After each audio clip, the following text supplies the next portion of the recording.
We are, specifically in the areas of operations and in transportation and Vitan. We're having conversations with how to address some long-standing issues that we've had that may make those jobs more attractive. Okay, good. Now, I see that you're ordering 18 buses. Yes. Do you have 18 drivers to drive the buses? I'll ask Ms. McGregor to respond. We do have 18 drivers. Okay. However, we're looking forward to employing additional drivers to expand our services. Okay, because what I'm concerned about is ordering new buses, and then because of the issue you're having with personnel, having them sitting and, the aging over the time. But if you have that covered, then that's good to address. Now, Commissioner, the Army Corps of Engineers, as you know, have that GOT project in downtown, from the Young God up in Savannah.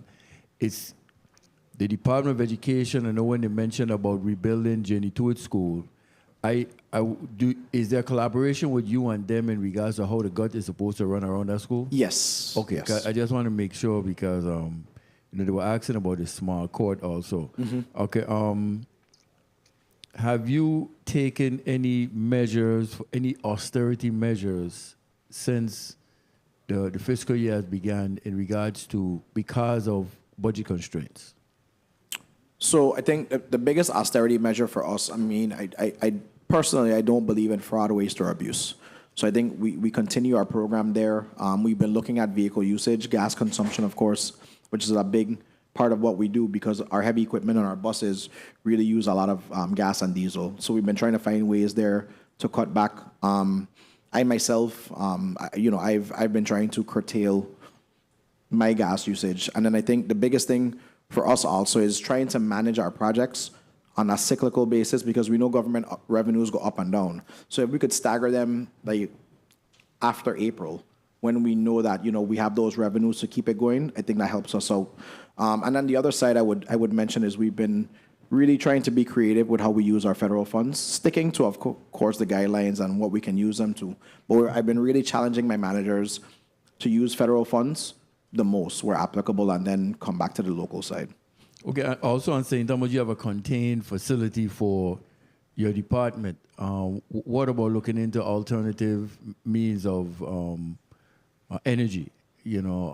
Solar panels, maybe some windmills and stuff to try, because of how contained your facility is, it was refurbished, but I think that would be a great enhancement to you as a cost-saving measure to look at. We agree. I know we've volunteered our building to be one of the first with the Department of Energy.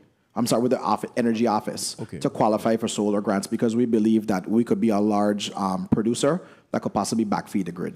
Okay, excellent. Now I see that for the parking lot that's being built, not built, but some of the construction taking place, you mentioned EV charging pedestals. Yes. How many are you looking to put in? 5. 1 minute, 30 seconds. Do you have an estimated cost as to what you're looking to generate, and will that cost be used to maintain the parking lot or just go into the general fund? So actually, we're looking for the first year to offer them for free. It's something that we were pushing, of course, as you know, the previous administration was really big on EV charging stations. Bad move. My opinion. I do apologize cutting you off, but I think it's a bad move. Okay, fair enough. We could discuss it. Yeah, no, because again, right now, we're looking at the hand we're dealt. So I think that's something that should be looked at. Okay. Now, in terms of the buses, one more time, how many, where are we with advertising on buses and bus stops and so any updates on that? We are at a very critical juncture. I will say that. You heard me talk about the spirit of 1733.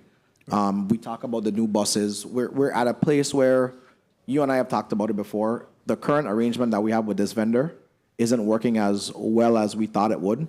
So we're looking again at bringing it back in-house. I now have a person that's dedicated with it. With the advent of the advertising available on the ferry, we're actually doing revenue sharing with the new operator. So I think it gives us another chance to really utilize the full resources that are available under the Division of Transportation. So I will tell you we're we are revisiting it right now because I think we need that to really pay us the dividends that we expected. 30 seconds. I really think so, man. I think in terms of the great things that you want to do, the great things that you have been doing, funding is always an issue. And I think with a funding source there, you know, we really can't let that slide and linger anymore. We agree. In regards to, I think my closeout question would be, I know it was always mentioned about street lights.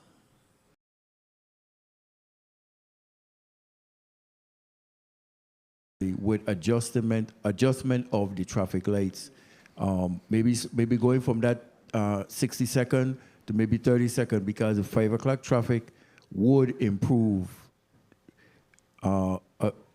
tremendously if we were to look into that synchronization. Thank you for the time. You can close out if you had any answer, but yeah, thank you for the time, Mr. Chair. Thank you so much, Senator DeGraff, for your line of questioning. You have any response?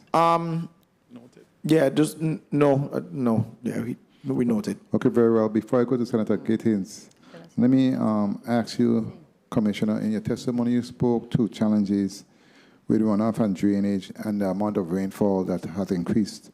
And you spoke to no federal dollars currently being designated.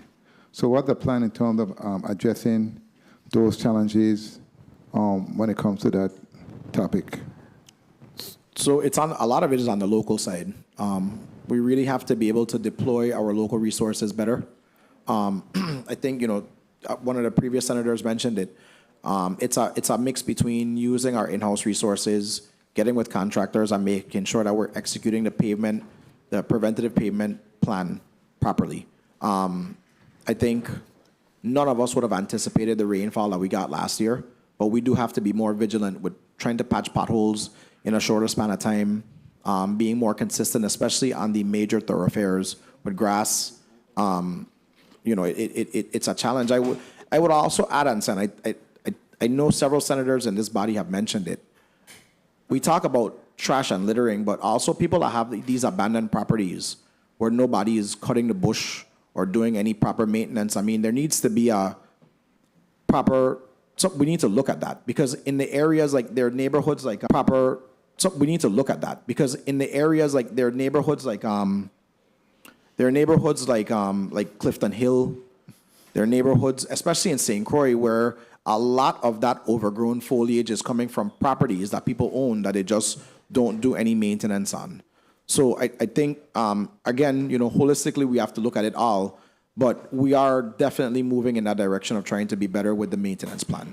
Okay, thank you. And in addition to that,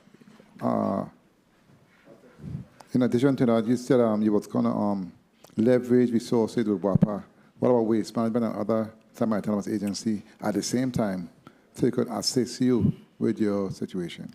So I think the challenge with doing it at the same time is a coordination, because when WAPA gave us, I have to give WAPA kudos.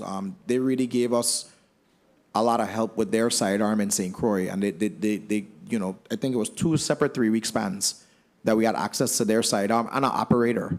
And that was really helpful for us, and it helped us to make a dent. We talked about it, we worked with private contractors, and it really helped us to catch up. Right now, we're doing a similar initiative, like I mentioned, with waste management.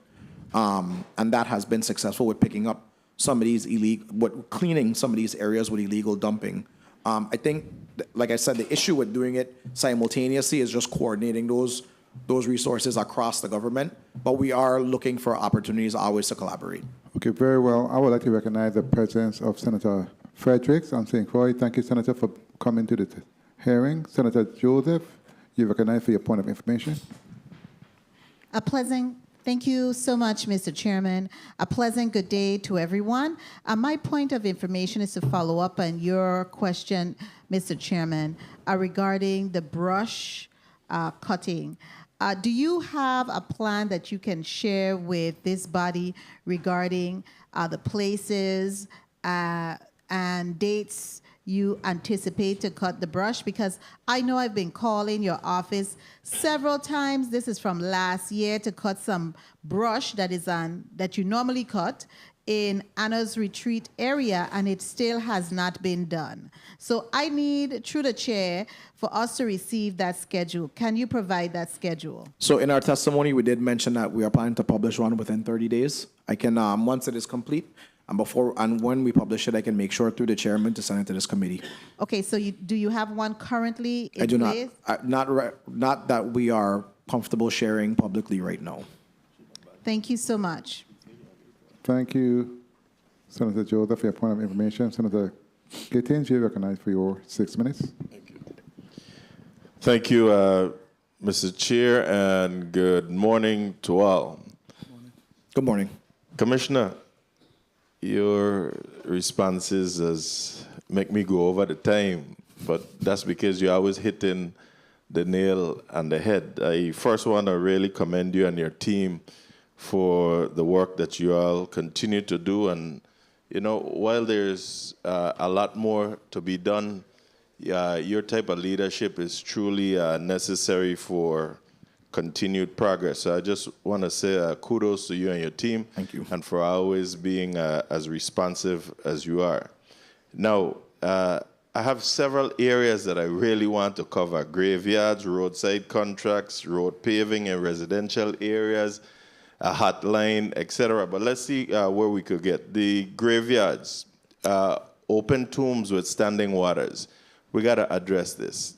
Real dangerous. Trash all over the place after a funeral is done. Let's put something in place where we could address this. Regarding the roadside contractors, are the contractors basically have the same type of contract or the expectations territory-wide? I've been asking you this because I see a total difference between St. Thomas and St. Croix. Yeah, so I think I agree with you. There is a difference between the districts. I think there's a number of reasons for those differences. But let's stick to the contract. The contractual expectations, are they basically the same in both districts? The contractual expectations are the same in both districts. And if so, then why are we seeing such a significant difference? Is it that people are not making inspections or making sure that they adhere to what they're required to do within the contract? We've ramped up our inspections in St. Croix. I think this year we got a lot of pushback because we actually made each contractor do equipment inspections to make sure that the equipment that they list and say was listed. Quite frankly, we do get more pushback in St. Croix, just being very honest. Yeah. Well, stay on them. Stay on them. We do. Just yesterday I was talking about progress. With progress comes change. We want progress, but we don't want change. The thing is we can't continue to do things the same and expect a different outcome. I agree. All right? So sometimes we got to get out of our comfort spot. I agree. I had a whole video to show coming up Melvin Evans Highway, how they just cut the grass. I mean, I don't know why we allowed the grass to get that high, but then when they cut the grass, of course, the mouth of the machine is out in the road, so all the bush in the road. And you know what we're clearing the bush out of the road? Cars going by. I mean, they got to blow this thing out of the road. It looks real bad. You can't even see the concrete median going around because they're not maintaining the area. So I ask you to take a look at that. Now, I'm told that there's a portal, an online portal, that people can report different things to public work, but the one complaint is that there's rarely a follow-up. So I'm asking you to look into this a bit more, and I want to ask whether or not you also have a hotline for those who may not have internet service to get onto this online portal. So typically, we do not have a dedicated hotline. We just use the St. Thomas, St. John, and St. Croix office lines, and we do accept complaints that way. I also accept them by email. Which St. Croix is 773-1290? Correct. What's St. Thomas? 776-4844. 776? 4844. 4844. So people need to know this so that they can call in. Yes. And I do call back. I just want to say I do call back. If you leave the message for me and I get it, I do call back. I believe you do call back. I but call I'm back. talking about your portal for follow-ups Yes. and things like that. Yeah. Now, and that's why I could say, I know you do call me back, even if it's a day later. It's hardly a day later, but yeah. Do you have, or why not 1 assign? minute, 30 seconds. Why not assign, do you have, or why not assign a team to assess our highways and possibly the airport roads on a daily basis? I am seeing too much refrigerator, mattress, large bags of trash on the roadside and whatnot. I mean, we travel to work every day, so we should be able to see this and pick them up. But do you have a dedicated team that will be checking these major roadways in the morning times? We do, and our team is dedicated. And in some instances, when we can, we use the light pickup trucks and heavy pickup trucks to pick up the items. But in some cases, I mean, refrigerators, washers, dryers, stoves, and then we have to pay the tipping fee at waste management, at the landfills. So, I mean, there comes a point where, man, our community has to accept responsibility. So if waste management gonna make you pay the tipping fee, then let them pick it up. They're gonna pay themselves the tipping fee. We agree. 30 seconds. We have to work together with each other. We agree. So that we could keep a cleaner Virgin Islands. We I agree. am tired of seeing the trash. And we as a people gotta do much better and keep our yard clean. All right? Not just for visitors, for us. So, Now, with regards to the overgrown bush and whatnot, I have a Time. bill draft, if I make, Mr. Chair, that I just got from legal counsel. And before I even distribute it to my colleagues, I want to send you a copy so that you can have an input for us to deal with this. But it's basically requesting legislation to address the maintenance and upkeep of lawns, trees, and overgrown brush along the roadside properties, and even those with overgrown trees up into the public utility wires. People have to take charge of their property, and if the government have to come out and tell you about it, then we're going to either give you a fee and put it onto your property tax, or we're going to come out and take care of it too and still put it onto your property tax, but you don't get billed for it. But we must be able to address this. And lastly, the road paving in residential neighborhoods. Thank you. I see that you've completed Hannah's Rest. Remember, we went to that elderly gentleman's house, and you promised. It took a long time, but it was done. But I also want to bring to your attention First Avenue in Williams Delight. It's really bad. If you could have someone go there and do an assessment and just let us know the status again of the Spring Garden Road leading from the stadium in Christiansted going over the hill towards South Shore. I'm also told that the integrity of the bridge there by the school is compromised. So I'll ask Mr. McLean to respond for that project. Thank you. Jomo McLean, Department of Public Works. The Spring Gut project. We've just about completed our review of the bid package that the consultant designed for us, and we actually had a meeting about that project yesterday in the Office of Highway Engineering, and that project is going to be transmitted to Federal Highway in the next couple weeks, and we anticipate that we'll get their approval to go to bid in March. You asked me when you went to a couple weeks. We know what a couple weeks could take. Yeah, but it's we just want to make sure that all the comments that we had previously asked have been all completed. The project includes the replacement of the bridge in that first phase, in that first contract. So we anticipate that project will be in solicitation by the end of March. Thank you for your response, Mr. Chair. Thank you for the leniency, and my good God, sister, get away with Vitan questions, but next time. Thank you so Thank much, you. Senator Gaten, for your line of questioning. Yes, Commissioner? Yeah, there's a few things I just want to respond to on your time. So a couple of your colleagues asked me how many vacancies we currently have. We have 28 vacancies territory-wide. 28. Yes, they are funded. They're funded? Okay, That's very correct. well. And then as far as I just want to mention, we have done, I would say over the last 3 to 4 weeks, we've done several cleanups on St. Croix in conjunction with the Waste Management Authority. We were supposed to do it this week. We ran into some challenges this week, but we will be back on the road next week. What type of vacancies in terms of employees? What areas? Mass transit operators. I think we have cemetery caretakers, general maintenance workers. We have one project engineer position that's available.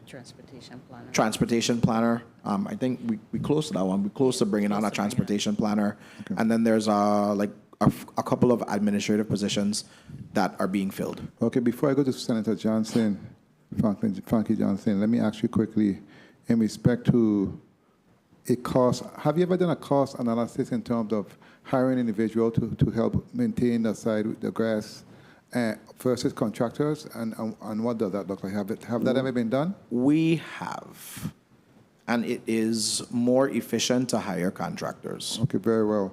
And in respect to bridges that you're speaking to, I know the residents in the New Hernhood area, the bridge that's actually failing, they wanted to transfer it to the government. What's the process, the progress in that? We have looked at that one. We've asked, I think if I'm not mistaken, we were trying to fit it in with a blanket FEMA PW that we were working on. And that's the avenue that we're going through to repair that bridge. Okay, very well. It's good. I'm glad you asked that because St. Thomas doesn't have very many bridges. Exactly. I'm glad you asked that. Okay, very well. Senator Frankie Johnson, you recognize for your 6 minutes. Good morning. Thank you very much again. Good morning to my colleagues. Commissioner, I want to start off with that Veterans Drive project that you're talking about expanding, because I know there are some business on that roadway there. What plans do you have to? Because they'll be displaced based on what you're going to expand on that road. So what? There will be a few areas. Line up.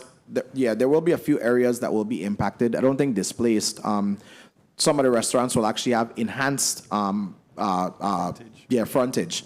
They'll be almost having like roadside frontage to be able to use for like dining. What you will lose is those access roads that we currently have, but we're making provisions for deliveries. All right, thank you. And then, in your testimony, I saw you spoke about the Public Walk West project. We had some rezoning for that project, which is the substation down in Frederickstead. Yes. Was our old Public Walk headquarters, and it was going to assist you guys with your transportation, with your vehicle, and not have to transport all the way from Christiansted to Frederickstead. What's the status on that? So the project was solicited last year, and it came in, I want to say, almost 3 times higher than the engineer's estimate and the available budget. We have since significantly reduced the scope to do exactly what you talked about, just to make it operations-based, particularly for our operators. And we anticipate that project going out to bid in April. In your testimony, you talk about heavy rainfalls, and I must say our roads continue to damage very quickly because when it rains, if anybody from Public Works drive along, especially the Queen Mary Road, you'll see where the side of the road is higher than the actual road. All it takes is a little bobcat to push that edge down to level it. When I was growing up, Public Works had the graders and everything, and I always did a bevel. But every time that soil get higher than the road, and that water stay on the roads then will never last. What are we planning to do to try to alleviate that? Because if we don't start cleaning these edges, you could pave the road, put a whole new asphalt, and in a year or less, it's going. Yeah, no, you're correct. So we are trying to look at, we're looking at purchasing skid steers for both districts. That will make that, and it'll be a continuous operation that we're doing because the skid steers are a lot easier to operate. You don't need, the full, let's say 4 to 5 man crew with flaggers. The skid steer, you could actually operate it with a 3-man crew. That's a lot easier to operate. So I'm hopeful that we should be able to acquire our first one this year. One will be sufficient? No. No, but we have to start somewhere. That's why we're trying to purchase one in each district and then go from there. Now, in relation to the ballpark, there's a major gut project that Army Corps of Engineer supposed to be doing in Frederick said. Yes. What's the status on that? Because if that gut project that comes from way up in LaGrange doesn't get cleared out, that small ballpark is going to be destroyed with the first set of weather that come. We agree. I think of the 3 Army Corps projects, that one is probably moving the fastest. That one will be in construction in 2028, I think it is. Right. Yeah. Right now, they just hired the design, or they're in the process of finalizing the design consultant. I don't know if you recall, but last year we actually did the cultural surveys because that area is a historic and a cultural landfill. So we did that. The project is moving, and I think the public should start to see the first sets of designs in 2026. Right, they have the kickoff. Oh, go ahead, Jim. I'm sorry. Yes, Senator, they have, they're actually going to have the kickoff for the design consultant in May. They reached out to us yesterday, and then they'll start. May of this year? Yes. May of this year? Yes. Okay, go ahead. Yeah, so they'll have the kickoff.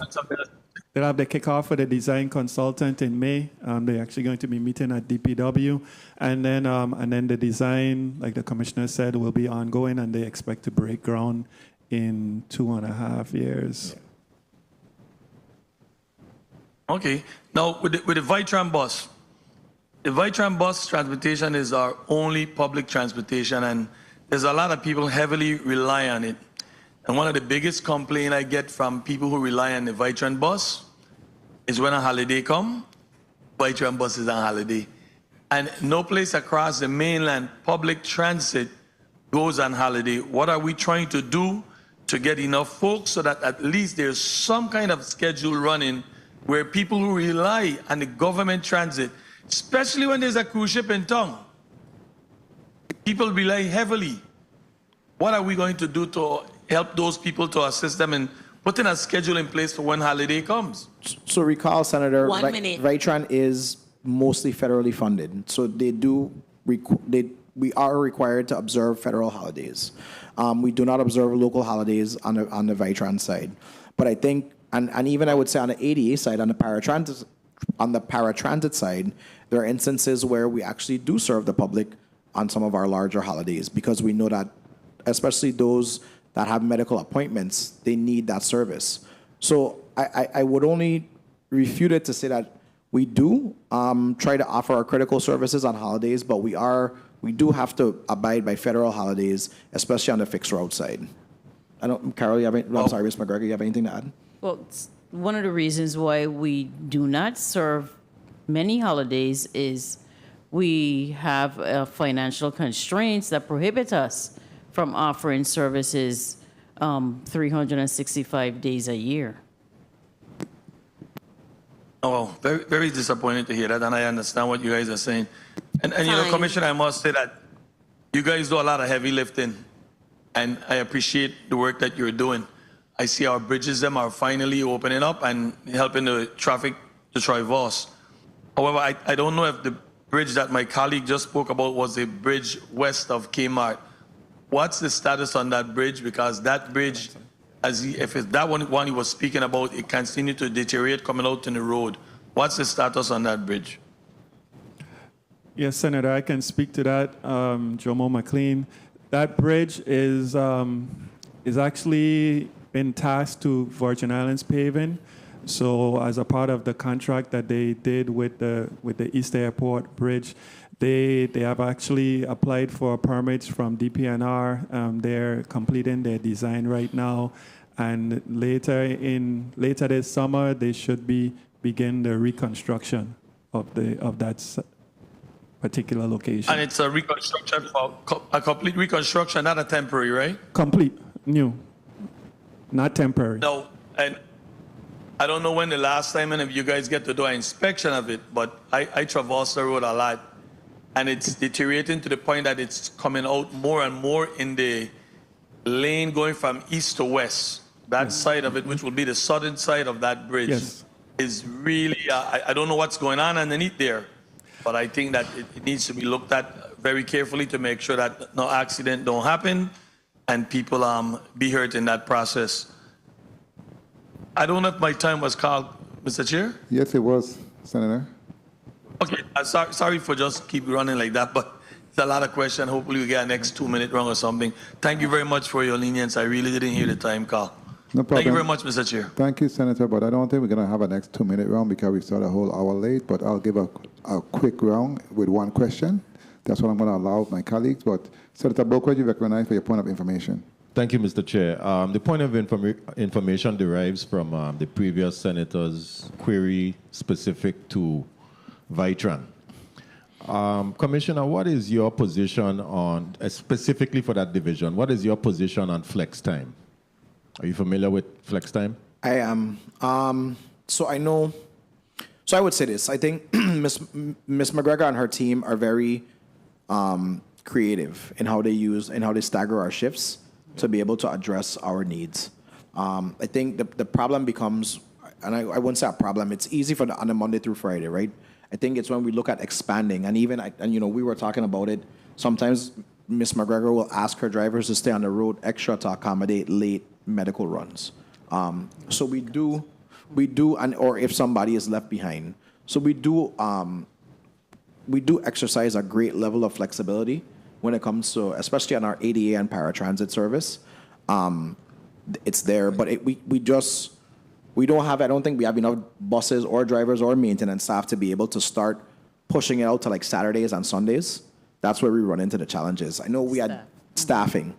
I know we had done early in my tenure here, we had done a workup for both the senators and the governor to be able to look at offering Saturday service. I think it's about $300,000 annually to be able to offer that. So we can always look back into it. And I say that because if you're able to offer flex time, you're able to sort of operate around those fiscal impediments, if I can call them that, in a sense of the exhausting your overtime and all of that. So I think it's something you should consider, especially for the island of St. John. I get a lot of constituent concerns because individuals have to go to doctor visits, and some of them are on Saturdays, and there's no bus running coming from Caribbean, etc. But without getting into all the semantics, I think flex time might be one of the ways that you can try to work around that issue. Thank you for the time, Mr. Chair. Thank you, Senator Boquez. Senator DeGraff, your point of information, recognized. Thank you, Mr. Chair. Commissioner, in regards to where you're talking about the bridges on St. Thomas, in Savannah in particular, have 3 bridges. Yes. Have you ever made assessments of those? Because they really move a lot of traffic through the territory. But we have. If I'm not mistaken, I think they're a part of the Army Corps project. Okay. Yeah. Okay. Thank you. Thank you, Mr. Chair. Thank you, Senator DeGraff. Senator Fonseca, you recognize for your 6 minutes. Thank you. Thank you so kindly, Mr. Chair. And pleasant good morning to everyone, my colleagues and the viewing audience. Commissioner Gabriel, welcome to your staff, Miss McGregor, and of course, Jomo McLean. Welcome. I wanted to first start out with the work that's going on in the parking lot, because I notice you're doing some drainage improvement and things, because my mind goes back to last carnival. You know, you had the Juve, then we opened up the horse race track that Friday, and then a good little rainfall, and the whole Friday night, the carnival village, no village. And you know, Friday night is the biggest event in the village. That's the last night, really, because Saturday night they're closing early. So this improvement that you're doing now, that's going to prevent flooding out in the carnival village? That is our goal. That is one of the goals, let me say. We're looking at, they actually did some topographical surveys, if you will, with using drone technology, and we're going to be sloping it to complement the drainage so that the water could drain out faster. Okay, good. I see Jomo smiling, so that means good. I'll see you Friday night in the village. Okay, quickly, I wanted to go, the federal highway project specifications, I looked at it. I think you call it FP14. You familiar with that? Well, sir, Popa, it's 876 pages. It's in depth. It gives you the specs on page 349 of the asphalt concrete specs. So since you're funded by the Federal Highway Administration, you use those specifications, right? Yes. Okay. And this ain't a loaded question. I want to help you now. So they're saying here, I Google it, the average cost to build a highway per these specs is about 6,460,000 per mile. What is it coming out to in the Virgin Islands? So, yeah, here it depends. The last thing that we did was, the last number I would say that we published was, I think, like $1 million a mile. But it really depends. I think that number that you're referencing is full construction, like full construction. When you add drainage, when you go down to the base course, you add guardrails, you add your safety features, it does begin to inflate the cost significantly above $1 million. If you look at Veterans Drive, just to replace that, that's way ahead of the numbers that you're referencing. Okay, that little portion we did up by past Government House going up Fireborn Hill, and we replace all of that, how much did that cost? You remember? The drainage project. Yeah. Yeah, I don't recall that. Well, it was done right because, it was done so right. The last big rain, the water went under the left-hand side, but the road's still intact. Yeah. As a matter of fact, they have a car there. I wonder how they're going to get it off. I've been checking it out. Yeah. I want to go to the First Avenue Road with drainage and improvement, right? The work is going along fine, but I notice you have a note there that it's delayed due to the drainage, the issues with waste management. Yes. Also, the Charlotte Amalia tongue drainage improvements, again, waste management. A senator earlier commenting about the tipping fee, you picking up stuff, you paying waste management tipping fee. Are you back charging waste management for these items, or you just taking all the load? I just take all the load. Not I, but we, the government of the Virgin Islands. Okay, waste management. Anyway, we'll get to that. And my colleague from Savan said you've been here quite a bit. I think waste management only been here, I think 1 or 0 times, right? I ain't see them much. Okay, I wanted to go to the spirit of 1733, delivered. It's completed and they're testing it. They are, yeah. And then next week we do dock and sea trials. Okay, up in the States or down here? In the States, in Louisiana. So when is it going to be here? For July, more or less? It should be here by the end of March, barring any further setbacks. Okay, good. So the St. Croix, St. Thomas Ferry, 1 minute, 30 seconds. How much miles per hour or how much knots that boat is going to do? So I don't have it in front of me, but it will be able to do the run in 90 minutes or less. Wow.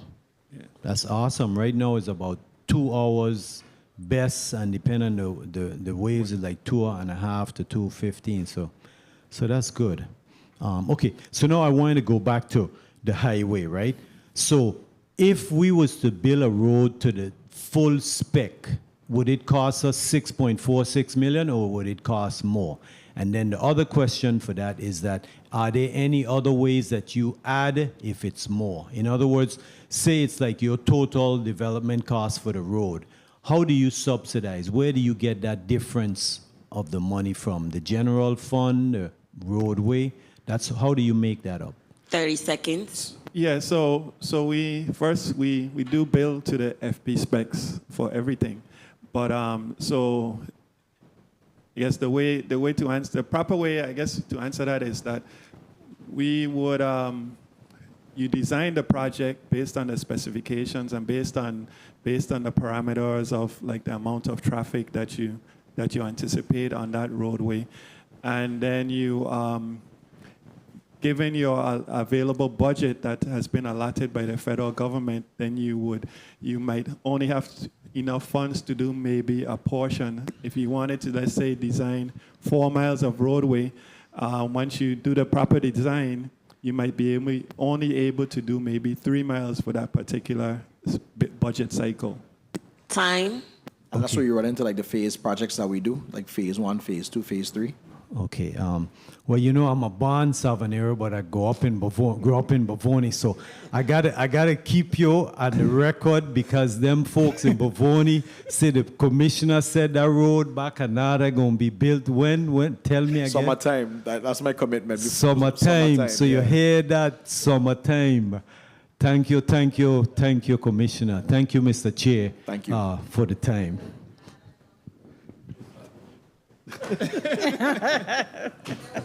He's a Savoni. That's a good one. Yeah, Savoni. That's a good one. Thank you, Senator Fonseca. I'm going to go to Senator Carla Joseph, but before I go to you, let me ask you, Commissioner Gabriel, in respect to my colleague from Frederick said line of questioning, the complaint portal. Who monitored the portal because it was said that the response are not timely dealt with? Yeah. So who monitored the portal? So we have a couple people. We have dedicated folks in operations. Ms. Abane, which is our administrative assistant in operations on St. Thomas. Ms. Knight, which is our administrative assistant for operations on St. Croix. Mr. McLean actually monitors it from time to time. Assistant Commissioner Jennings monitors it from time to time. I do get my those whenever people flag me, I do get them, so I do respond to those complaints also. Okay, very well. Senator Joseph, you recognize for your 6 minutes. Thank you so much, Mr. Chairman. A pleasant good day to everyone. I really want to commend the hardworking men and women, of course, from the Department of Public Works. I know you do a lot of work for us as a people here to make sure that our guts and brushes are clean, the roads are paved, etc., and etc. But I want to go to a question, not from your testimony, because most of my colleagues already asked most of my burning questions that I had from your testimony, and you answered one that I had as well. Tell me, do you have also a schedule, Commissioner, for gut cleaning? You know, we're going into that time of the year when we're preparing for hurricanes. And I know you mentioned about rainfall, heavy rainfall. Still, we're having some rainfalls for this year. Kindly indicate if you do, and where would we be able to access it? And how often do you have those gut cleaning? So that's actually a really good question. We typically start in March, and we start like March, April, and we start going out there, and it's a mix of in-house and with contractors. This year, we've actually had to depend a lot, especially in this district, on contractors. I can share the schedule with you when we come up with it for this year.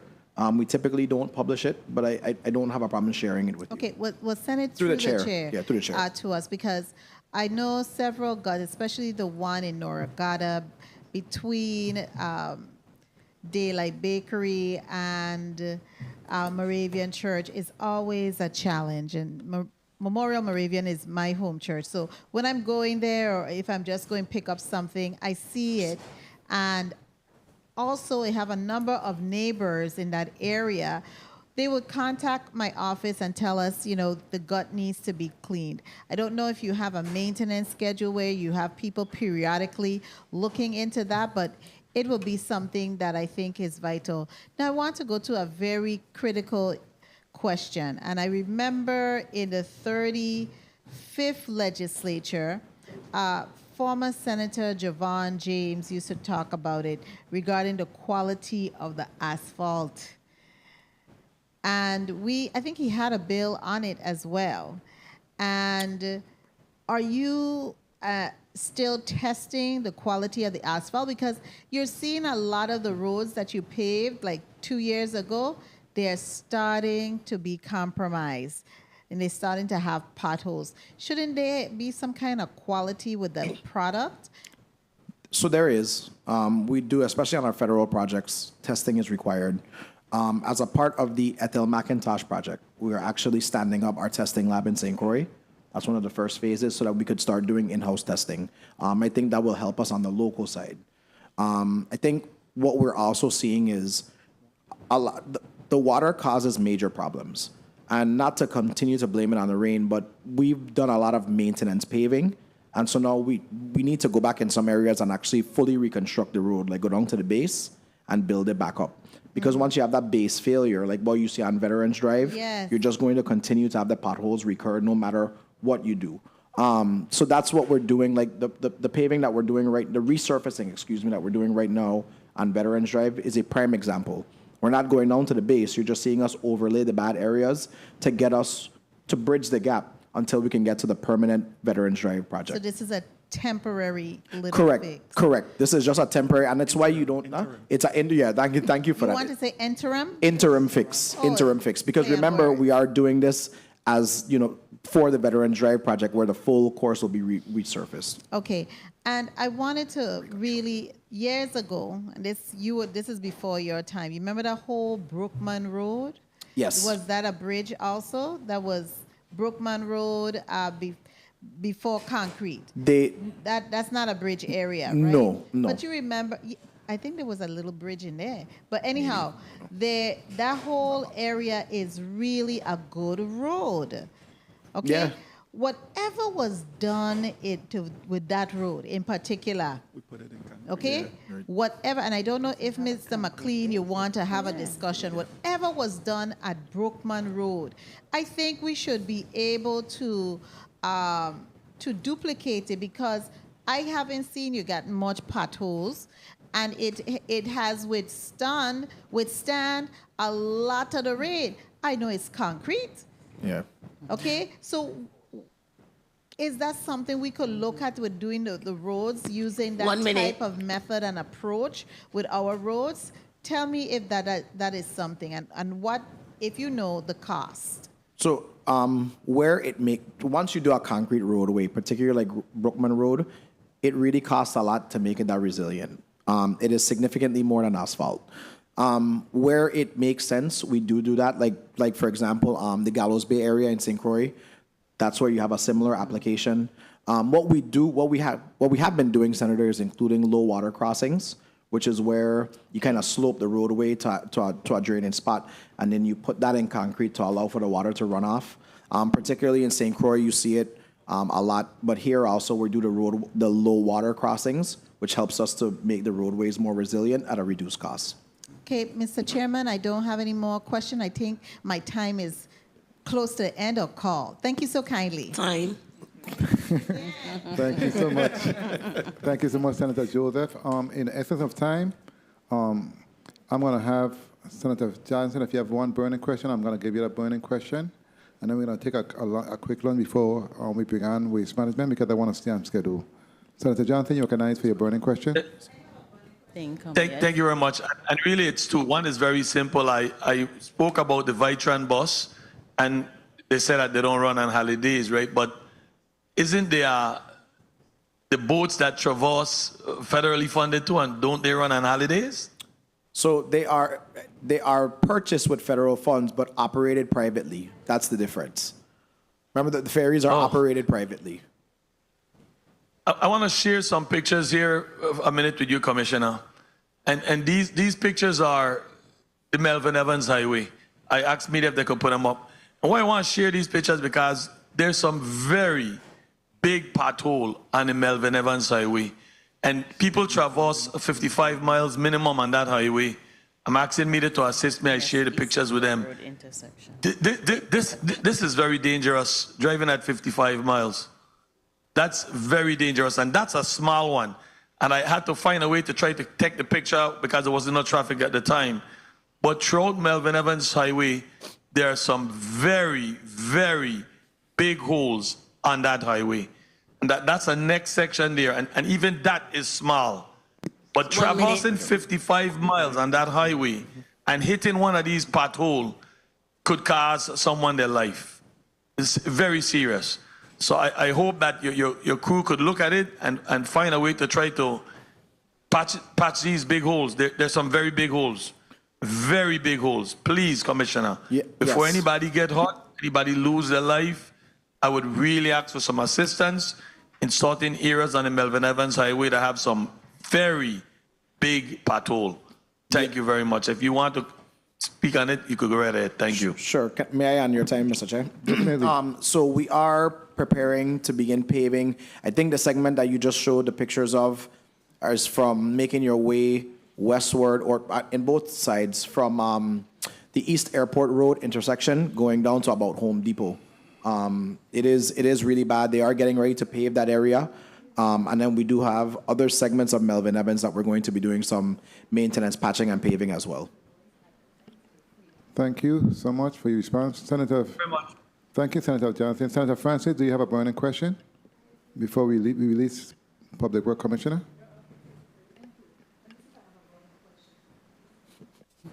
Thank you. Thank you very much. Commissioner, in respect to those capital projects that we spoke about and those, the $1.5 million, any timeline that I can advise those, my constituents in those areas when we'll probably be able to get to those locations? Yeah, I have them, and we have a schedule. I'm not recalling them right now, but I can share that schedule with you. I would say give me 2 weeks, and I will send it through the chair to this committee as well as to all senators, and then we do plan to publish it on our website as well. But there are a number of projects that we've recently issued notices to proceed. You mentioned it before. Mr. Fleming is leaving, so you should see a massive campaign for paving in May and June as well. But I will give you more specifics on specific areas within the next 2 weeks. Okay, and real quickly, do you have someone that's ultimately responsible for driving around and assessing some of the priority areas? For example, there's, and I've sent forward some photos of these as well, but there are some areas where there's high growth by signage, such as stop signs, or street lights that's creating impediments. Is there someone that's responsible for going around and doing assessments and prioritizing some of these projects that need to be taken care of? The low-hanging fruits that could be easily addressed, especially as it pertains to public safety issues. Yeah, so we do. The department is suffering right now. We have a number of employees in key areas, specifically in the roles that you've mentioned, that are on sick leave. We've reassigned some other employees to assist in that regard. So you're seeing us now make strides in that area. Can we be better? No question. Especially in the St. Croix district, we have to be better because I think the impediments really begin to cause hazards in some areas. But we do have a number of employees that are dedicated to that cause. Thank you very much, Commissioner, and we'll be in touch, certainly. Thank you, Mr. Chair, for the time and opportunity. Thank you so much, Senator Francis. Before I go to Senator Carla Joseph for the last point of the last question in this round, before I release Public Works, in respect to the damage in terms of graffiti on the signs, do we have cameras at those stoplights, and are we making any progress in terms of identifying those individuals and finding them? The cameras, so VIPD does have cameras on a number of our intersections. We have reached out to them to get some footage. I don't think we've gotten back any positive results. I myself am annoyed, frustrated, concerned about the proliferation of graffiti, but not just graffiti, also people defacing like our signs, like putting stickers on the signs, putting stickers on the guardrails, that kind of stuff. But again, I think for me, it comes down to not having the enforcement capabilities. That's where I think we suffer a lot in this department. Thank you. Senator Joseph, you recognized for your burning question. Thank you so kindly, Mr. Chairman. I would like to ask the Commissioner, at the Committee on Budget Appropriations meeting that was held on the 18th of this month, I revealed that there was about $1.75 billion in public assistance funds for St. Croix. It was a press release. And the balance, based on ODR, they said it's about another maybe $250 million. So she said it was about $2 million in road paving that needs to be done. Where are you with that? That I know it's obligated already. Where are you in spending and implementing and completing those projects? It's a very good question. So we are implementing what is called the unified paving approach for all of our FEMA horizontal construction work. So what we've done is whether it's the Department of Public Works, Waste Management, the Virgin Islands Water and Power Authority. We're all putting our common underground and horizontal projects together in bundles and executing them together to realize some efficient savings where we can. Okay, and Timeline. it's still in the planning stages, basically. No, so the St. Croix bundle is actually in procurement as we speak, the first horizontal bundle. Great. And then St. Thomas should be later this year, right, Jomo? Yeah, St. Thomas will be summertime. Would you be able to supply to this committee a listing of the projects? I don't need to know the numbers. Just the project areas, the locations of these projects. We can share the need- maps. Yes, Yeah, the we maps. can share the maps. I don't need to know the numbers. Thank you so much, Mr. Chairman, for the leeway. Thank you so much, Senator Joseph. Commissioner Gabriel, I'm going to give you 1 minute wrap up. No, let's Senator Lewis harass you with that. You could, so I'll say this. I do want to address one thing that Senator Joseph had asked a while ago. One of our challenges with the specific gut that you reference is a lot of times when our guys or contractors go in there, there's wastewater leakage. And you know, it's a hazardous situation. I mean, we can't let them work in that area. And that's the same issue that we had on First Avenue. It's the same issue that we had in the downtown drainage project as well. So once they start to go in there, and you know, once you have wastewater, it not only is it a hazardous situation, but the grass grows with the water. So that causes a lot of times where you see that growth and us not going in there. Mr. Chairman, thank you. Thank you kindly. Thank you kindly. Commissioner, I understand what you're saying as well, but I know also that by virtue of your position, you serve as a board member for the Waste Management Authority, do you not? Yes, I'm actually the chairman. You're the what? Chairman. Don't come back here with those kind of justifications. I'm just letting you know. You're supposed to be able to communicate that, of course. You're supposed to be able to communicate that.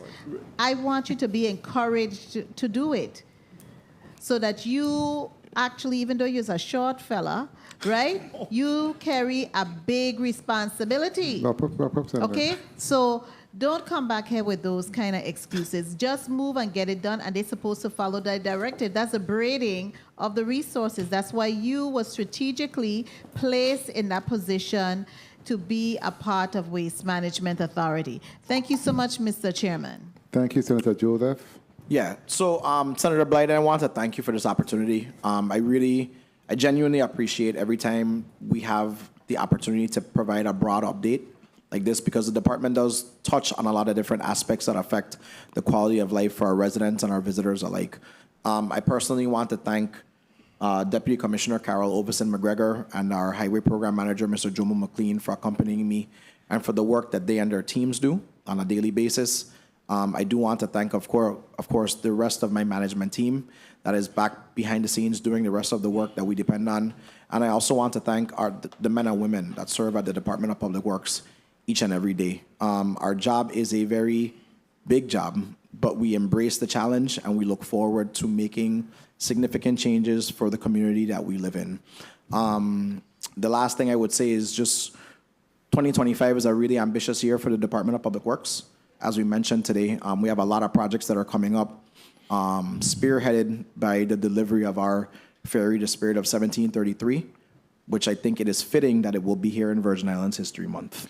I want to thank this body, like I said, for the continued support, and I look forward to further collaboration. Thank you. And thank you, Commissioner, and we appreciate you coming in and sharing with us in terms of your testimony, and we look forward to the follow-up in respect to the through the chair requests, and I will share that with my colleagues. The Committee on Housing, Transportation, and Telecommunication will stand in recess for 30 seconds, so you're now released. Thank you so much. We stand in recess for 30 seconds.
We're back on the record.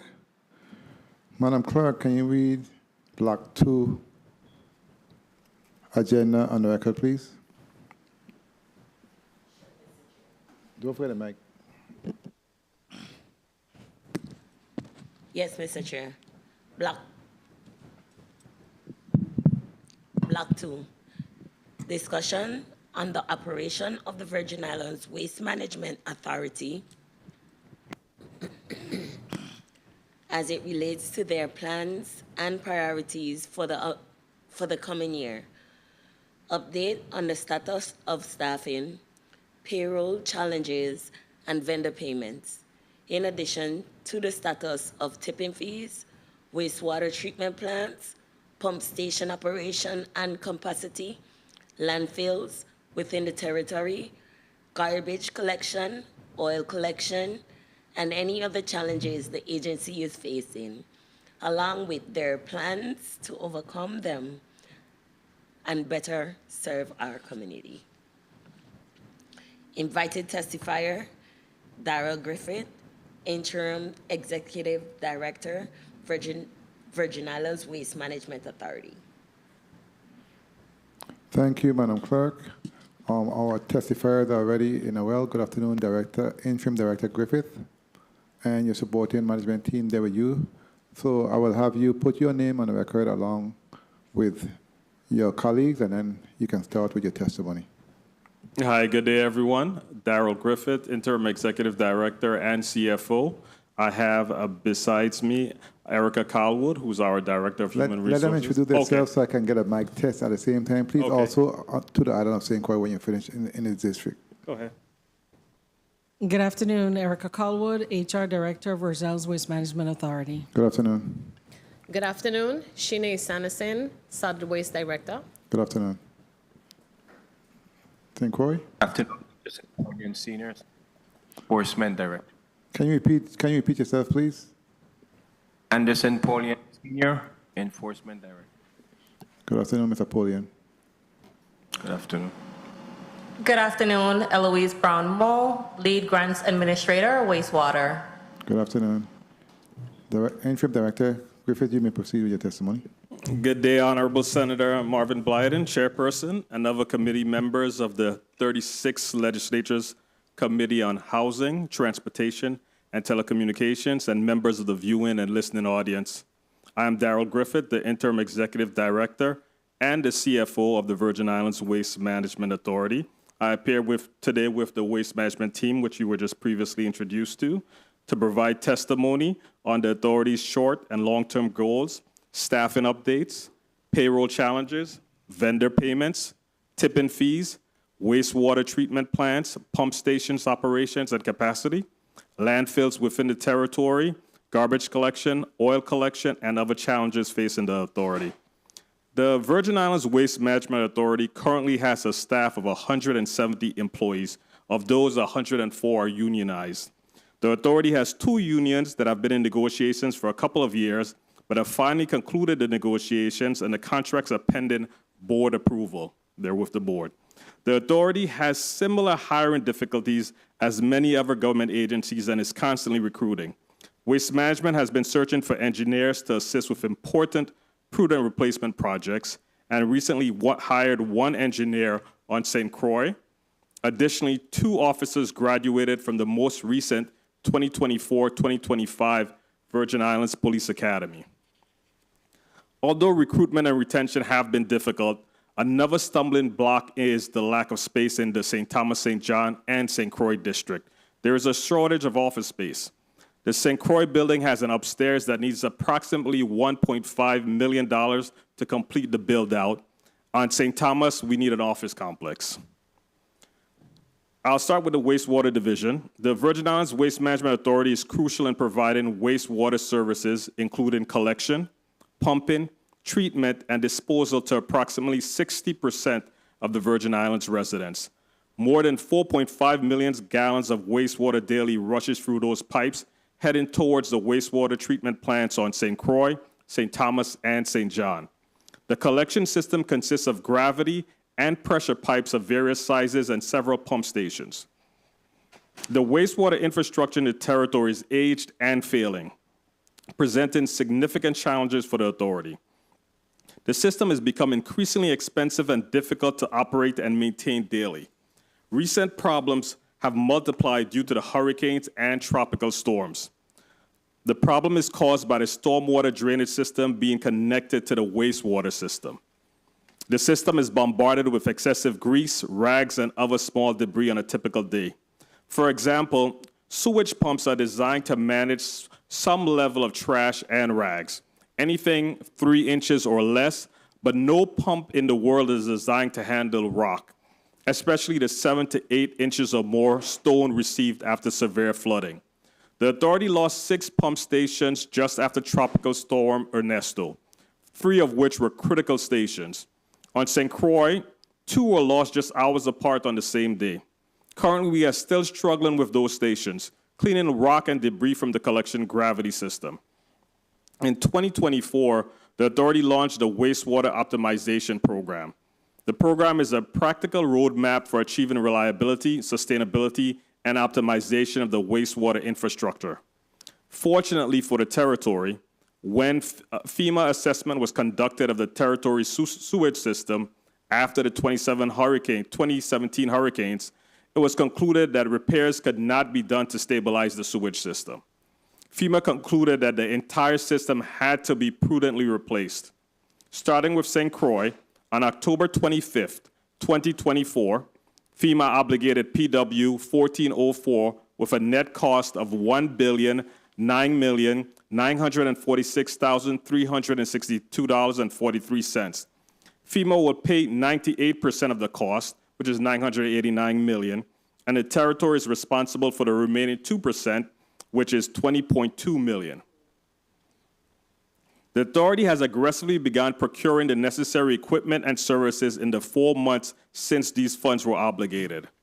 The procurements began with the LBJ sewer shed in St. Croix.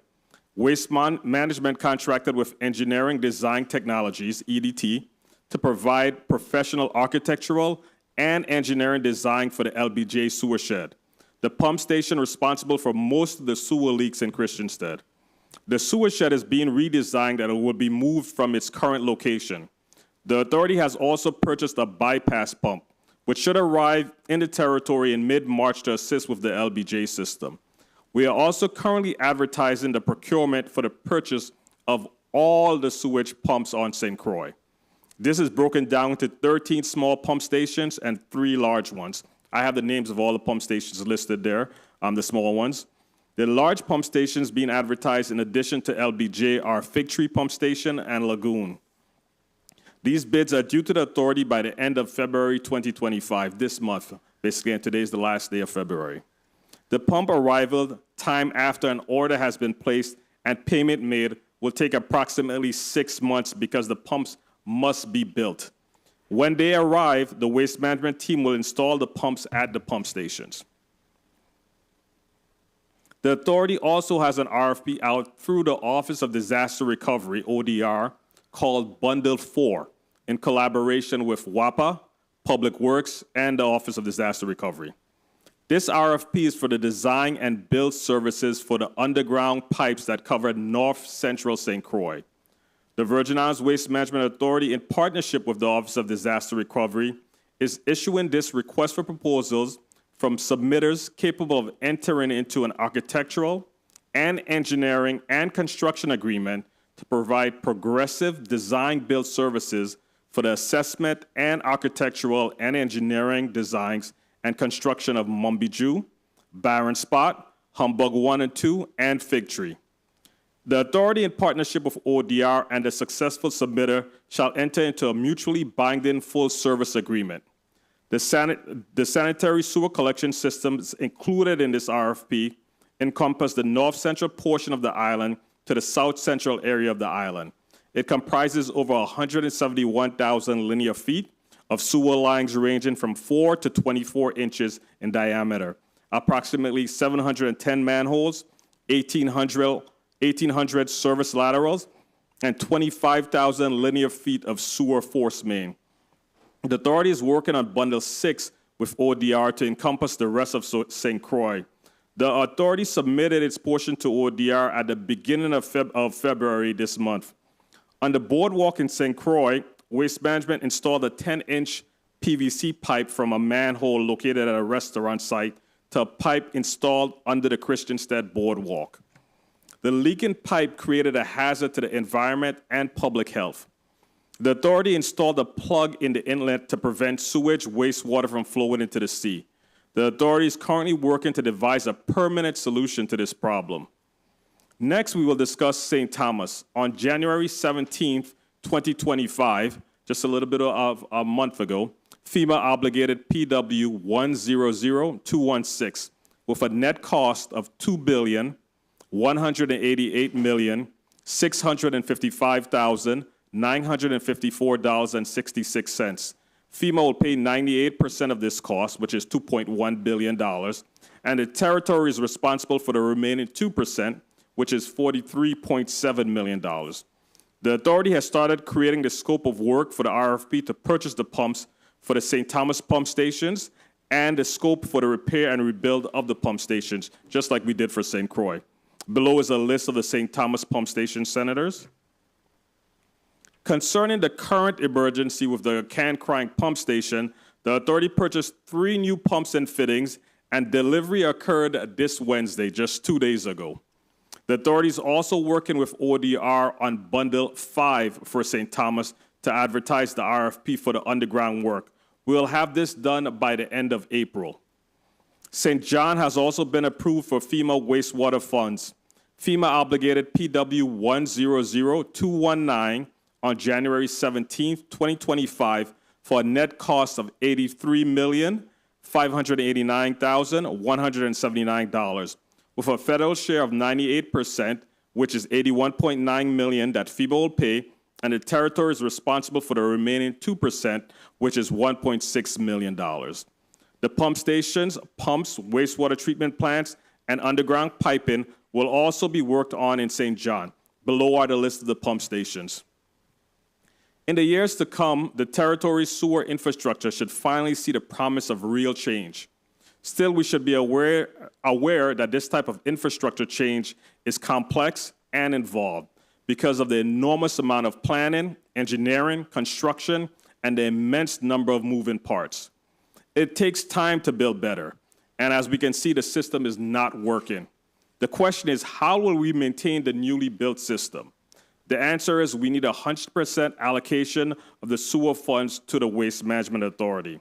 Right now, individuals are taxed for sewer fees, and Waste Management is capped at $1 million for the funds when over $2 million was generated last year. And with the additional properties that have been added to the system this year, the amount collected will exceed $4 million. So Waste Management will need access to that full $4 million to be able to correctly maintain the system. I will now move on to the solid waste division of Waste Management. The Bovoni landfill is near capacity, and the authority is currently seeking to acquire property around the landfill to increase its size. The authority is working with Oasis to complete and submit a CDBG mid-application for the Bovoni landfill expansion. The Bovoni landfill is inundated with used oil containers. The authority's bins and landfills have been the dumping site for used cooking oil from restaurants and motor oil from garages.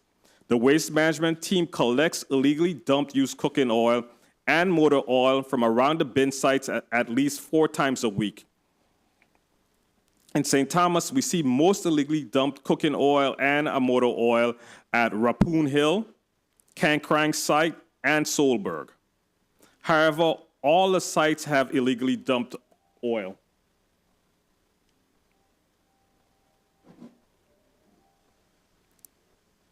I'll wait for the phone to stop.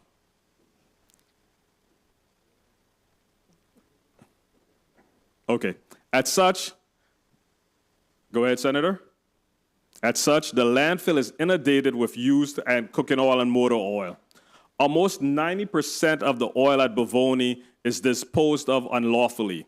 In an effort to remove the oil from Bovoni, the authority executed a contract for the disposal of oil on December 30th, 2024, and the contractor started the process this February. The Waste Management has also ordered 7 500-gallon containers for Bovoni to store used oil as they come in the landfill, so the dangerous situation of hundreds of gallons of used oil stacked in the landfill does not occur again. Restaurants must use a permitted hauler to dispose of cooking oil, as well as garages. Territorial permitted haulers are Environmental Waste Solutions, NOR Trucking, LLC, Remac Waste, Island Grease and Oil, and Crucian Environmental Services. The Waste Management Enforcement Division is policing restaurants to reduce the amount of used oil that makes its way to the landfill. When inspectors visit a business, they examine essential components to determine compliance. They are looking for proportionally sized grease traps based on food service preparation, disposal needs, proper installation, easy accessibility, regularly scheduled maintenance records, and cleaning and disposal practices documentation. The used tire situation is also another glaring issue at both Bovoni and Anguilla landfills. The authority has over 400,000 used tires in Anguilla and an equivalent amount at Bovoni. Over 250,000 tires are estimated to be littered in the bushes throughout the territory, which brings the total number of tires needing to be disposed of to over 1 million tires. Businesses must store tires in an enclosed area and not expose them to the elements, and provide proof of disposal practices such as hauling or shipping or invoices and receipts. The Senate passed Act 8370, which allowed Waste Management and IRB to charge tire fees. IRB charges $1 for tires under 18 inches and $2 for tires over 18 inches. IRB also charges excise tax for tires. IRB has generated over $2 million in fees from these programs and has submitted the funds to the Department of Finance. Waste Management has received none of these funds. If possible, the authority requests from the Senate that the IRB funds be sent directly to the Waste Management so that we can begin tackling this long-standing issue of used tires in the territory. Below, I have here the tip and fee revenue generated by the authority, and I'll just give you a brief overview. When it started in 2022, we generated $1.2 million. In 2023, we generated $2.2 million in tip and fees. In 2024, we've generated $2.7 million in tip and fees, and we estimate to generate about $3.5 million in tip and fees for 2025. The authority has also taken over garbage collection on St. Croix from Strawberry to Frederickstead. This was done because the authority could not afford the rates submitted by the contractors on the 2023 RFP. All contractors submitted the same rate of $30 per pickup for house-to-house garbage collection. It has been challenging from the authority to manage this task, though. However, with the appointment of the new solid waste director, Ms. Sheena Sanderson, we've seen a tremendous improvement in garbage collection on St. Croix in the last month. Thank you, Mrs. Sanderson. Convenience Center projects updates. The Virgin Islands Waste Management Authority received notice to proceed for 5 of the 7 planned convenience centers under the CDBG-DR grant Tranche 2. This authorization allowed Waste Management to engage an engineering firm to complete environmental assessments and advertise requests for proposals for design build firms to construct the centers. The Waste Management received authority to use grant funds from the Virgin Islands Housing Finance Authority to develop the Monbijou, Cotton Valley, and Concordia convenience centers on St. Croix. The approval enabled Waste Management to advertise and select and contract a design build firm for these centers. Waste Management is finalizing the contract to commence the design and construction phase. Additionally, Waste Management collaborated with the Department of Planning and Natural Resources, Division of Coastal Zone Management, to secure the approval of the federal consistency determination. On January 7, 2025, the Coastal Zone Management Committee granted final approval. The Red Hook Convenience Center. The Red Hook Convenience Center application has been approved and is now undergoing environmental review. Since the proposed site is located within flood zone A and a 100-year floodplain, the project must complete an 8-step environmental review process as required under HUD regulations. This process evaluates the project's potential environmental impact and involves federal and local agencies, interest groups, and the public. The 8-step decision-making process includes determine if the proposal is in a floodplain or wetland, engage the public in the decision-making process, evaluate practical alternatives, identify advertised and beneficial impacts, develop mitigation measures for adverse impacts, reassess alternatives, announce and explain the final decision to the public through a public notice, implement the project with appropriate mitigation measures. The entire environmental review process will take approximately 6 to 8 months. Bournefield and Susannaburg transfer station upgrades. HFA has approved the Bournefield and Susannaburg transfer station upgrade applications. VIHFA is currently preparing project agreements and a notice to proceed, which will allow for the invitation of environmental assessments. Meanwhile, Waste Management is working with DPNR to obtain the federal consistency determination approval like we did for St. Croix. Waste Management remains committed to advancing these critical waste management projects, ensuring compliance with environmental regulations while improving waste disposal infrastructure across the U.S. Virgin Islands. The authority has more glaring issues that stem from one problem, though. The waste management does not generate enough revenue to cover its expenses. The authority is currently underfunded by $5 million. The authority needs to generate revenue to fix the issues on the solid waste side. Below is the current cost for territorial garbage collection systems. In St. Croix, the services cost us $6.5 million annually. And that covers house-to-house garbage collection, the bin sites, the convenience centers, public housing garbage collection, government agencies garbage collection, school trash collection, and green waste disposal. In St. Thomas, the same things cost us $3.9 million, almost $4 million. In St. John, the fees are just a little bit different. There's a removal of bins from St. John to Bovoni landfill, which covers $1.9 million, $2 million basically. Barge services, $812,000. Port fees, $35,000, for a total of $2.8 million. Then employee salaries and benefits territory-wide, $6.2 million, for a grand total of $19,622,000. Excuse me. The authority will present to the PSC next month a plan to charge residents $360 a year per person to help cover these costs and get waste management out of the cycle of being unable to pay contractors for the work performed. And when I say per person, I mean per household. The Virgin Islands is the only jurisdiction that does not charge for garbage collection, and we can no longer afford not to do so. The authority will bring to the PSC a formal request for the approval of solid waste garbage collection fee. The garbage collection fee is designed to cover all of these costs: the house-to-house garbage collection, the bin sites, the convenience centers, public housing, government agencies, school, and schools garbage collection. The garbage collection fees are designed to cover the cost of solid waste garbage collection throughout the entire territory.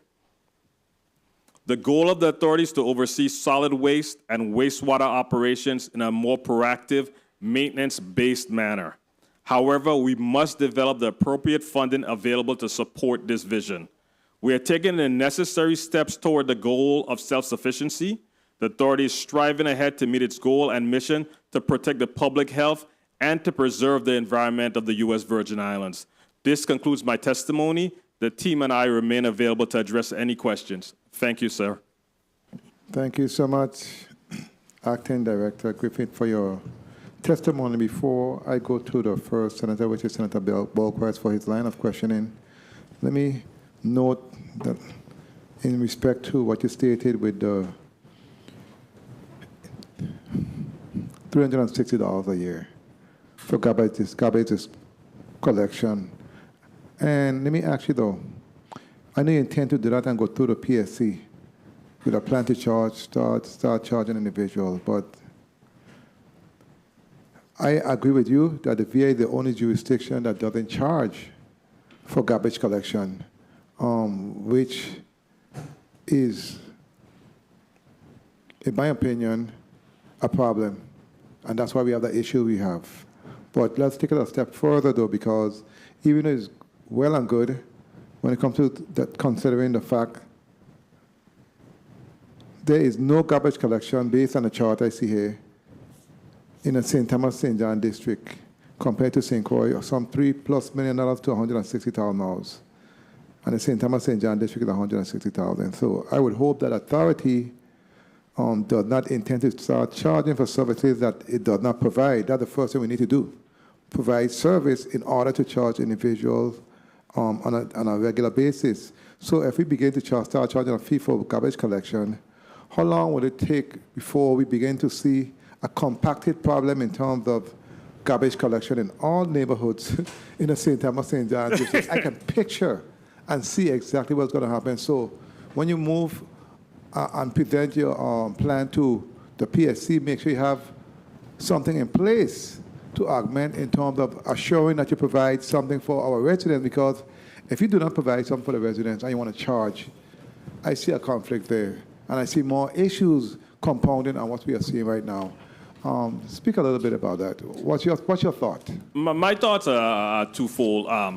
In St. Thomas, Right. In St. Thomas, we have the bin sites in St. Thomas. So our bin sites in St. Thomas are way more than we have in St. Croix. So for example, it costs us about $2.6 million to maintain the bin sites in St. Thomas. And in St. Croix, it's a fraction of the cost because we don't have as many bin sites. And the reason that St. Thomas has more bin sites than St. Croix is because of the terrain of St. Thomas. St. Thomas, it's so hilly to go up. Because of the hills, it's hard for the garbage trucks to go house to house, and the garbage trucks aren't designed in the States for this type of terrain that we have. So we'd have to invest in much smaller garbage trucks, and then that would probably quadruple the cost in St. Thomas. But I do agree, though, we need to do more house-to-house collection in St. Thomas, and we need to reduce the number of bin sites that we have in St. Thomas, because in my humble opinion, you know, and for a beautiful place for us to live and a tourist destination, you shouldn't have garbage bins on almost every other corner.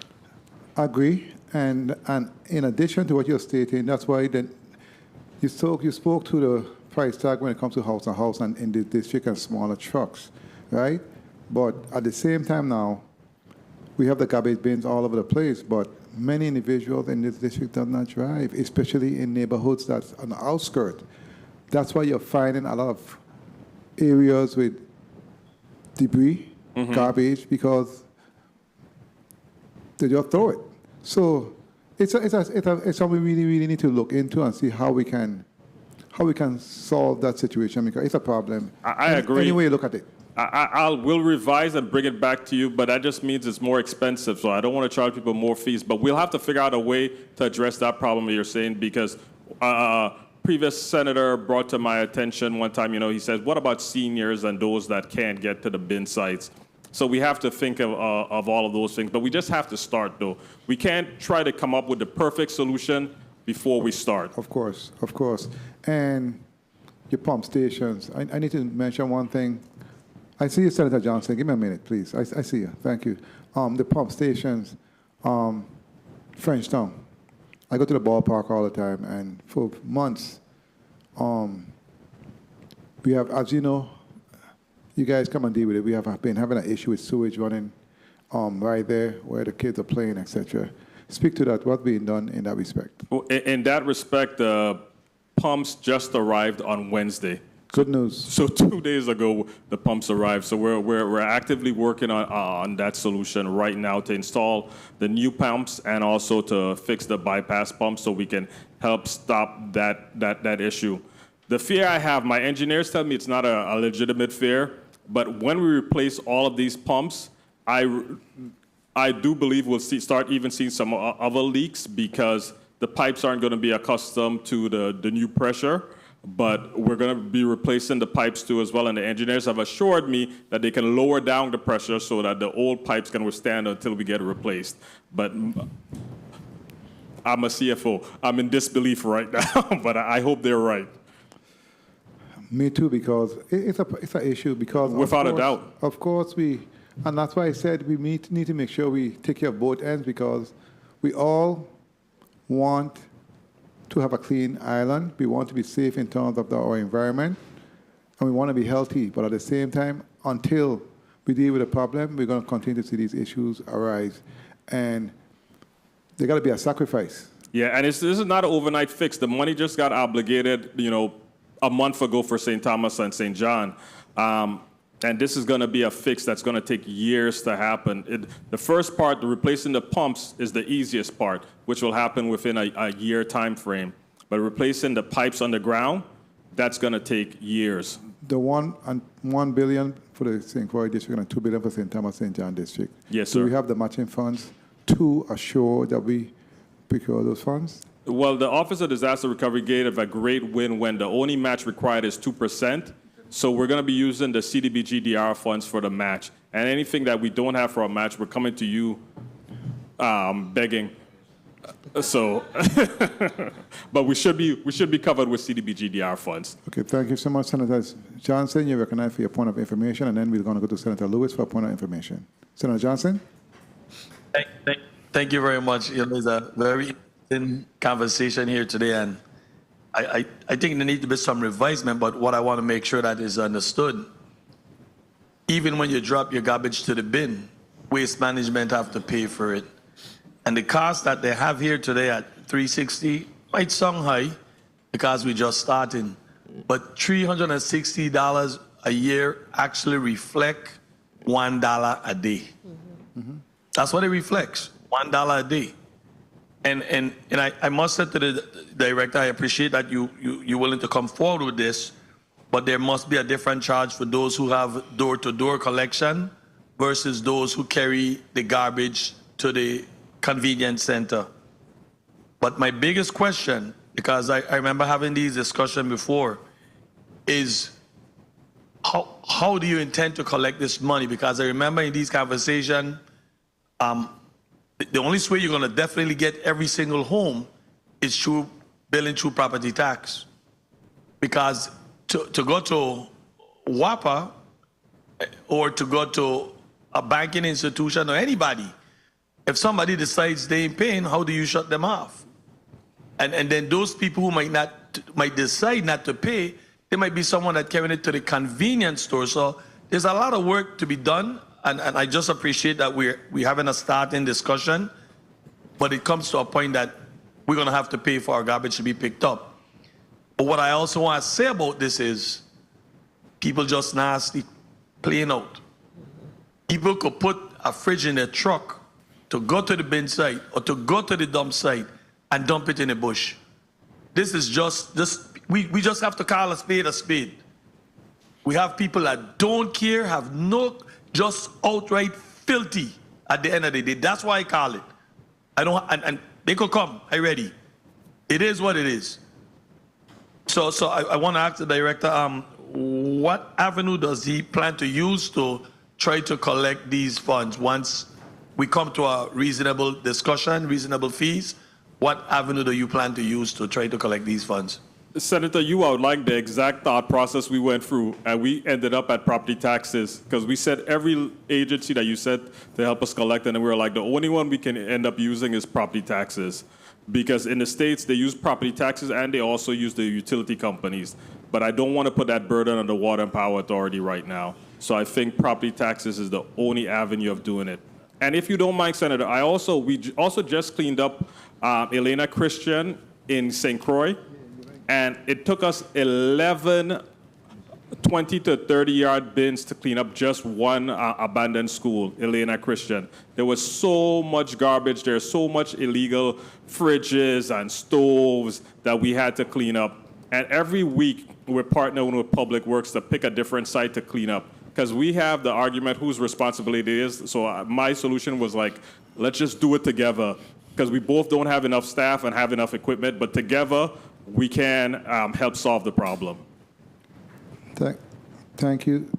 Thank you very much. Thank you, Senator Johnson. I have 2 points of information, but before I go there, I want to stay there because, and I want to make it clear, I am not saying that folks should not pay for garbage collection because they must in order to solve this problem. What I am saying, if they are not getting a service, you see what I'm saying? Why should we charge them? So I say there must be parity. We must find a way to assist, especially seniors, etc. We must find a way to assure that they are getting the services because they're going to be charged. That's all I'm saying. So we need to find a mechanism. And it is reasonable, in my opinion, because my daughter and everyone else in the States pays for garbage collection, and they pay way, way, way more than that. Yes, they do. So it's going to have to come to a point where we must charge. But let's do our due diligence and assure that we take care of all areas and there is no loophole. That's all I'm saying. I'm open to that discussion, Senator, of course. Senator Lewis, you recognize for your point of information, then Senator Carla Jackson. Oh, and I want to recognize also Carla Joseph, I said. I also want to recognize the president of our Senate President, Senator Milton Potter. Thank you for being here. Senator Lewis, you recognize. Good afternoon, colleagues. Good afternoon, testifiers. Good afternoon, Virgin Islands. Mr. Griffith, along the lines that we were talking about with Frenchtown. Yes, sir. I really want to tell you that area really isn't a pump problem. There seems to be a blockage between Mibluke and as you get up, little past where you were in the Label Creole.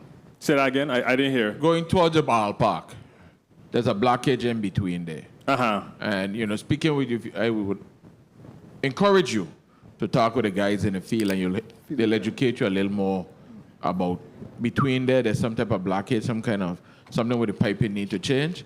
So even if we fix the pumps today or tomorrow, we still won't have that problem. So I just wanted to, encourage you to have a conversation with them about that, okay? And the number 5 with the ODR, the RFP that we're going to do, it will help address some of those issues, but we can immediately run a line through that area to see if there's something causing it to come up. Definitely, it's not, it's not the pump, and I don't think we could wait for any bundling. Because, no, we can do that before. People traversing through that place there, and every so often I must give you guys credit. at least every Friday or so forth, they try to go and send a truck there to pump it down when they get outrageous to really try to address it as well. It's a multitude of problems. What happens is when the pumps goes up, it overfills an area, and then they get sewage from another area. So you're right. It's not just that pump though. So for example, when the pump by the court goes off and it occurs over there initially, mess up all in PMP and so forth. Yes. You know. Then I've been out there, but I'm just saying, just have a conversation with those guys and they'll give you a little more information so you could speak from a point of knowing. I'll go down there and we'll take a look and see how we can address it. Thank you for the response. Thank you, Senator Lewis. The line is too small. The line needs to be expanded also. All of the lines have to get changed. Senator Joseph, you're recognized for your point of information. Thank you. Senator Carla Joseph, please recognize the mic. Thank you so kindly. Pleasant good afternoon to the team of Waste Management Authority. My question is going along the same line that the chairman mentioned with taxing individuals, because you will probably have a person possibly paying two taxes. They have undeveloped property. So that undeveloped property isn't generating any type of solid waste or wastewater, and then they are living or maybe renting in another property, which you're going to probably have the landlord tax, and the landlord would then in turn tax them. So I think it needs a really comprehensive look and to just do an analysis and see how that would look and shape. I'm not opposed to it. I think I'm very much a subscriber about people paying their fair share. We have to pay our fair share. You can't be operating the same way, but we don't want to tax people twice. That's my concern. Thank you so much, Mr. Chairman. Thank you, Senator Joseph. That's a great point because, I worked at housing finance before, and there are a ton of people that rent and they own land. So I can see that concern. So we'll look into that and see how we can help come up with a solution for that. Thank you for bringing that up, Senator Joseph. Senator Boquist, you recognize for your 6 minutes. Thank you, Mr. Chair. Good afternoon, Mr. Chair. Good afternoon, colleagues. Good afternoon to the listening and viewing audience, and good afternoon to the leadership team of the Virgin Islands Waste Management Authority. While the exact phrase cleanliness is next to godliness is not found in the Bible, I think that at some given point in time, someone's grandmother or mother said that in the household, and we've all developed an inherent interest in keeping the place clean. And I want to just take this moment and say to the listening public out there, please take pride in our home, because I've seen a lot of stuff on social media lately with a lot of trash being dispersed all over the place, when in fact we have specific locations for trash to be rendered. And that's where you come in, Director Griffith, Acting Director. Good afternoon to you and the leadership team. I want to ask you a few questions concerning your FEMA obligated funds. You mentioned the $3.2 billion. In addition to that, you mentioned that there is a 2%, is it that 98% of the funding is available, but 2%, which is about $65.5 million, has to be matched. Correct. By the local government. Have you looked at any alternative funding sources outside of coming to us, of course? Yes, you're the secondary funding source, actually. The primary funding source that we're looking at is the Community Development Block Grant Disaster Recovery. Yeah. So that funds specifically has funds set aside for FEMA matches. So they've set aside over $100 million for FEMA matches. The problem and the great part for the Virgin Islands is that the territory has been approved for way more FEMA funds than anyone ever thought it would be.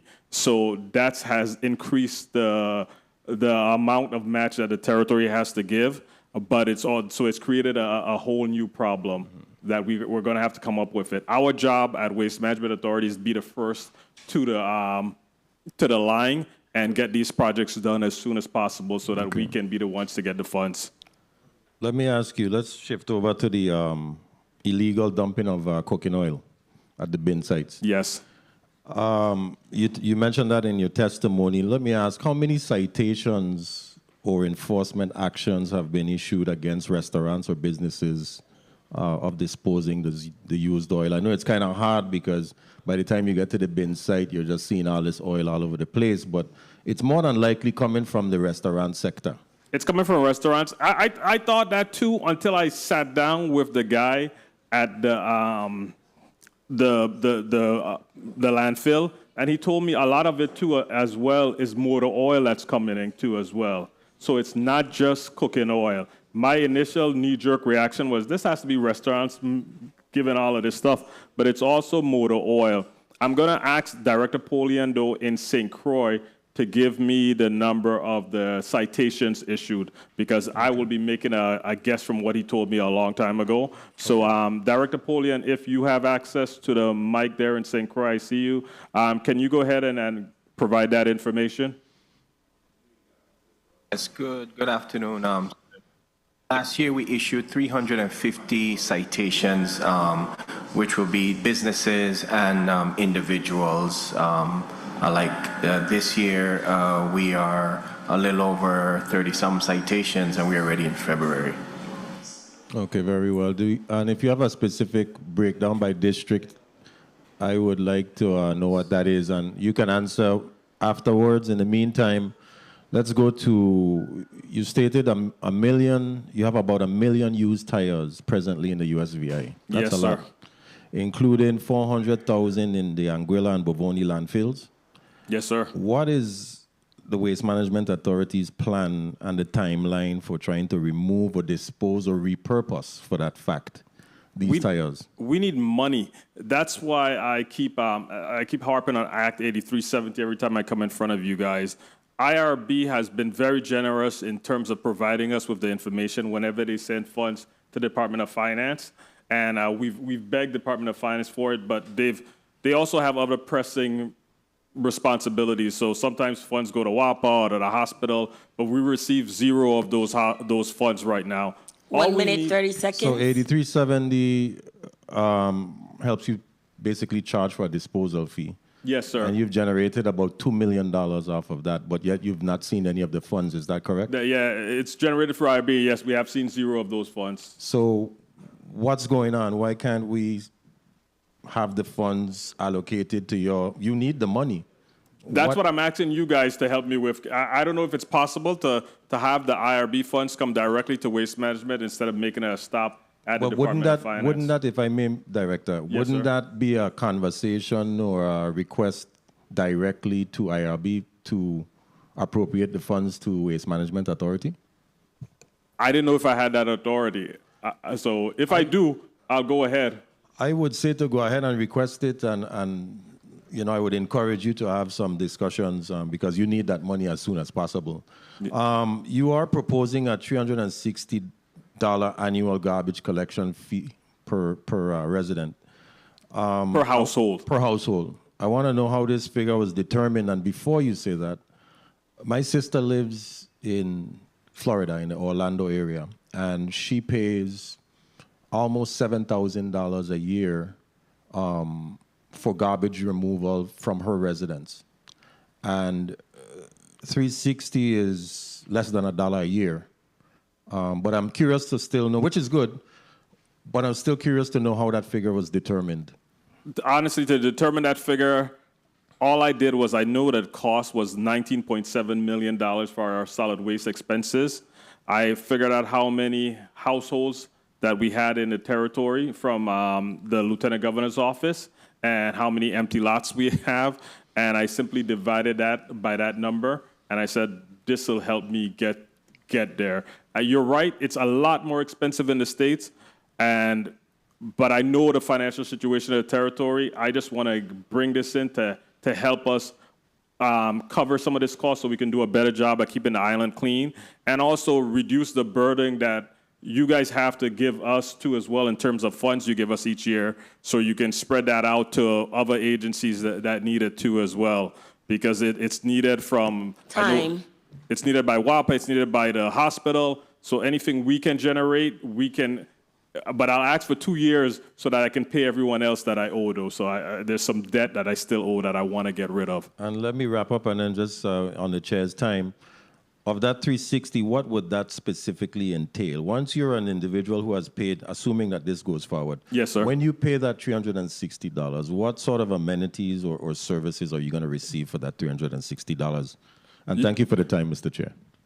You're going to receive the services that you're currently getting for free, but even better, because what's happening simultaneously is that the bin sites in St. Croix especially have been approved to convert to convenience centers. So they're all going to look much better, fantastic, and they're going to allow us to collect and separate waste. And in St. Thomas, we're going to have a similar thing, but we have so many bin sites in St. Thomas that I have to figure out a way, like this Senator Blyden said, to increase house-to-house collection in St. Thomas in the places that we can, because some places garbage trucks are just not designed to go up these hills and these small areas. But in some areas they are, so we'll eliminate bin sites from those areas.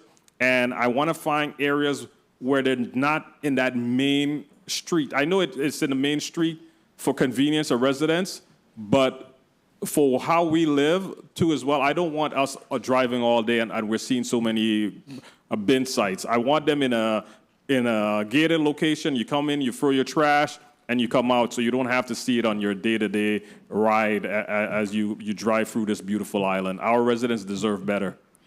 Thank you so much for your responses. Before I go to Senator Lewis, let me ask you in respect to the 360, and it just popped up in my head while I was listening to the former senator line of questioning. You said property tax. What about the thousand of individuals who don't have a property? That's a lot of revenue also that we can collect, and it's a lot more, I believe, who don't have property than those who have. So try and see how we can figure it out and find another way, because I think you can collect more, way more, based on a level playing field, but at the same time, a fair playing field. So just a thought, food for thought. Okay? Yes, sir. Senator Lewis? Commission. Point of information, Senator Johnson. Thank you very much, and I'm glad that he said household, because it's important for us to know that it's not just property. You could have a property without a house, and you won't be charged. Same thing like what they do with the wastewater. Those who connected to it is charged. I'm not sewer. I'm not connected to the sewer, so I don't pay. So I quite sure will be the same thing. What I wanted to ask the director is, your number 360, and you did some other numbers there. If this 360 was supposed to be the price, just trying it out, what would be the total amount of money you would collect? Because you say you did it based on household, meaning every property that have a home on it will be paying. What kind of numbers were you coming up with if you did have those figures? When I did that calculation, the 360 divided by the number of households would yield a little bit over $19 million. The problem that I'm going to run into, and will still need your help, is that how property taxes only collect 81% of property taxes that they send out. So that will yield us bringing in a little bit over $15 million. So I'll ask at that time to keep us 2 years with the same rate that you're giving us, and then after that, you can drop our rate that you give us by that $15 million. Thank you very much, Mr. Chair. Thank you, Senator Johnson. Senator Lewis, you recognize for your 6 minutes. Good afternoon, and thank you, Mr. Chairman. Thank you. Good afternoon, colleagues. Good afternoon, testifiers. Waste Management, good afternoon. Afternoon, sir. Great. Mr. Griffith. Director Griffith. We talked about the aging infrastructure, the pipes and so forth, your solid waste side, right? Your wastewater side. Wastewater. Right, and we you know, let's go to the plant. How are things going there? What about the infrastructure there? In the wastewater plant? Yes, sir. It's similar. It's an aging infrastructure that needs to be upgraded. It's currently being run by an outside company for us that we pay on a monthly basis, and we're going to take over in the next 4 years in managing that. But that's also has to be upgraded too as well to deal with all of the waste that's coming into it. So the team is currently working on that. We have Mr. Smith, who's not with us today because he was out for a medical reason. But his team is working on that plan to upgrade those plants. And that's being brutally honest, 'cause we don't do good with maintaining our own thing. No. We don't do a good job with it. So, I mean, we have staff, we bringing on staff. How many vacancies you have? That's why it's... How many vacancies you have? We have probably over 50 vacancies in the waste management, but we don't have money to pay for all the staff neither. That's why I have to start charging fees. Because if I hire and fill all of those positions, the $5 million that I'm underfunded by for contractor payments, that increases to a higher number. But we're hiring the essential staff, but we need funds to be able to hit this problem. There's no way around it. Money is the solution. Okay. How are you with your equipment now? Upgrading your equipment, whether on the solid waste side or the wastewater side? Same issue. Money, money, money. Equipment, we get new equipment. We have a team to service the equipment. But when the equipment goes down, what I have to do is there's somebody I'm not paying that month, and I go fix the equipment. But unless I get more money, I'm still in that same situation because, unfortunately, I sound like a broken record, but if I don't have enough money, I cannot pay for these services to even fix something. I was on with our director of solid waste, and she sent me a list of the broken equipment we had. And I met with our fleet director, and we went through that. And his hair, since he's been with us, has gone from black to gray, and he's only been there for 2 years. It's because we just don't have enough capital to properly maintain these things. So, yes, but... All right, let's go on another side. Yes. A side that probably could be a revenue generator. How many enforcement officers you have? Enforcement officers, Director Polian, give me the exact number of enforcement officers since we hired the 2 new ones. Currently, we have 3 enforcement officers on St. Thomas, 1 on St. John, and we have 5 on St. Croix, to include myself. All right, so how are we doing with citations and fines and liens? Not liens, citations. And collections. As mentioned earlier, we issued 350 citations last year. The year before was 273. This year, we are up a little over 30. So we are out there monitoring the cameras, issuing citations to businesses and individuals who illegally dump. But we do need more officers, like the IED stated. We do need money to hire these individuals to put more officers out at the bin sites and the landfills. Could you explain to the senator how the revenue process works from the tickets? So what we do is the officers will issue the citations and they go to court. Right now we're having a problem, whereas even the citation is $1,000, but courts reduce the fines to $150, $250. So we're not getting the full amount. Like I stated earlier, 350 citations, that was supposed to be $350,000 that we were supposed to get. Last year, we only got like $53,000 from all those citations we wrote. It does drop the morale of the officers, but they still keep doing their jobs. Again, our plan is to put an officer at every bin site, also the landfills, to monitor these illegal dumping. And then we're going to also have officers who will be doing patrols that will be traffic stopping these individuals and issuing them the citations. All right, you said in your testimony that you just completed, you're in the process of completing negotiations, right? I think how much, that's 104 employees we talked about? Yes, sir. 1 minute. It's before the board. It's before the board. We're just waiting for the board to give me approval to sign board it. approval. When would the board be meeting again? We sent it to the board so that they can they can vote it without a formal meeting and just have the review. So we're hoping to get that within the next 2 weeks, but I don't tell the board what to do. The board tells me what to do. And granted, and if it's a favorable vote, how soon before implementation? It'll be right away. I'll jump on it. All right, you say, outside of that, I know you have some challenges with engineers and so forth, and I see Public Work have the same challenge. What are you doing for recruitment along the lines of that? The recruitment for engineers, that's been a tough one where, let me see how I can say this correctly. I'm hoping with what's happening in the federal government in the States that some of the engineers decide that, hey, let's give the Virgin Islands a try, honestly, right now, because there's so many big projects all over the United States, too, as well, that everyone is having the same difficulty recruiting and getting engineers to work for them because they're needed everywhere. And I heard, sorry, Mr. Chair, let me wrap up here. Along the lines with the collection and the charging and of your fees and so forth.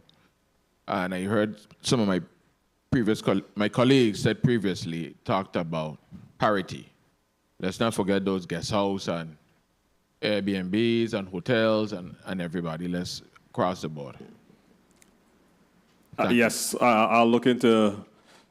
They get charged different fees, so they're supposed to pay for their garbage collection. Granted, and I'm just saying, let's have parity across the board. And let's stage a real campaign and educating the community before we start regulating. All right? Sounds good. Thank you. Thank you so much, Senator Lewis. Before I go to Senator Gittins' point of information, let me let you have your point of information and I'll move on. Point of information, Senator Gittins. Thank you, Mr. Chair. Based on the, through the chair to the Director of Enforcement, based on the questioning from the previous senator, what part of the VA code speaks to your fines? And what's the language there with regards to the tickets? You're saying that they're $1,000, but sometimes it's reduced to $100 or $150. Tell me the part of the code and tell me what it says. Does it say up to $1,000? No, it doesn't say up to. 1563A speaks of the illegal dumping. Title? You give Title me 19. Okay, Title 19. Subsection 1563. 1563, Correct. So it speaks of the illegal dumping, and the fines, it speaks of $1,000. So it don't go up to, it just go no less than 1,000. So what the court's been doing is they've been issuing $150, $250, but they're not issuing that $1,000 fine. But they can't do that if it says no less than $1,000. So something is wrong there. So we need to look at that language and have a discussion. Because if it says no less than, then it should be no less than. Correct. All right. Thank you, Mr. Chair. Thank you, Senator Gittins. Let me ask, before I go to Senator Francis, in respect to your equipments that you have at the shop. I know a couple of years ago I did a tour, I did a walkthrough. Who's your fleet manager? Mr. Dion Malone. Okay, I did a walkthrough, and at that time there were so many equipments that were sitting there that was $1,000 and $1,000, and all I needed was an alternator, a belt, minor repairs. Let me ask you, how much mechanics you have there at your shop? I want to say off my hand, it's just 4 mechanics. Just 4. Mm-hmm. Okay, and how many equipment do you have offline that's just waiting or need parts, etc.? We have I have a list on the solid waste side that I just received recently from Director Sanderson, but I don't know the exact number. I'll have to get it back to you. Do you have it memorized, ma'am? Oh, she has the list. So if you don't mind, I'll let Director Sheena Sanderson. Just give me a minute, I have to count. She's counting. Very well, and why she's counting, that's very important. Let me tell you why, because the history, and based on my observation, the fleet management is not good there, and that's one of your major problems. There is many of your equipment that's critical to your operations that's not serviced and or repaired in a timely manner, and that's affecting your operations, which affects your funding in terms of carrying out your duties. So I think you need to focus a little bit more on that area of your operation, and I think that would assist you moving forward in so many ways. That's very important. You're right. The number is 26, but you're absolutely right with that. The biggest issue we have at Waste Management, though, is that there's so many things to fix, so that what we're doing is just basically going down the priority list from the most important, the most, and going down the list. But you're 100% right. The equipment plays a big role in us being able to do our job. So helping us to get those 26 pieces of equipment up and running is crucial. Okay, Solid waste. before I go to your point of information, I want to piggyback on the $1,000 fine, no less than $1,000. Do you believe if we have a sliding fee scale that would assist? Because, for instance, there are many individuals who just probably throw a candy wrap, and they're being charged the same as some companies that are dumping major illegal dumping, but the fee or the fine is the same. So do you believe we need something different in terms of a sliding scale? I see how Senator Gittins' face looks so upset with that I'm afraid to answer that question. No, answer it. That's my opinion. I'm asking a question. Okay. That's the way I see it. Director Polian. You see, all the police officers say litter is litter. Littering is littering, yes, sir. So, in my opinion, I understand what Senator Blyden is saying. If somebody threw a candy wrapper, they shouldn't be charged $1,000 like somebody who's dumping a fridge. But I'm starting that question is alone has started an argument within the Senate bill. So, in my team, it's the same way. It's the same argument. The enforcement officers tell me, litter is litter. Whether you drop a candy wrapper or you drop a fridge, you shouldn't be littering, and we should charge you the fee.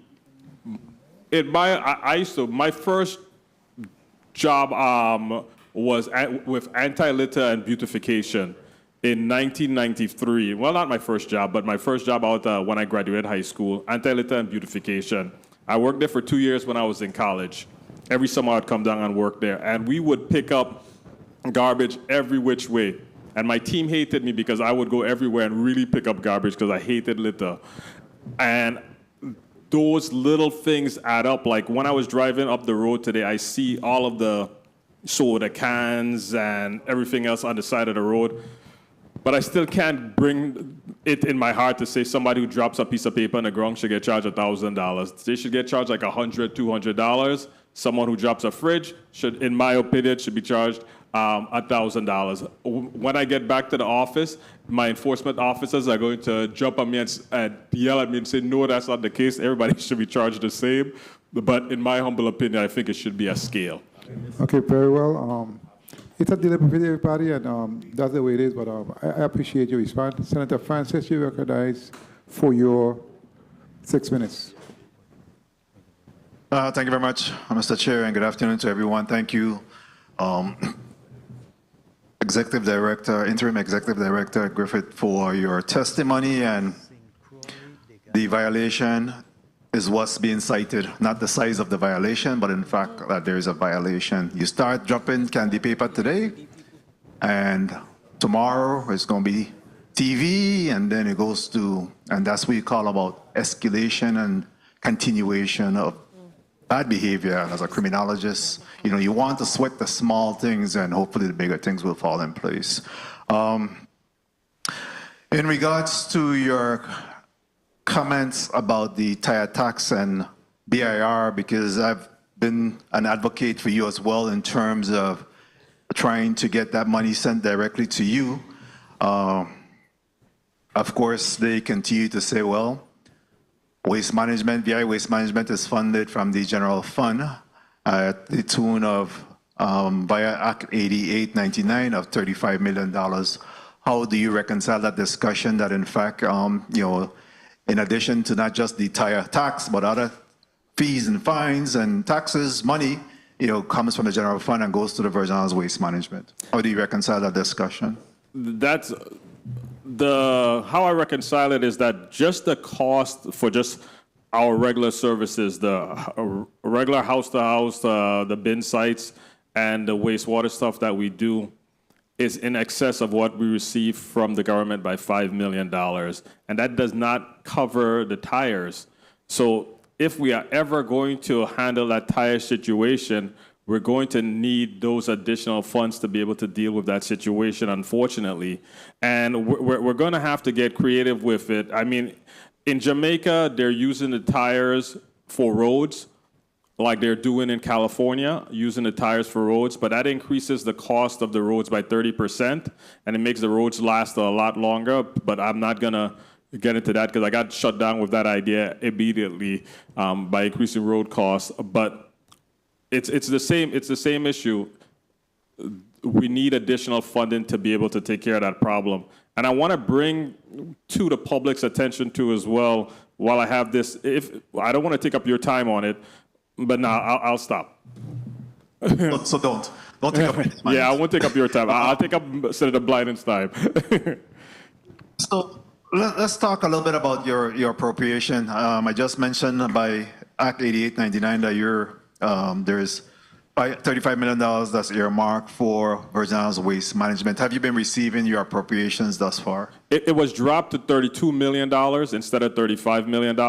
So that's really what created some of the issues, because we have now begun receiving our allocation. We finally got caught up actually this month. Every time we come before the Senate, we always get caught up. So thank you, senators, for just allowing us to come here and making sure that we get paid. But it's been dropped from $35 million to $32 million. So we were at $2 million over budget. Let's be clear on that, though. Let's be clear on that.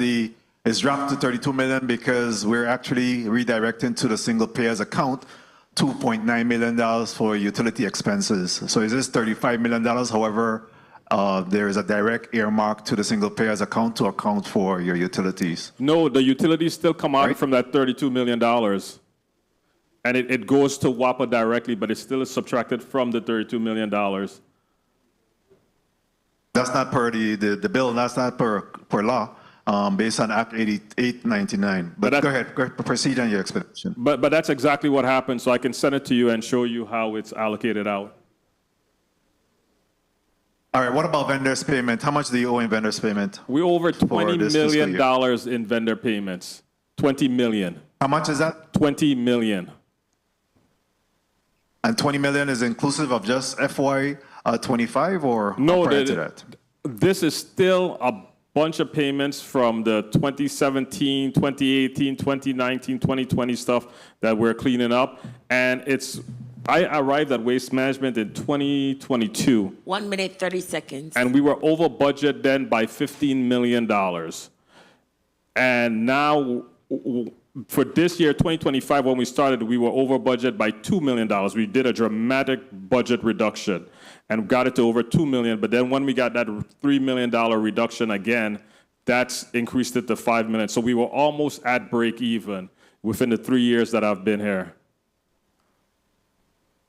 Very quickly before my time expired, and we'll continue to have that discussion in regards to what's owed there, because I still want to glean exactly how much is owed for FY25. Because everything else will be prior year's expenses. Yeah. In Act 8978, Bill 35-0427, we asked for a feasibility study to be done to determine what it will cost for us to be able to run sewage line from Five Corners all the way to Lorraine. 30 seconds. And I sent you a letter in response to that as well. What is your thought about when that feasibility study can be done, or are you aware of that measure to conduct that feasibility study? I'm aware of that measure to conduct that feasibility study. What I lack right now is resources to even. I need to put an RFP out to get an engineering firm to do that for us.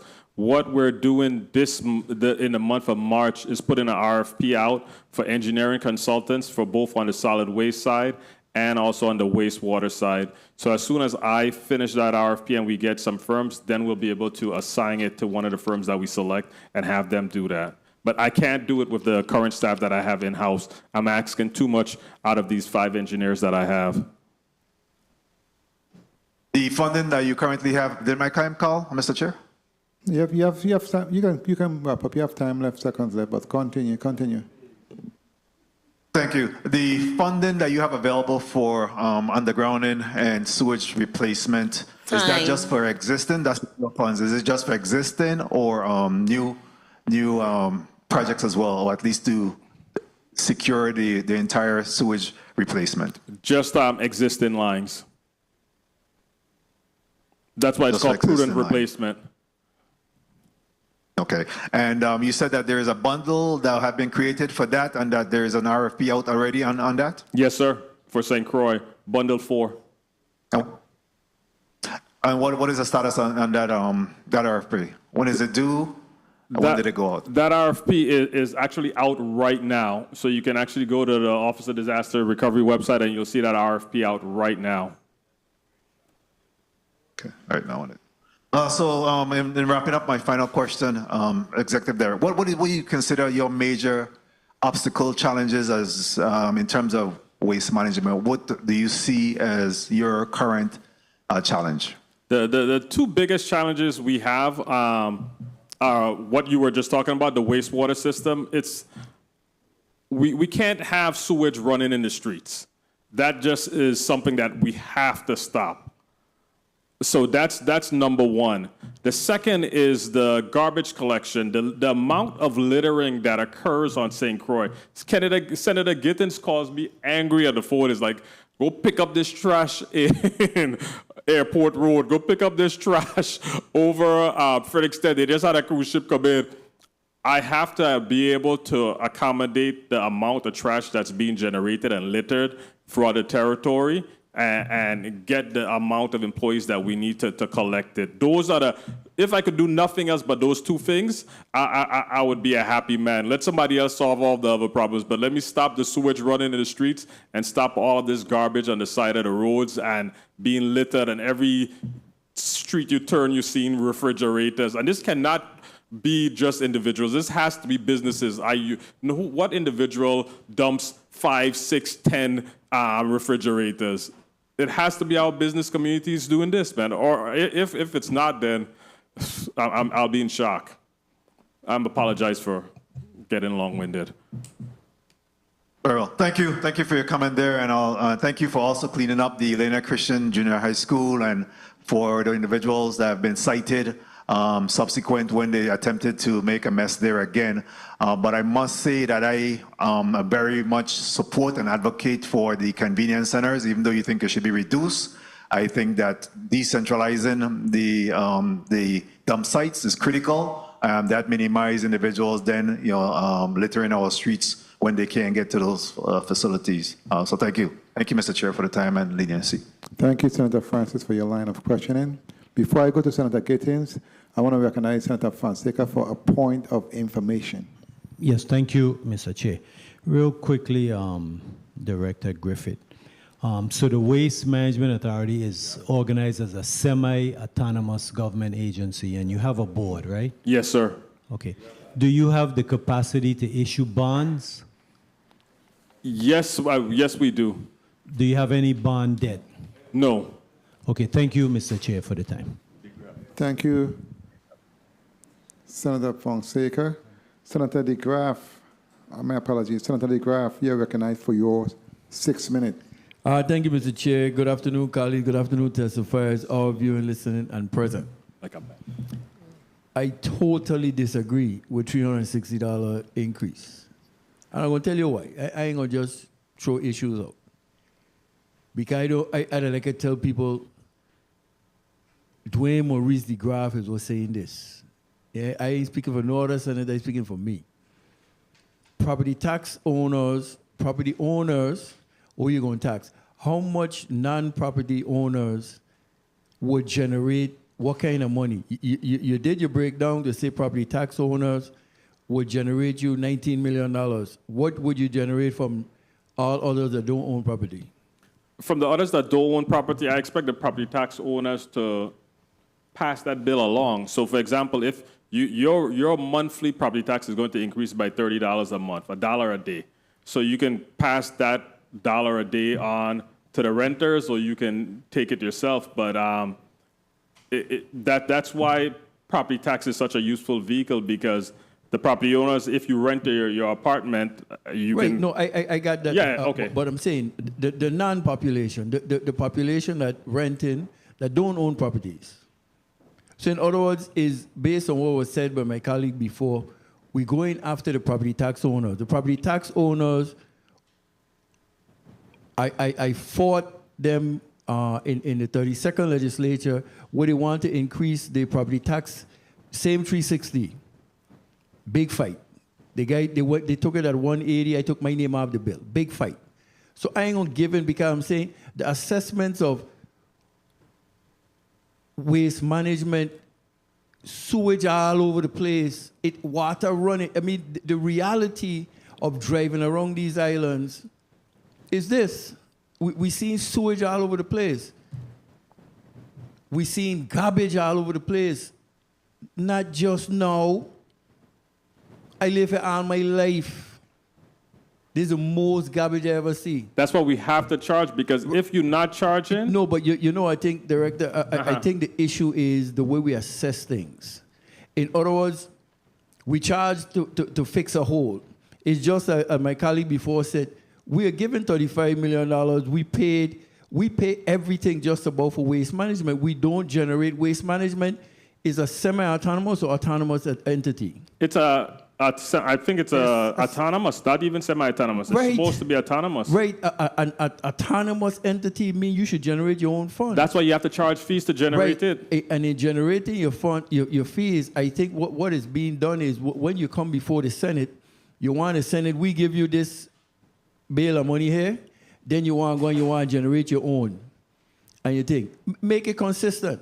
So in order, how much money would it be now in fixing waste management, wage increases? How much would you need to give your staff, properly staff your people, give everybody the wage increases, what they deserve to work and stuff? You got to start from inside out. What would it cost you? It's right now it costs about $45 million. It would probably cost like $50 million to do all that you're saying. Okay, so we're gonna put in for $19 million to plug a hole on one end, and then you got less staff, and you see. This is what I'm saying. No, you have to do everything together. You can't do everything together. But I'm saying your plan. If you don't have a plan, you're gonna fail all the time. And I'm just saying again, to bash waste management is the easiest thing. But my thing is, Senator, how do I support you to support the community? That's my stance. But I'm saying waste management have some of the lowest salaries around. Agreed. Right. So that's what I'm saying. So don't go to generate your revenue for everything else and forget your staff. The staff is already doing the work. But it's going to... but you're right. The overall plan needs to be explained so that you can see that's how it can be plugged in. So you're 100% right with that. Okay, Director, you mentioned Red Hook Convenience Center. Where is that? Where is that convenience center going to be? That's the one, and forgive me, told me if I make a mistake on it. But I believe it's the one that you guys want to put the sports complex on. We removed that. 1 minute, 30 seconds. We removed that. We repealed that the last I remember in the December session. So that facility does not exist anymore. So that means less place for us to No, but I'm saying, I thought you were aware of it. That's what I am aware of it, but I haven't seen the law, so I'm still pushing forward to clean up the island. That's my only concern. So as soon as you guys said it to me, I'll get up off my horse to get those funds. Also, for that. my colleague we passed a bill for cameras around the territory to address some of the enforcement to issues. I don't need to know where your cameras are, but have you taken advantage of that? Because we did make an appropriation also in regards to getting cameras up. have you installed these cameras, a system, or have a contractor putting it in place? Is that in place? Yeah, we do have cameras 30 up. seconds. The issue that we have with the cameras that I need to help get fixed, and I have to do that through IT team, is every time we lose power, we have to connect with the company in the States to reset the cameras so that they can work again. And you guys know how much we get power outages in the Virgin Islands. So it's almost every week we're calling this company, say, hey, reset the cameras so that we could see and blah, blah, blah, blah, blah. So the cameras are up, they're being monitored. But I have to get them another power source besides just the traditional electricity, so they don't have to be reset so many times. And again, that's something need to be addressed. Because to me, if I wrap up, Mr. Chair, when I hear enforcement give 350 citations, I laugh. You know why I laugh? Because when somebody mentioned about $360, it's only it amounts to $1 a day you're paying. 350 citations amongst the one ticket a day for a year. When I was a police, we had quotas. You had quotas. Now they change all that. You had to give out X amount of books or tickets a month and all of that. So I'm just saying, when we do an assessment, let's do an assessment of your organization from in, out. Okay, if you try to fix everything out, your inside infrastructure crumbles. Your employees ain't getting paid right. They're not getting the wage increase. All of that affects your operation. So that's my take on it. I agree. That's all I'm saying. So, I agree 100%. I am hoping that we get an executive director that can help us do all of those things. But my two main goals, as the senator said initially, actually, I just want to pick up trash, and I want to fix the wastewater situation. And I think I have to add the third, I want to pay our employees right, because there's nothing that makes me happier than you getting a paycheck after a hard day's work that could cover all your bills and make you go home and sleep good at night knowing that you do a good work and you get a good pay. So just in closing. Yes, sir. The employees first, number one. Then you fix everything else outside. I'm telling you, the minute you start fixing the outside first, your foundation crumble and then it makes it harder to do it. Fix the inside first, you see the difference. Thank you for the time, Mr. Chair. Thank you, Senator. I'll take you up on that, Senator DeGraff. Thank you, sir. Thank you, Senator DeGraff. Before I go to Senator Johnson, Acting Director Griffith, in respect to the cameras, I worked hard to bring that bill because it made sense. It made sense. But at the same time, I did not know at this point, honestly, in respect that the cameras being down every time power go out, and we have to call someone in the state. I thought we did that, solve that locally. And also, I thought we were being creative in terms of having some type of solar backup, just to hold them until the power comes back on. What's going on in that space? I thought we were being creative. Yeah, so I learned, I've been doing this interim position for the last 6 months. Before I was just paying bills. So now that I've learned that, I'm meeting with the teams to help come up with some type of solution for that. I don't have the solution right now, though, so I'm meeting with IT and with the enforcement division so that we can come up with a solution. Okay, very well. Senator Johnson, you're recognized for your 6 minutes.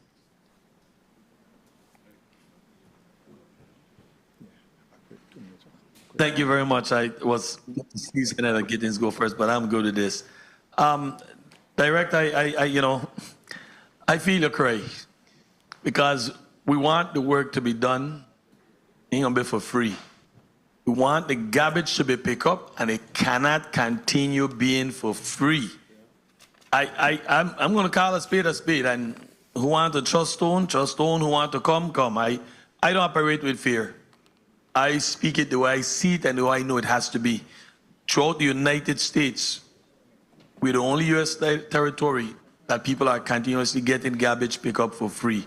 And at some point, it has to stop. I might not agree with the $1 a day right now.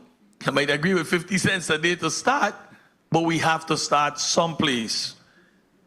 I have a bigger concern, Director. We spoke about all of these pipes that we need to put into the ground to make sure that all of these sewage could be pushed down to the treatment plant. The treatment plant is my big baby. Why I say that, I did a tour of that facility, and you're supposed to be operating off of 3 pumps down there, and we're now operating off of 1. And if that 1 pump fail, I don't care how much pipe you put in the ground, everything on back up in our tongues and to everybody that's connected to the sewage line. It will be a crisis in the Virgin Islands. I traveled there, I visited, there are 3 storage tank where the water is in, and I might be calling the wrong name. However, only one of them is actually purifying clean the water to send it out back out to the sea. What are we doing about that, and have we looked into that as far as trying to make sure we get, and I got some good figures, it's $500,000 a pump down there. And we had 3, and we're down to 1. I think St. Thomas have similar situation. What's the status on the treatment plant down by the landfill? The treatment plants down by the landfill, there is also funding available for that through FEMA. So that's what we're looking to do. But before I say that, because I don't want to misspeak on this one. So before I answer, erase what I just said, erase that 100%. I have the FEMA representative here, Eloise Brown-Moe, and for us, who's our grant administrator at Waste Management Authority. And Mrs. Moe, do we have funding right now at Waste Management to address that problem of the treatment plants? If not, we come into the Senate.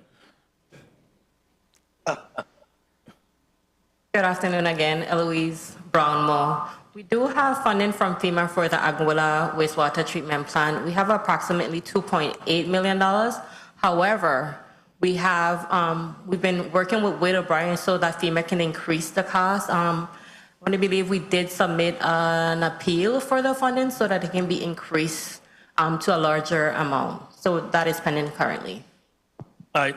So listen to the figures that you have there, and I just said that there are 3 pumps.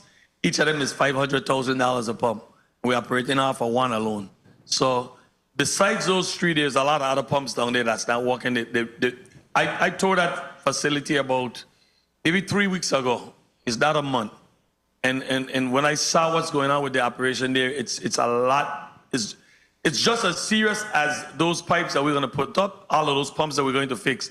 Because if that isn't fixed, all the work we do going to be for naught, and we will have a bigger problem than we really think we have. And I think similar situation is St. Thomas. So do you have funding for the St. Thomas one? So for the St. Thomas one, we do have the funding. It's tied into the St. Thomas prudent replacement over the $2.8 billion. The treatment plants are tied into that funding. All right. Now, I go back to the director. We just did some work and repairs on the sewage line there going down the Catch and Rest Road. And boy, you don't want to drive with that road. Because when you drive that road up to today, I drove that road last week, Sunday. 1 minute, and the 30 scent seconds. of sewage driving on that road. What's the status with that project? That project, we don't have a good solution for that project yet, because every time I ask the staff about that, they say it's a WAPA issue. WAPA says it's our issue. And we were supposed to go down last week together, both agencies, to determine the source of the problem. Unfortunately, Mr. Smith isn't here today to help me answer that one. But we're collaboratively going down with WAPA to figure out the problem, because my team went down there and they were like, we have no leaks. We don't know where this is coming from. And the WAPA says our water line is on the other side of the road. It's not on this side of the road. This is not our water. So I told them both of y'all go down there together and figure this out, because there is something coming out of there and it smells. So I have to get a solution. If I have to go down with the engineers, I will, so that I can make sure it gets done. But I don't have an answer for that question right now, sir. But I will get one to you, though, before the month of March ends. And you spoke about the convenience center, but you didn't give a date as to when they will go out for bidding. And you also spoke and say in your testimony that you have 5 out of the 7 centers receive authorization. What's the status on the next 2? And when would they be going out to bid? So all of the ones in St. Croix already went out to bid, and we have a firm that's ready to be selected. So all we need from the Housing Finance Authority is the permission to move forward. called them yesterday. I went on the phone with the team, and it was just a small matter that they were looking for so that they could grant us the notice to proceed so we could award that contract. We've already given them a copy of the contracts so that they could review. And I think that we are in that final stage. So I told them I want to be able to sign this contract next week, Monday. So I'm going to be harassing the hell out of them from today on until we get that contract. But I expect to have that contract next week so that I can execute and start the convenience centers in St. Croix and get all of the St. Croix convenience centers up and running. In St. Thomas, it's a little bit slower, but we'll get there within the next 2 to 3 months too as well, though. But in St. Croix, we're at the point where we can award and we can start construction within this year. And Mr. Chair, will you can I wrap up with one, Mr. Chair? Please do. I want to talk about the tires. And, you know, when you go to these convenience center, nobody can tell me that it's individual carrying tires there.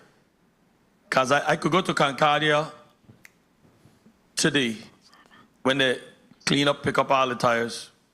And I could go back in 2 days. And the pile of tires that are there, there's no way that's a one tire business. My question is, how often do you check all of these tire shops for them to show you an invoice with proof of the disposing of these tires? Because only God gonna come down and tell me today that these tires are not being dropped by tire shops, folks who are doing tire repair. So how often do you check them to give proof of invoice of the way that they dispose their tires? I agree with you 100%, Senator. I'm going to ask Director Polian to answer that question in terms of the enforcement aspect of the tire shops. The enforcement officers and the inspectors, they will go out to the tire shops. We have issued citations to these tire shops. We have caught individuals. I can talk about it now because they already went to the court. So we have issued individuals who have been caught dumping tires for businesses, and we went to the businesses and they got citations as well. Okay. So we are doing that. We will check the invoices. Some of the tire shops do give us fraudulent invoices, and then we are issuing the citations on that as well. You know, I appreciate hearing this, and I'm sad to hear that the courts was just here yesterday and they had a very excuse, but they didn't explain that they're lowering these costs. And if these fines are not continuously staying at what they are, people ain't gonna change. I remember cleaning up Market Square one time and a guy put on a bottle. I was working with the administrator back then. Guy put on a Heineken bottle there and he clapped, he got a $500 fine. And when he get the ticket, he asked, can I get a bottle? I said, why? He said, it's the most expensive beer I've ever drank. and so these things must happen in order to curtail some of the reckless, nasty behavior of people in this territory. And I'm going to continue saying this. It's outright nastiness why the territory is like this. I could come here and I could beat waste management down to the ground. You could go and clean that up, and tomorrow people going to just dump stuff there again. We need to start having more pride in our territory, in our island, in our home. And then we could start beating waste management even harder. I'm not saying you're perfect, but still you're trying to do your part. We, citizens in this community, outright nasty, and we need to clean up our act. Thank you very much, Mr. Chair. Thank you, Senator Johnson. Before I go to the point of information from Senator Lewis, I just want to go back to the last speaker again, and both of you proved the point that I was speaking to. The senator spoke to illegal dumping when it comes to tires at the convenience centers. He spoke to the 6, 7, 8, 10 fridges at certain places that illegally dumped. Those are the ones, and those are businesses, as a matter of fact, that need to be fined not only $1,000, but $1,000 per fridge. You see what I'm saying? So there must be parity. That's all I'm saying. There must be parity, and we must find a way to make it fair and transparent across the board, because you know what? You're going to collect more in the long run, period. You're right, because if somebody jumps 6 fridges, we go and charge them up to $1,000. So that don't make sense either. Exactly. That's all I'm saying. But you see how mad we got by the discussion you and I had, how all the officers in the room did not agree with us, though. Understandable, that's fine. But at the same time, we're going to have more discussions behind the scene and make it right in terms of the fine that's better for your agency, where you can collect more funds, whereas it will assist the island being more clean, and it's a win-win for everyone. So we'll have further discussions. Senator Lewis, you're recognized for your point of information. Thank you, Mr. Chairman. Director Griffith, Yes, based sir. on all what's going on nationally and it's trickling down here locally, any of your federal funds in jeopardy? We hope not, because they've already been obligated. So, we believe the answer is no. Okay, thank you. Thank you, Senator Lewis. Senator Gittins, you're recognized for your 6 minutes. And I notice you're stressing 6 minutes. But y'all took the wind from under my wing after the senator from Frederickstead light that fire. I wholeheartedly agree with what he's saying. It is time for us to start charging for trash. But I want to go back to this section that the Director of Enforcement was talking about, and I want to say that, enforcement is just as important as punishment. And I do believe that punishment should be swift and severe in this case. As I look at this, and I try to write some points with regards to punishment, with regards to enforcement, several things are going to happen. We're going to prevent the environmental damages. We're going to promote public health. We're going to foster community pride, reduce the cleanup costs, because they're costing us, and they're going to deter future violations. That's why I don't agree in reducing the ticket prices, the ticket fees. Now, as I read Title 19, Virgin Islands Code, sections 1561 and 1562, which deals specifically with the penalties. In 1562A, it says that the fine shall be $1,000 for each offense. So I'm not understanding how the courts is reducing that $1,000 fine to $100 or $150. We just had the administrator of courts in here yesterday. So this is going to add to my list now to ask, why is this happening? And this is, I think that these cases will be heard in the magistrate courts. So we need to find out if these fines are being adjusted, because according to this, it's clear. 1,000 on the first offense. In the case of willful non-compliance with any notice or compliance order issued pursuant to section 1561C or D of this chapter, it even goes up to an amount not to exceed $5,000 for the first offense and $10,000 for a second or subsequent offense. As you read through this, we could even use this for people abandoning their vehicles on public roadway. That's littering the streets. Hit them these fines.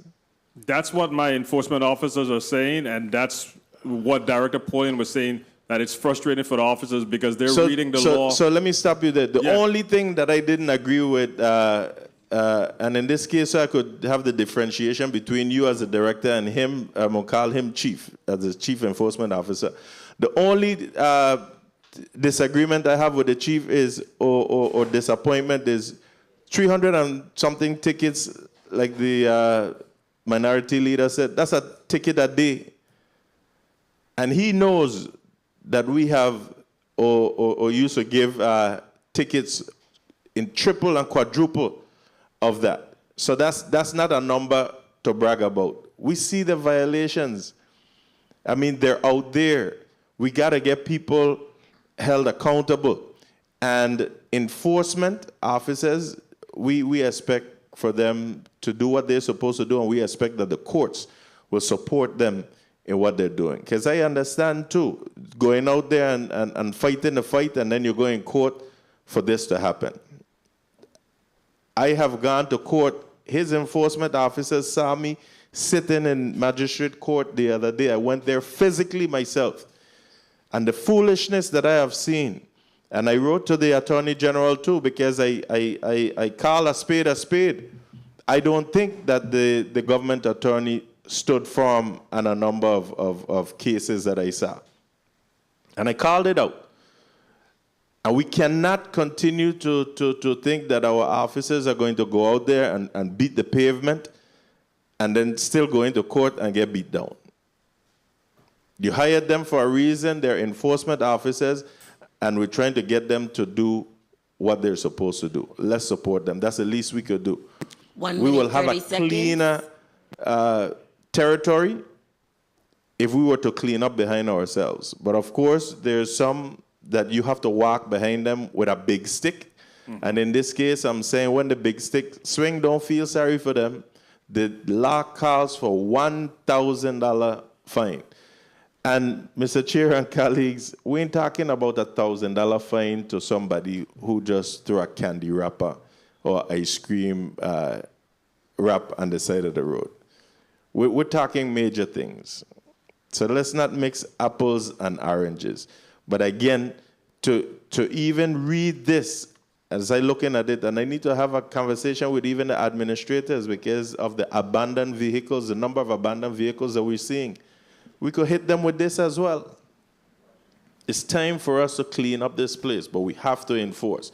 And again, enforcement is just as important as punishment. 30 seconds. You have my commitment that I will have a conversation with the courts to see what the problem is with this particular section and any other section that they might be so lenient. But according to this, according to my understanding, it says 1,000. Okay. Good. And that's what it should be, not 100 or 150. Increase those citations.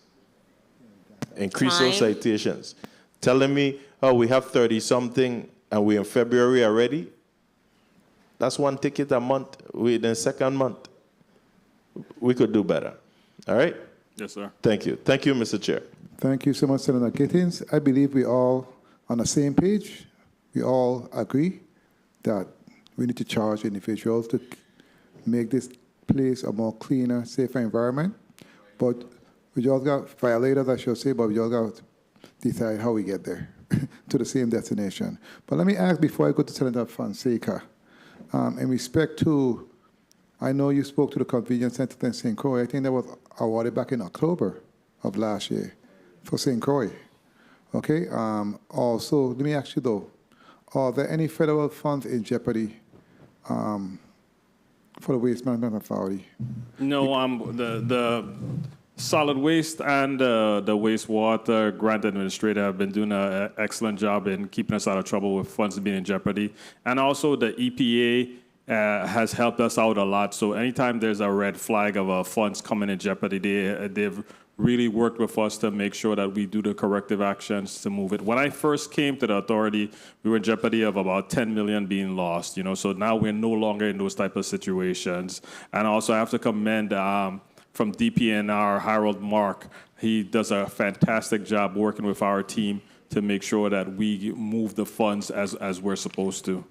Because I know the $1 billion for St. Croix went through last year, and also the $2 billion for St. Thomas barely squeezed through right before President Biden came out of office. I'm just praying that we're okay in that respect with all that's going on in that space. That's why I got the procurements out, all of them for all of the pumps within the 2 months as soon as they got approved, because I was like, I'm not taking the risk. Very well. Senator Fonseca, you're recognized for your 6 minutes.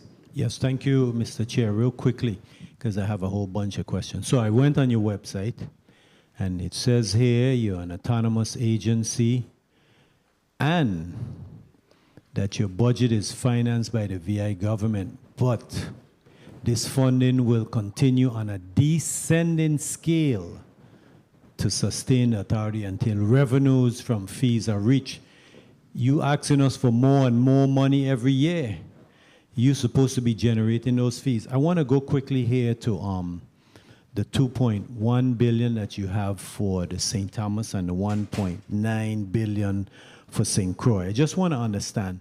St. Croix has 13 pump stations, St. Thomas has 11.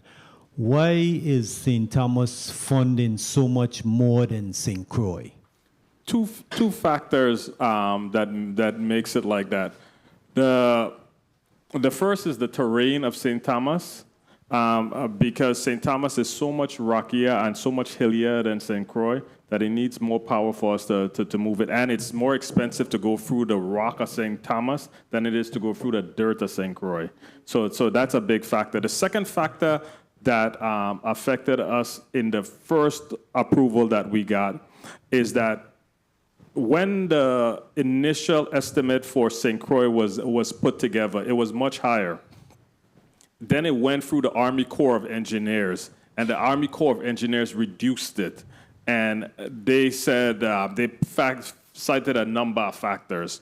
But then when it came to FEMA, we argued with them so much that on the second go around, FEMA told the Army Corps of Engineers that they couldn't reduce the dollar amount again. So with us and with O'Brien and the team, we were better able to protect the St. Thomas estimate that we put in. But the Army Corps of Engineers is what took a big bite of our initial cost in St. Croix. You know, I think that's a fancy way of saying you underestimated St. Croix. Because even though you're going to say St. Thomas got a rocky terrain, St. Croix have a lot more sewer line. Anyway, we ain't going to deal with that here, okay? That's going to take up a whole lot of time. So I want to go here to the amount of the match, right? For the 2.1 billion and the 1 billion, you have to come up for $63.9 million. That's why I asked you if you have the capacity to float bonds, and you do. Has the Waste Management Authority ever considered coming up with this revenue? Because you have $3.19 billion in infrastructure, really needed infrastructure to get moving. Why can't you come up with that? I am going to go to CDBGDR first because it's better to use a grant than it is to use a bond that you have to repay back. So I'm going to go to the grant first.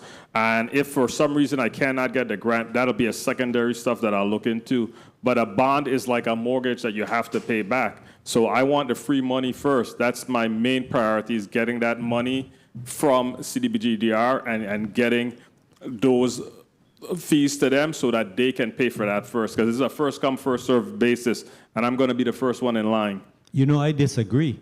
Ain't no free money first. You need to fix these sewer lines first. That's what you need to concentrate on. When you have 3.197 billion, if you're looking at just 63 million, which is less than 1%, you're looking at the wrong number. You need to spend that 99% rather than worrying about free money. Real quickly, I want to ask you here, the airport pump station on St. Thomas, the Amco Bournefield pump station, the Cancrine pump station, the Long Bay pump station, and the Subbase pump station. Do they all pump down to the airport pump station? Where does the wastewater enter to the ocean? Which one of those? The wastewater enters into the ocean from after it goes through the treatment plant. So it goes, all of those pump to the treatment plant, and the treatment plant then treats the water and makes it clean water. Yeah, but no, that's not my question. Where is the treatment plant? 1 minute, 30 seconds. The treatment plant, it's local. We have a couple of different treatment plants on St. Thomas. You have one at the airport? Yes, we do. You do. So does the Bournefield and the Amco pump into the airport pump station? I'm trying to find out where that 4.5 million gallons of wastewater, how much is coming to St. Thomas, but you're taking so long to answer, my time is run. So I'm going to ask through the chair, because he ain't going to get to the answer here that I need. So through the chair, can you provide me where the airport pump station, the Amco Bournefield pump station, the Cancrine pump station, and the Long Bay pump station, where do those enter into the ocean? You got the question? I got the question. And then, no, I'm not finished. I'm not finished. One other thing, because the time is running. Then I want to know, 30 seconds. is all of that water treated that goes into the ocean? Because when you look at our harbor here, right, it's smelling. It's smelling, the water smelling. You know, people used to come to the Virgin Islands for sun, sand, and sea. We used to be able to jump into the harbor here. But you go right outside the legislature here, right where the transportation is, the water smelling, the water does not look clean. So if the Waste Management Authority is pumping untreated sewage, that's where we want to get to. So thank you very much, Mr. Chair. You could answer under Mr. Chair's time. Thank you, Senator Fonseca. You be respond on my time. So the problem, what you're talking about is not the treatment of the water. The problem is when these pumps go down, untreated sewage goes into the sea. That's the biggest problem, and that's why FEMA approved this prudent replacement, because when FEMA went into this in 2017, they said this thing can't get fixed. They said we have to replace this. That's why FEMA came up with it. See, FEMA didn't want to spend $3 billion in the Virgin Islands, but FEMA went in there and said, if I fix this section, the other section is going to break. So that's why it's going to take the next 5 to 10 years for all of this to get resolved.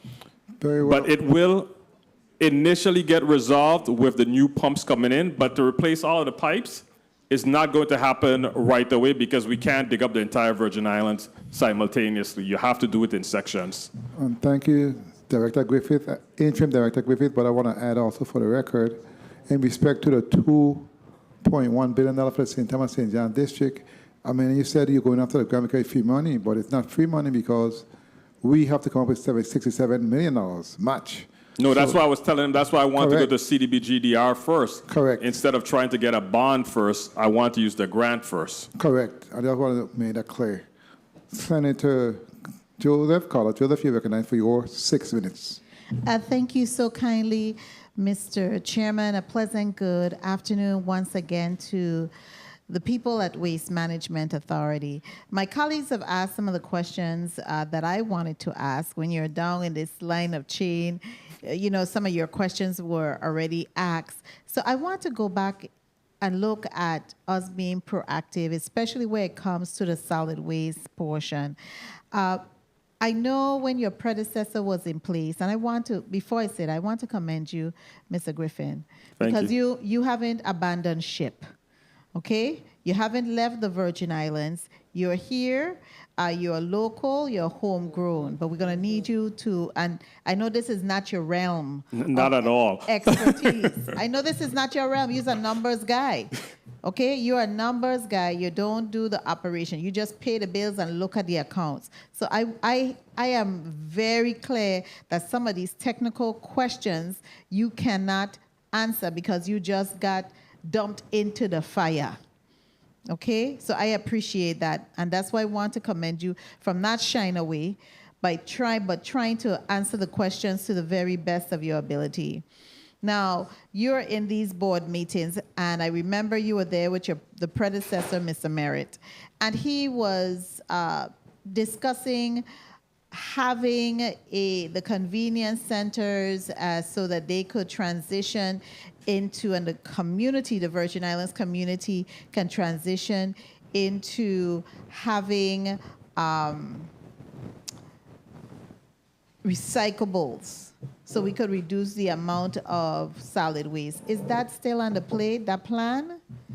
Yes. Recycling? The recycling is definitely still on the plan. What we have to figure out is how to recycle in the Virgin Islands without having to ship it off to the States, because it's so expensive to ship something back to the United States that it doesn't make sense on a financial basis. So we have to figure out how to recycle here and to make it something that we can be used in the Virgin Islands. Okay. And what about the whole, because there was that investment for the incinerator at the landfill here in St. Thomas, you know, turning waste to energy. Is that being considered? That's still being considered. Every time a company comes to the Virgin Islands and they say they want to be able to incinerate waste, after they tore the islands, their knee-jerk reaction is that we don't produce enough waste to make it profitable. But I met with a company this week that said that they've studied the Virgin Islands and they think that on St. John that they can create an incinerator that'll create enough power that they can sell the power to WAPA to break even. So we're looking into that, but I don't know if it's going to bear fruit, though. Okay, so that's a very critical issue because we have to find some way to get rid of our solid waste. Specifically, we need to be able to see, because we have containers that are coming here with a lot of goods and services. Those goods then go into our landfill. So, and those containers, when they leave the Virgin Islands, they're leaving empty. Yes. They're leaving empty. So, you know, I wasn't a part of some of the negotiations that were discussed with Adelita Cancrine, but I definitely would have looked at seeing if we could have possibly have a discussion with Tropical and Crowley to see if they would help us take some of our solid waste. Has that ever been discussed at your level in the board? We have had that discussion, and also with Cancrine too as well, if you could help us with that. We're begging the Port Authority to give us a space over there so that we can put a bin site and convert it into a convenience center over there. I know where your current location is, but you have your team already sketched out the location? We sketched out the location, we sent it to them, and we're begging them to give us, because we don't want to keep the bin site next to where they just built that school, the daycare. Yes. I don't want to have a bin site next to a daycare. Of course, and that wouldn't be good for the children. No, it wouldn't. So we're asking them to move it to another location over there, but I haven't been able to get them to say the yes on that one Okay, yet. but are they considering, how long have you had it down there for their consideration, Mr. For over a year. And what has been their challenge with saying the yes? They want to use all of that space. Did they tell you what? 1 minute. For the import and export of the goods that they currently have. But we told them if there's not a place to dispose of it, the island is just going to get dirtier and dirtier if they're bringing more goods in and we don't have a space. Absolutely, that is correct. So we have to try to work together. I mean, this is one government. We should be looking at, I keep saying it, braiding the resources. We can't be operating in a silos and not making some leeway and accommodating our fellow agency to do their work. And so it isn't an eyesore to our tourists and our people, and it's contained in an area. That's how we work. Mr. Chairman, I want to just thank you for the time. I don't know if I went over my time. I hope I did not, because I've been on a roll. And so I really appreciate the work that you do. I have one final question, though. Tell me about your hazardous pay individual. We had passed some legislation here to get hazardous pay for persons. Oh, geez, and bread. On the chairman's time, kindly indicate that. How are we looking at that? So I'm going to ask HR to jump in on this one and help me, because we passed an amendment. So HR, jump in on this one, because for hazardous pay, all we do right now is give them the extra $1,500, but they really want to be a part of the hazardous pay initiative at GRS. That's what we really are fighting for. So, HR?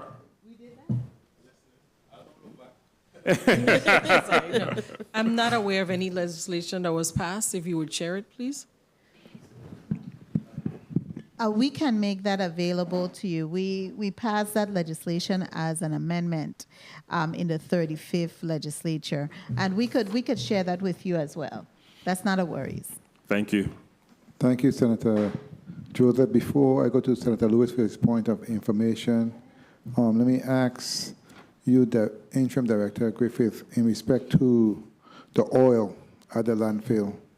I did a drive-through a couple of weeks ago with your staff, and I did a thorough tour of the landfill. The amount of oil that's out there is unbelievable, number one. And it's not only in those many containers, but many of it have already seeped through the soil, many. Do you believe the 7 500-gallon containers are enough to maintain the flow of oil at the landfill? That's the first question. The amount of oil down there, Senator, I was so shocked that actually when it got cleaned up, I didn't even know that we had some bigger containers in the back. Correct. That are supposed to be used for the oil. There was so much oil in the front that I couldn't see it the first couple of times I went through there. So now that they've cleaned up a little bit, I've been able to see the other containers. What we'll have to do is that every 3 months, we'll have to have an oil pickup. It can't just be every 2-3 years. It has to be every 3 months we have an oil pickup. DPNR is upset with us for getting more containers because they're saying we're not supposed to be the storage area for oil and hazardous waste. We're only supposed to pick up oil from individual households. So like if you cook and you bring a little bottle of oil that you cook with, that's what we're supposed to be taking. And so the volume that we're getting, they know it's not from that. But we're telling them that it's so much coming that we have to prepare for it until we get it stopped because it's too much illegal dumping happening that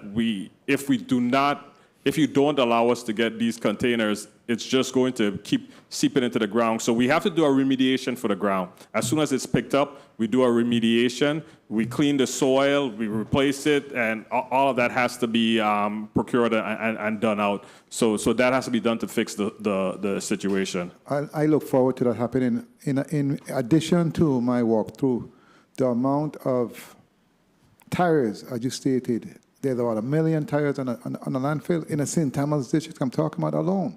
There's even tires in the back, way in the back, that I did not even know existed. So what's the plan to get rid of those 1 million+ tires on the landfill? Money.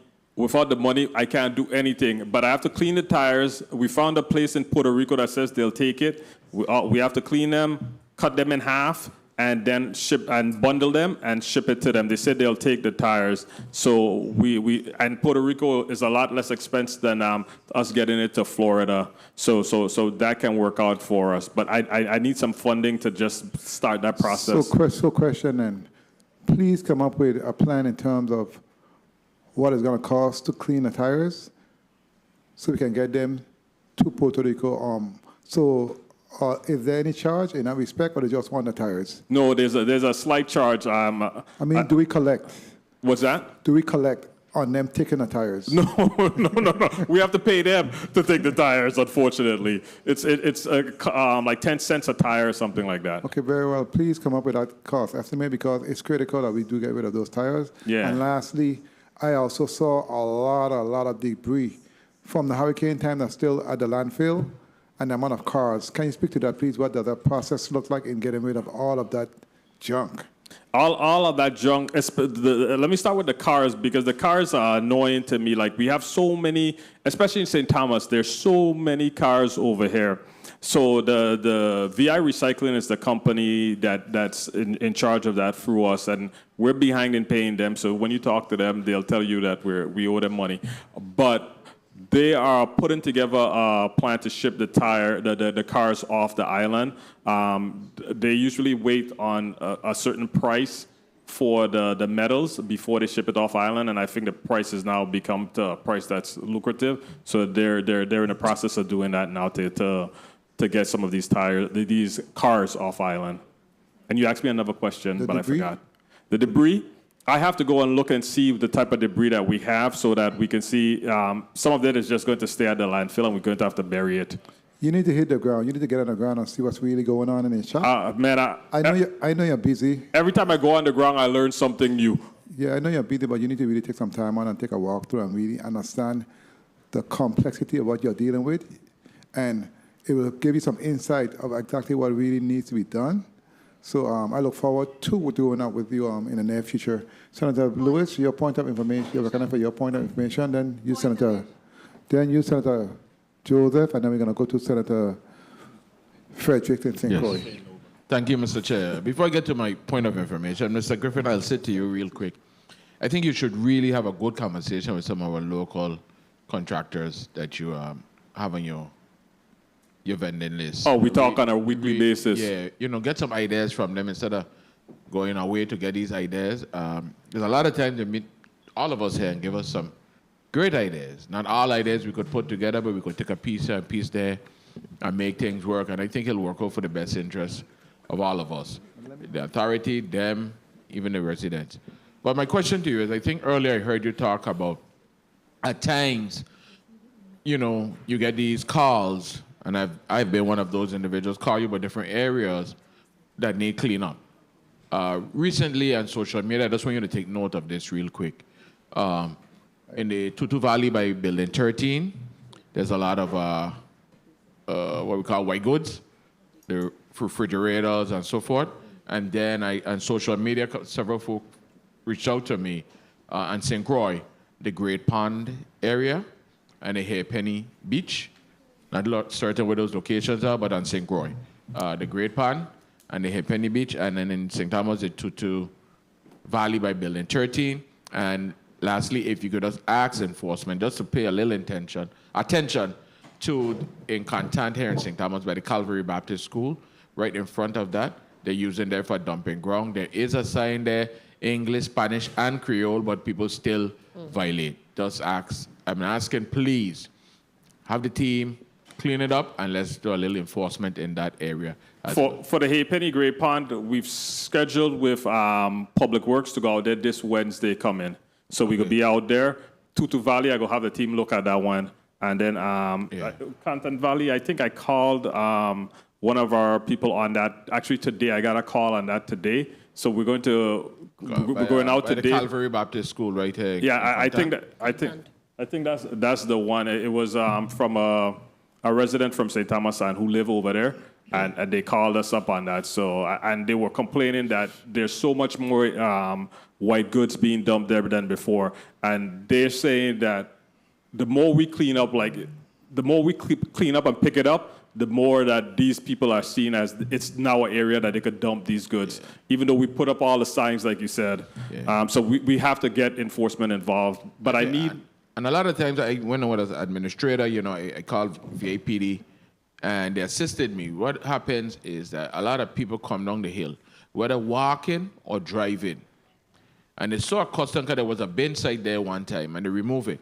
So everything in that area goes now to the Concrine location. So they just have customers, the easiest thing, jump out and throw the trash there.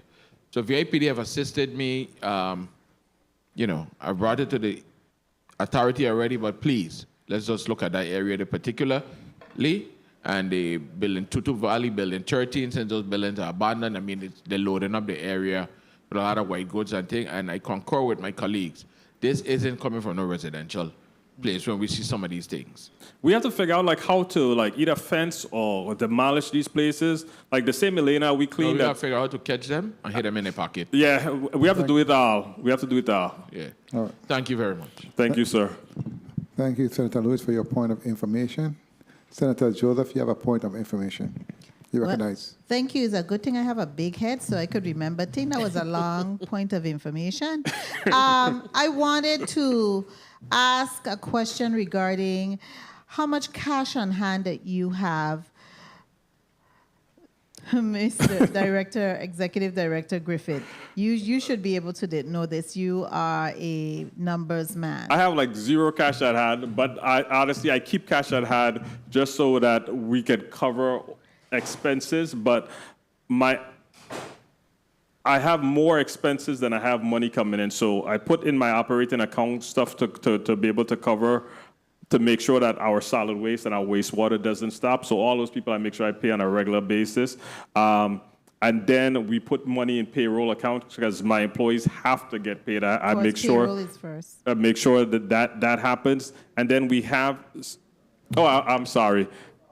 Oh, sorry. And then I make sure that we have a wastewater accounts and different accounts that has small amounts in. So it's really beyond payroll and stuff like that. It's maybe about $250,000 that we have. Okay, Mr. Chairman, if I could ask another question quickly. When was your last single audit, A133 audit done? We're currently doing our 2023 audit, which should be done in this month of March.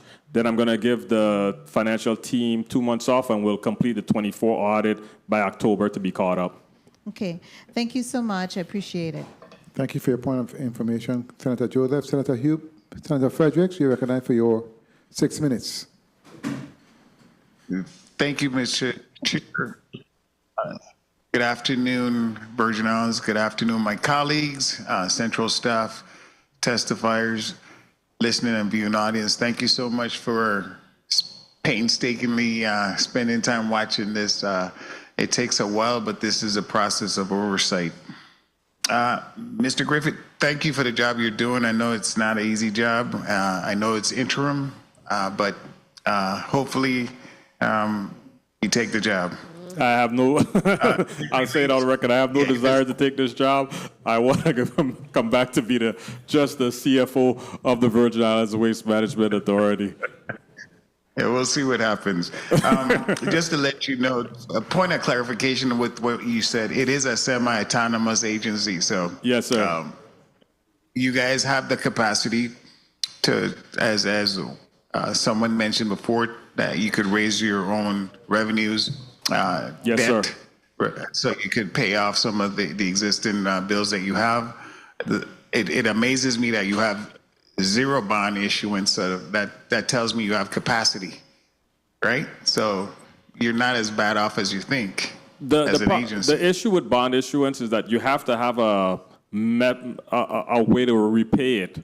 And before we go to bonds, though, I just want us to start charging fees for simple stuff like garbage collection. That's my first priority, to get garbage collection fees started so that we can have money coming into the authority and be able to cover our expenses and to pay all the vendors for the work that they've done, and also to be able to improve what we're currently doing. Yeah. So one of the easiest thing I think you could do to help me out, because I do use your tipping site at the Anguilla. I pay the fees, but every time I go there, I get a flat tire. Every time, without question. And it costs me $60 because it's $35 for the repair of the tire, and then another $25 for the tip-in fee. So, you know, if that's going to be the case every single time for everyone, it's going to be too expensive. You're 100% correct. More issues like that. You're 100% correct on that. So we have to fix the road there. So I've asked the engineering team to give me a cost estimate on getting that road fixed. That road there is atrocious. And I told them I can't beat people up for not going to Anguilla until we fix that road. That road is like driving on Mars. It's insane. We have to fix the road and pave it. And we also have to do it going to the wastewater treatment plant, but I'm going to do that secondary. But I'm going to first fix the road for the treatment plant. The engineers are already putting together the estimates for me. So I again had that discussion with them this month of February. So they're currently doing that.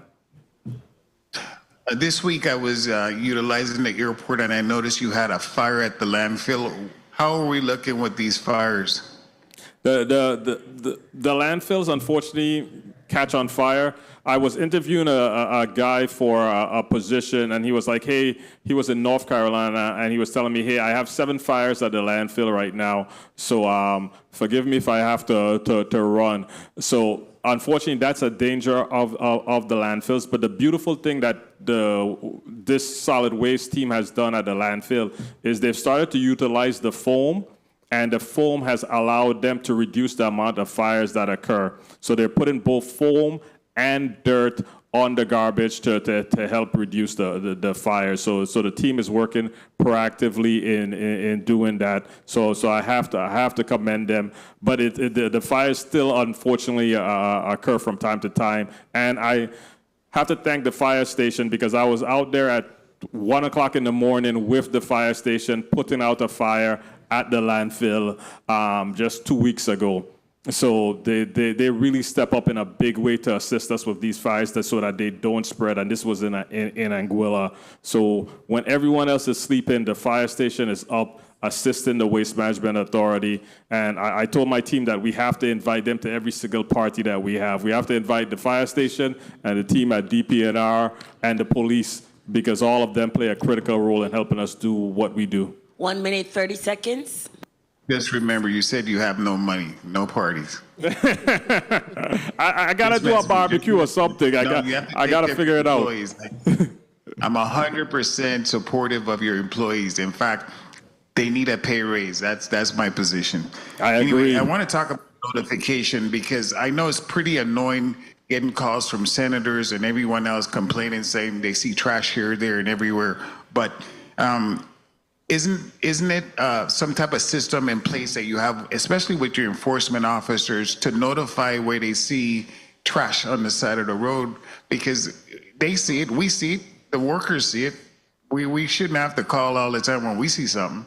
Yeah, so that's the complaint I was having with Public Works. I was fighting with Public Works and telling them, you know, you guys need to pick up this trash. They were telling me I need to pick up this trash, and then I looked 30 at the seconds. So we decided that we would pick up the trash together. So we have a list, and we're going through picking up the trash. We started with Elena Christian. We're doing Bon Esperance Road there, close to in St. Croix, and then we're going to Haypenny and Gray Pond, and then we're going to the other site. So we have that list, and we're going through with that. And the law actually says that both of us should be picking up the trash. It doesn't name one of us. It said we should be working together.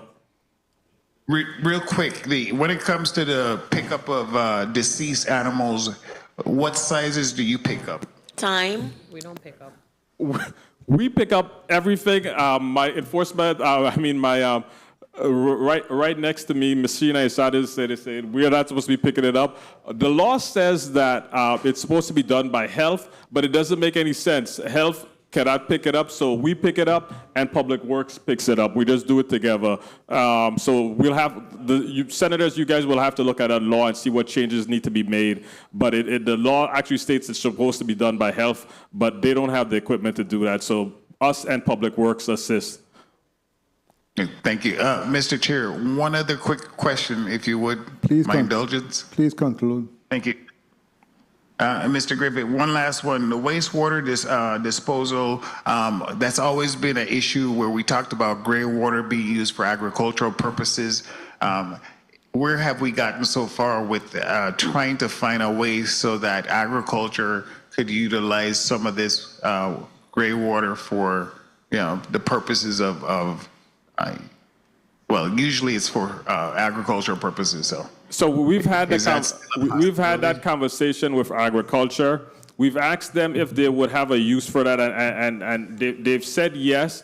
And we were basically testing the water that we produce to make sure that it'll be beneficial to the farmers.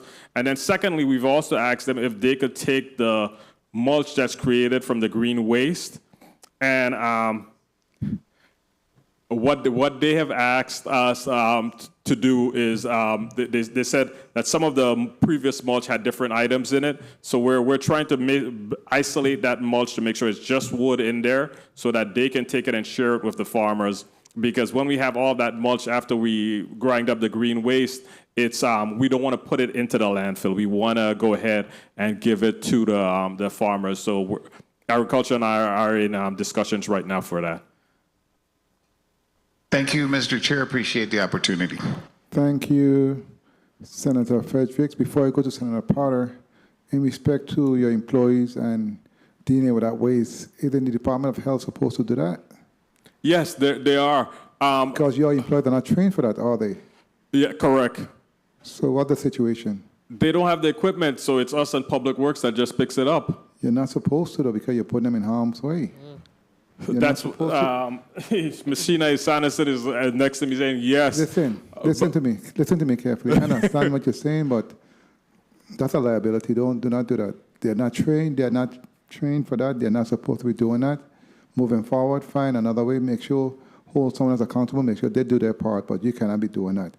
And talking about the employees, you said it has been several years before they got the raise.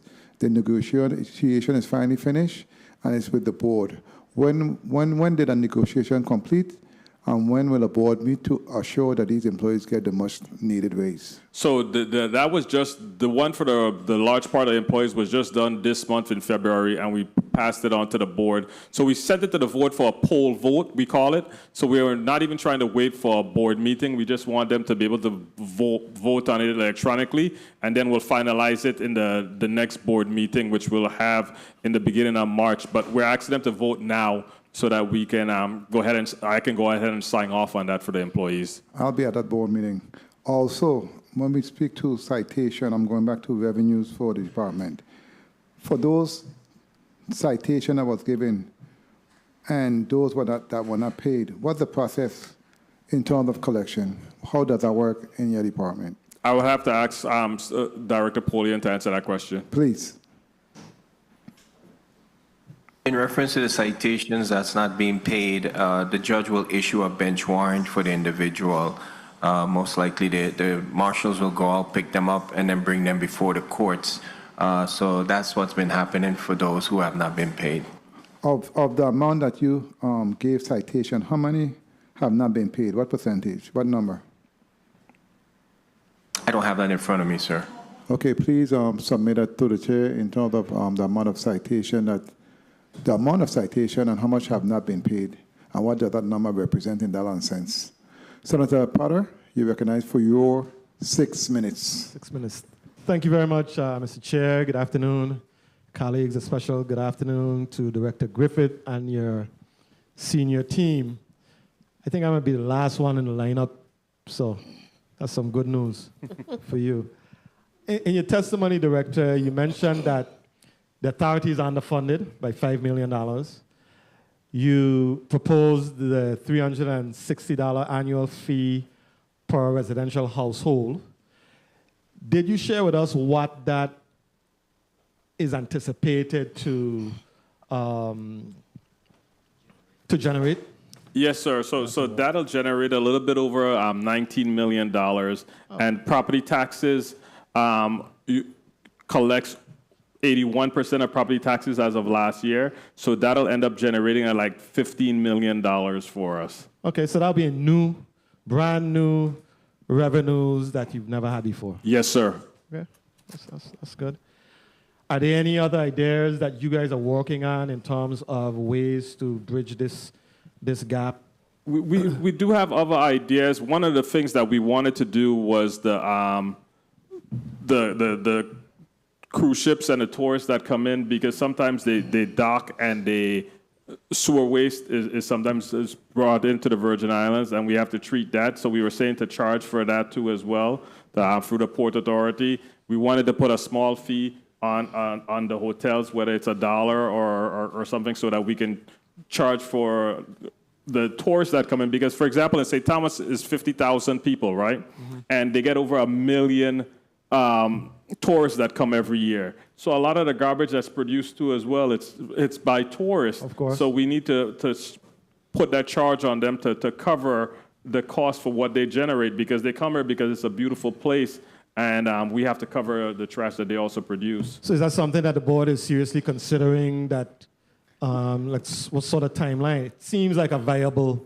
We didn't know if we should bring all of these fees together at one time, because we're like, will the community be able to adapt, and will it accept us bringing so many fees at one time? So we were thinking of staging it in and starting with the most critical being the house-to-house garbage collection, and then bringing the others. And then we have some ideas on the wastewater side too as well that we wanted to cover. So we were going to put it in a staged approach. Okay. But do you think we should bring it in all at one time instead? I mean, it seems to me as though you're saying it's different entities that will be responsible for paying these additional fees. So it's not overburdening necessarily one entity. So I would say go for it. Go for it? Okay. That's my thinking, my perspective. The 90% used cooking oil at Bavoni, that got my attention.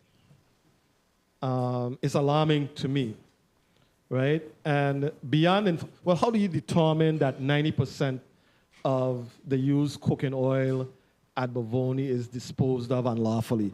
How would the WMA make that determination? Because I know no resident that come with these big size containers of cooking oil. You cannot be cooking for your household and have a oil drum like they used to have an old Hess that they used to make steel pans from. Nobody cooks that much oil in a house. That has to be businesses bringing these things in, 10, 15, 5 gallons of oil. It's too much. The quantity is too much to be coming from a household. That's why we know it's illegally. That's a rough figure. Yeah. 90% rough. It's a rough figure. Yes, it is a rough figure. Okay. Okay, so beyond enforcement, what incentives or program could encourage proper disposal of, this oil by restaurants and other businesses? I would say pride in the Virgin Islands, honestly. The only thing I can think of is to stop just littering our islands. These islands are not going to remain as beautiful if we keep treating it the same way. When you go by Bavoni or Anguilla and you see how much oil we have and you see the oil that's saturated into the ground, you know it's doing harm to the environment, and we are going to clean that up as soon as we move all the oil from it. That's our next course of action. But we have to figure something else out. For example, when I was a kid, we used to get like a quarter or something like that for aluminum cans. And then that program stopped as soon as the grant went away. So we have to, I want to be able to go to the Coca-Colas of the world who are in the Virgin Islands and tell them, hey, you gotta help us play a part in this and help us recycle some of this stuff, because it's too much for us to do on our own, and you guys are contributing to it. Is there like an education campaign that the WMA does regarding the impact of this type of disposal of cooking oil in our environment? We do an education. Things like that? We do an education. We have our enforcement team and our communications team came up with this great flyer that they want us to print thousands of and basically spread it out throughout the community to inform them of this. And I want us to go a step further. Actually, the communications team also goes into the schools and educates the students as well. I want us to go a little bit step further, especially on the water bottle side, because in my mind, every house should have a water cooler and should get it replaced with a 5-gallon bottle instead of us buying these small individual water bottles that we'd throw away. So then we just use reusable containers to stop this mess from coming into the trash. I think you guys should do something like that, an education campaign, We will. reducing the amount of these single-use. I want to eliminate this almost everywhere, except when I come here to the legislature to get something to drink. We can eliminate it here soon. What's the timeline for implementing your proposed residential garbage collection fee? I'm bringing it to the PSC in March. Next week, I'm going to present it to them first to get their opinion on it in a closed-door session. And then the following week, after I get their recommendations, I'll make some changes, and then I'll bring it to them out in the public. I've brought it to the public earlier than I should, but I've been holding this for like the last 3 years since I got here at Waste Management. Any consideration for low-income households? For low-income households, I want to just charge it on property taxes. So honestly, I have not considered a stage fee, but I know that after I go through the PSC and get their recommendations, my plan is not going to come out 100% as it's existing. They're going to have different changes, and they're going to bring things like that to my attention that I'll have to address. Okay. Mr. Chair, if I may, just one final question. Please proceed. What specific maintenance plans are being developed to ensure that the newly built wastewater systems in the territory don't deteriorate like the current infrastructure? That's why I said in that speech that I need 100% of the sewer taxes to come to Waste Management Authority. Right now, last year, I think we collected over 2 million. We got 1 million. This year, we'll probably collect a little bit over 4 million, and we still are on board to get 1 million. I need all of that money so we can maintain the system. So if you get that money, what would that look like as far as you see, you need the money in order to maintain the system. So if you were to get that money, how would you implement this maintenance strategy? How will that look? So right now we have a fantastic wastewater director, Keith Smith, who's an engineer. So Keith has a maintenance plan already put together. What Keith needs now is going to be the funding to be able to execute that. So we can share from him. I can share with the legislature his plan for the prudent replacement to replace the funds, and then his maintenance plans for that. He fights with they argue with the current engineers because he was saying in the past, they would have 3 pumps at a pump station, right? One pump would go down, and they would simply just click on the next pump. Then the next pump goes down, they just simply click on the next one. And then there's an emergency after that because then after that it goes down, it's at the bypass pump. So he said they've had 3 opportunities to contact the leadership and tell them, we need a new pump or we need to fix this pump, but that wasn't being done when the leadership got notified. It was when the situation was at its most critical. So he had different ideas of saying maybe we should have 2 pumps so that we could have them notify leadership right away. And he's put some software in there, so as soon as it goes down, leadership is notified right away. But that occurred in the past. This isn't current history. This is past history. So they're trying to figure out how to do these things. So with him at the helm right now, we've got to keep that guy to help us just execute the current maintenance plan, because after we replace them, the next 10 years, we're still good, but it's after that, when all that's forgotten, I don't want us to get back in this exact same situation. So we have to put together the procedures and just make sure that they're implemented. The oil gets changed, all of the service stuff gets done. Yeah, that's my concern is territorially, we are eager, we're happy to implement and purchase new things and build new things. And we're eager to get that going, but very seldom do we have the same level of enthusiasm about maintenance. So after, the first year or two, everything is nice and new and running well. Things just start to deteriorate at an accelerated pace because of our inability to focus on maintenance. That's our problem territory-wide, and we have to do a better job of creating. We are going to create the procedures and the plan to maintain, and we're going to just beg for the money to allow us to execute the plan. Okay. Thank you very much for your response. Thank you for your generosity, Mr. Chair. Thank you so much, Senator Potter. Before I go to Senator Gaten's point of information and Senator Fonseca's point of information, let me just let you know, Interim Director Griffith, in fiscal year 2023, there were 221 citations, which we should have brought in $221,000, but we only collected $28,000. And of course, in 24, you have 350 citations, which should have brought in $350,000, but we only collected $53,625. That's a problem. That's a problem right there. That's what Director Polian is complaining about, yes. We need to fit that and make sure that we collect the funds that we fined for, and also assure that we give more citation, because that's nothing, to be honest with you. Yeah, and like you said, that affects the morale of the officers when they know they've issued over 300,000 in citations and only 50,000 has been brought in. Correct. Senator Gittins, you're recognized for your point of information.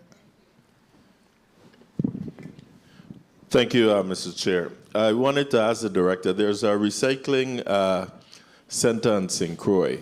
What is Waste Management doing to assist them with the recycling of those plastic bottles and whatnot? The one by Plaza? By the Market West? Yes, the Market West, called Market West now. We're not working with them. We brought them in for a brainstorming idea, and for some reason that just didn't go well. So we are, my current grants team is looking at other recycling options, but the one with the market, the conversation that they had with the lady didn't go well. So nothing is being done with them currently. Okay, hopefully you could regenerate some conversation. Yeah, with I her. can. I think she does extremely good work there for the island of St. Croix, and we need to assist as much as we can. I have no problem in that. Thank you. I'll allow, when the chair recognizes her, for Senator Joseph to clarify Act 8979 with regards to the hazardous duty. Thanks.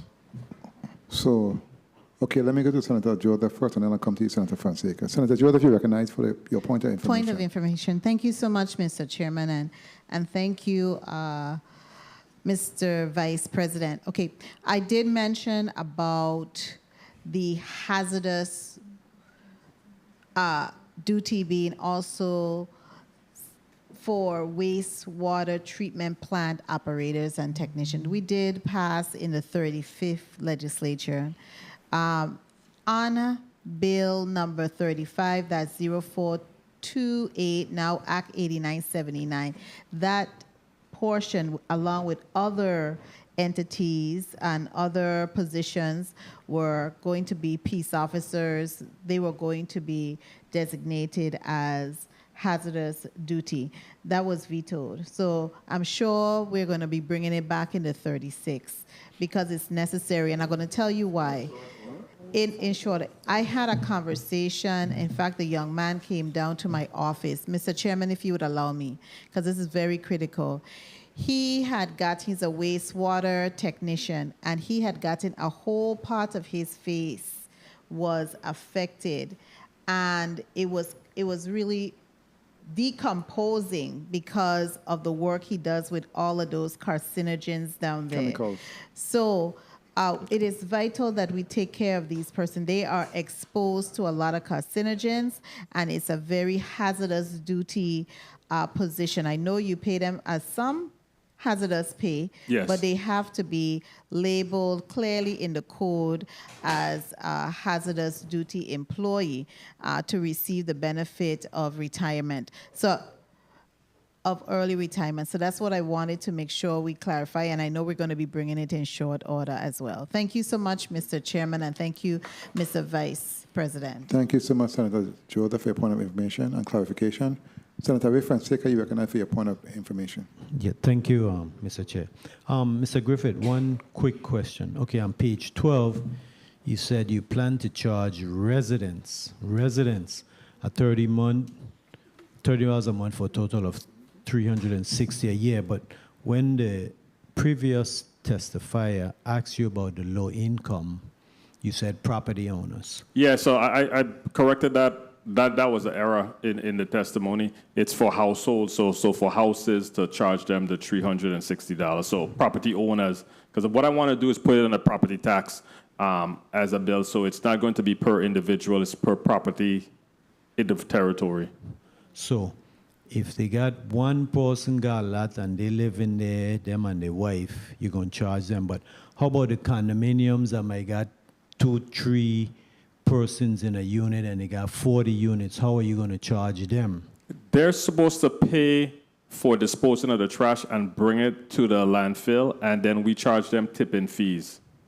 No, but for the sewage, in a multi-dwelling building, how are you going to charge them for the sewage, not the garbage? Okay, for the sewage, anyone that's connected to the sewage lines currently gets a sewage fee charged to them. So that's something that I think it's $110 or something close to that. Really? Yeah. I didn't know that existed on St. Thomas. You saying if you living in a multi-dwelling building, you get a bill for sewage fee? You should every sewer line supposed to be getting charged $110 for a sewer line. In my understanding, I could be wrong, but I thought that the fee that how we have it charged up, if you're connected to the sewer line, you get charged that $110. Okay, so let me ask you then, how much do you collect for Megan's Bay Junction or Cowpit Bay? How much do you collect? The problem is I don't collect. It goes to, it gets collected for us, and then we only get $1 million out of it. So right now, over $2 million is being collected, and with the homes and the properties that we've recently added through the Lieutenant Governor's office, it's going to be over $4 million that gets collected. So what I'm asking you guys to do is to change the law to make sure that we get 100% of what's collected, because we only get a portion of it. And because we only get a portion of it, we never have enough money to do the repairs on the sewer lines, because we only get $1 million out of the current $2 million, and now it's going to be $4 million. We still slated to get $1 million. Asking you guys to take a look at that and give us all that money so we can we can maintain the system. So, do you know how much money that would be? Yeah, that would be a little bit over $4 million. Okay, thank you, Mr. Chair. Thank you so much. That's collected right now. We need to raise that eventually too as well. Okay, very well. Before we go to a quick round of 2 minutes, I want to show some pictures to you, Interim Director, that I took when I was at the landfill, so you can see exactly what I'm speaking to. I was there today. I go there on a regular for the last 6 months, unfortunately. That's not a good picture. I'm not seeing. That's the used oil container section. And see the floor with the oil, all the oil on the floor, on the ground? Yeah. Go to the next picture. That's also, what you're seeing in Bovoni is also reflected in Anguilla. You see the amount of oil? Yeah. Continue. That's why we say this is illegally dumped oil. Households do not bring a bucket of oil to the landfill. That's not oil. What's that called? That's leachate. Correct. Continue.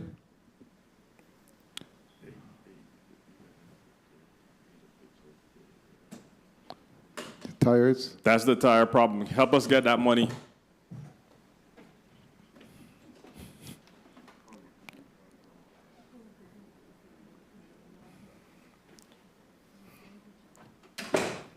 We're a place of a residence of a place that has 80 to 100,000 residents, and we have over 1 million tires. We need the help. Speak to that project. What that entails. This project, what we're doing, what I've tasked our employees to do, and this is Alice's work, painting the bin sites. I think the site that we're gonna start off initially is Nada. That's the one opposite by the horse track in St. Thomas. We're gonna clean that off, and we're going to beautify that spot and make it pristine and spotless, and put these types of bins on it. And we're going to ask residents to treat it with respect, and we're going to keep it clean, because I saw the hotel where we closed the bin sites at. Bolongo, where we closed the bin sites. You know where we did the beautification project after the gentleman got shot? No one has dumped anything there since. So I'm charging Alice to make our bin site as pretty as she made that site, and so that residents can respect it just as much. So that's good. Nada is going to be our first demonstration of bringing these beautiful bins, and we're going to make it the prettiest bin site that we have in St. Thomas, and we're going to ask people to treat it with respect. What's this operation for? This is when you go into by the wastewater section. That's supposed to treat wastewater over there, and continue. Mm-hmm. Where it's supposed to treat wastewater. So all that sludge that comes in, for people that are not connected to the sewer lines, they have septic systems. They get pumped out. Then the trucks come over to us, dump it in, and all of that treats that system over there. It's inoperable right now. When do you plan to bring it back online? We have to get it online this year. It's been inoperable for so long that since I've been at Waste Management, I've never seen it working. Those are the wires and stuff from the hurricane time. That's what I was talking about. Okay. We'll have to put together a plan to address that one. We do not have a plan to address that right now, sir. Okay, very well. And like I told you, I tell Berita Saldana is my executive assistant, and I tell her, we're not going to fix everything. We're going to fix a couple of things, though, and that's going to be solid waste collections, and that's going to be the wastewater system thing, because there's so many things that need to be addressed. Okay, very well. I see Senator Viale made his way to the St. Croix conference room. Senator Viale, do you want to do your 6-minute round before we go to the quick 2-minute wrap-up? He was on the plane with me to come St. Thomas. He came back and then he went back just now. He just landed. Senator Viale? That's called dedication. Yes. Yes, thank you, Mr. Chair. Just have a couple questions, and then you could go to the 2-minute round. I heard a discussion in reference to the $360 for garbage collection. And as we all know, and those who travel from the Virgin Islands, every single state charges for the disposal of garbage. So the Virgin Islands was in a very unique situation without charging anything. However, I'm thinking about what mechanism we could utilize that instead of the $360 annually, we could be able to charge them the $30 per month, which would be a lot easier for individuals to pay per month than to get the $360 fee at the end of the year. Because legislation was passed years ago to make the minimum property tax $180 for those that had a number of exemption. This would raise $180 to $540. So I was thinking perhaps we need to brainstorm as to how we would be able to charge the $360. We'll break it up into the 12 months where it becomes just a $30 fee.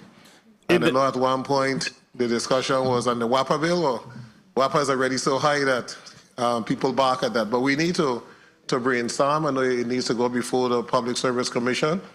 And I'm hoping that the proposal is set down by the executive branch, but we need to brainstorm as to what mechanism we're going to utilize to once and for all take care of this problem. And then we're going to have to be more stringent on the businesses in reference to their disposal of garbage, because they're supposed to hire individuals to dispose their garbage. Yep. They're supposed to pay the fee.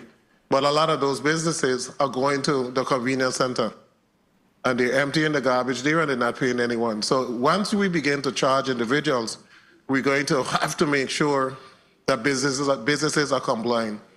And that would have to be done by, they would have to show proof as to how they're disposing their garbage on a regular basis. Because once we begin that process, everybody needs to pay, and then hopefully that will take care of the issue of garbage disposal in the Virgin Islands and reduce the burden on the government of the Virgin Islands. Because we have passed money over and over for waste management, but it's just never enough because you're picking up thousands of households on a regular basis. It's just never enough. The same thing with the septic fee. I heard a discussion about that. The septic fee is added to the property tax right now.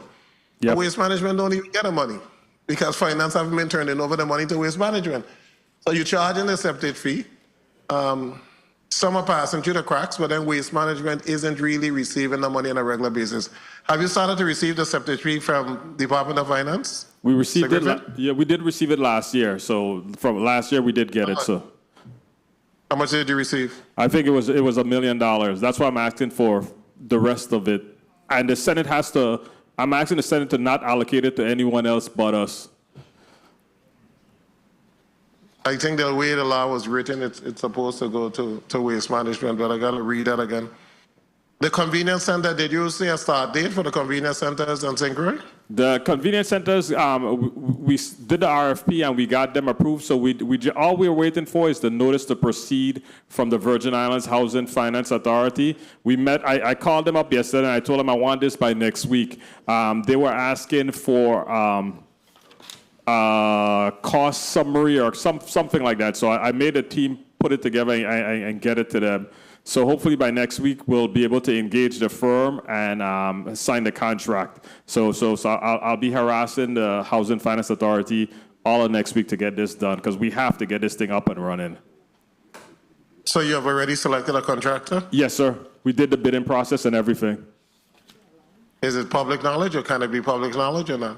I don't know. My legal isn't here with me, but I haven't signed the contract yet, so I don't know if it can be public knowledge yet until I execute.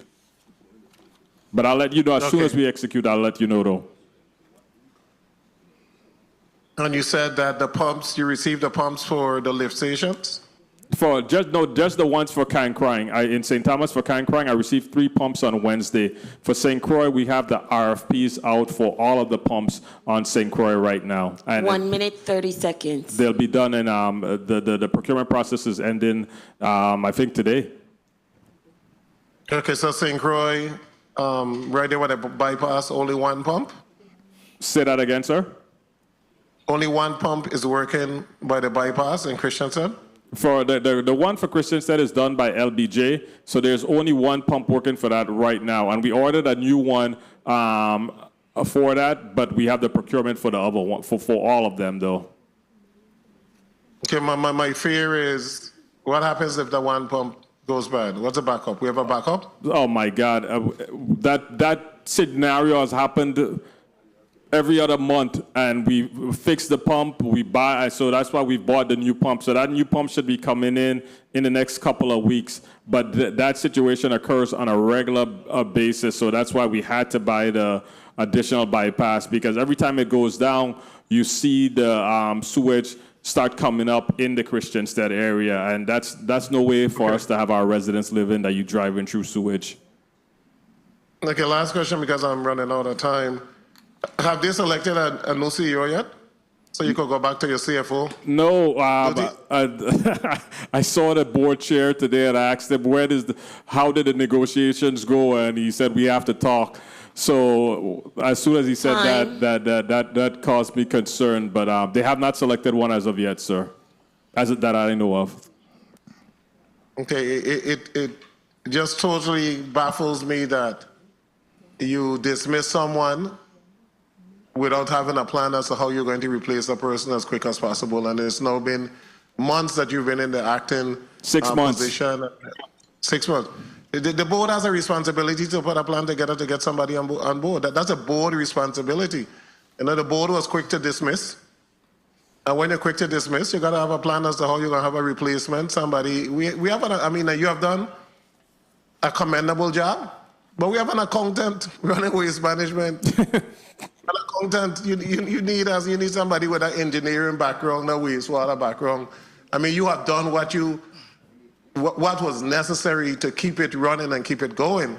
But at some point, we have to name the leadership. So thank you so much for your answers. Thank you, sir. And we definitely do need either on the wastewater side or the solid waste. No one in the States does this like us, where it's both being done by one entity. So it's hard to find someone who has both knowledge, but we need one who's strong in either one to help move us along. Thank you, sir.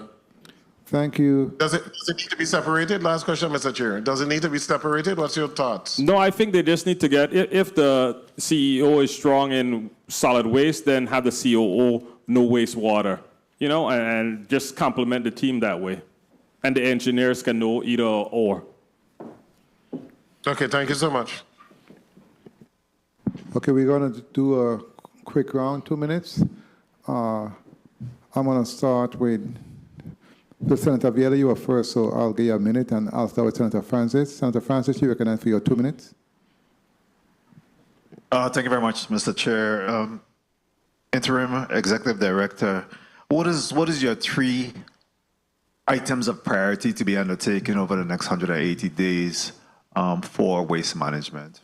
My 3 order of priorities, Senator DeGraff makes me want to change my order of priorities, where I'm going to say that to get employees paid correctly as they should be. So I'm going to stay focused.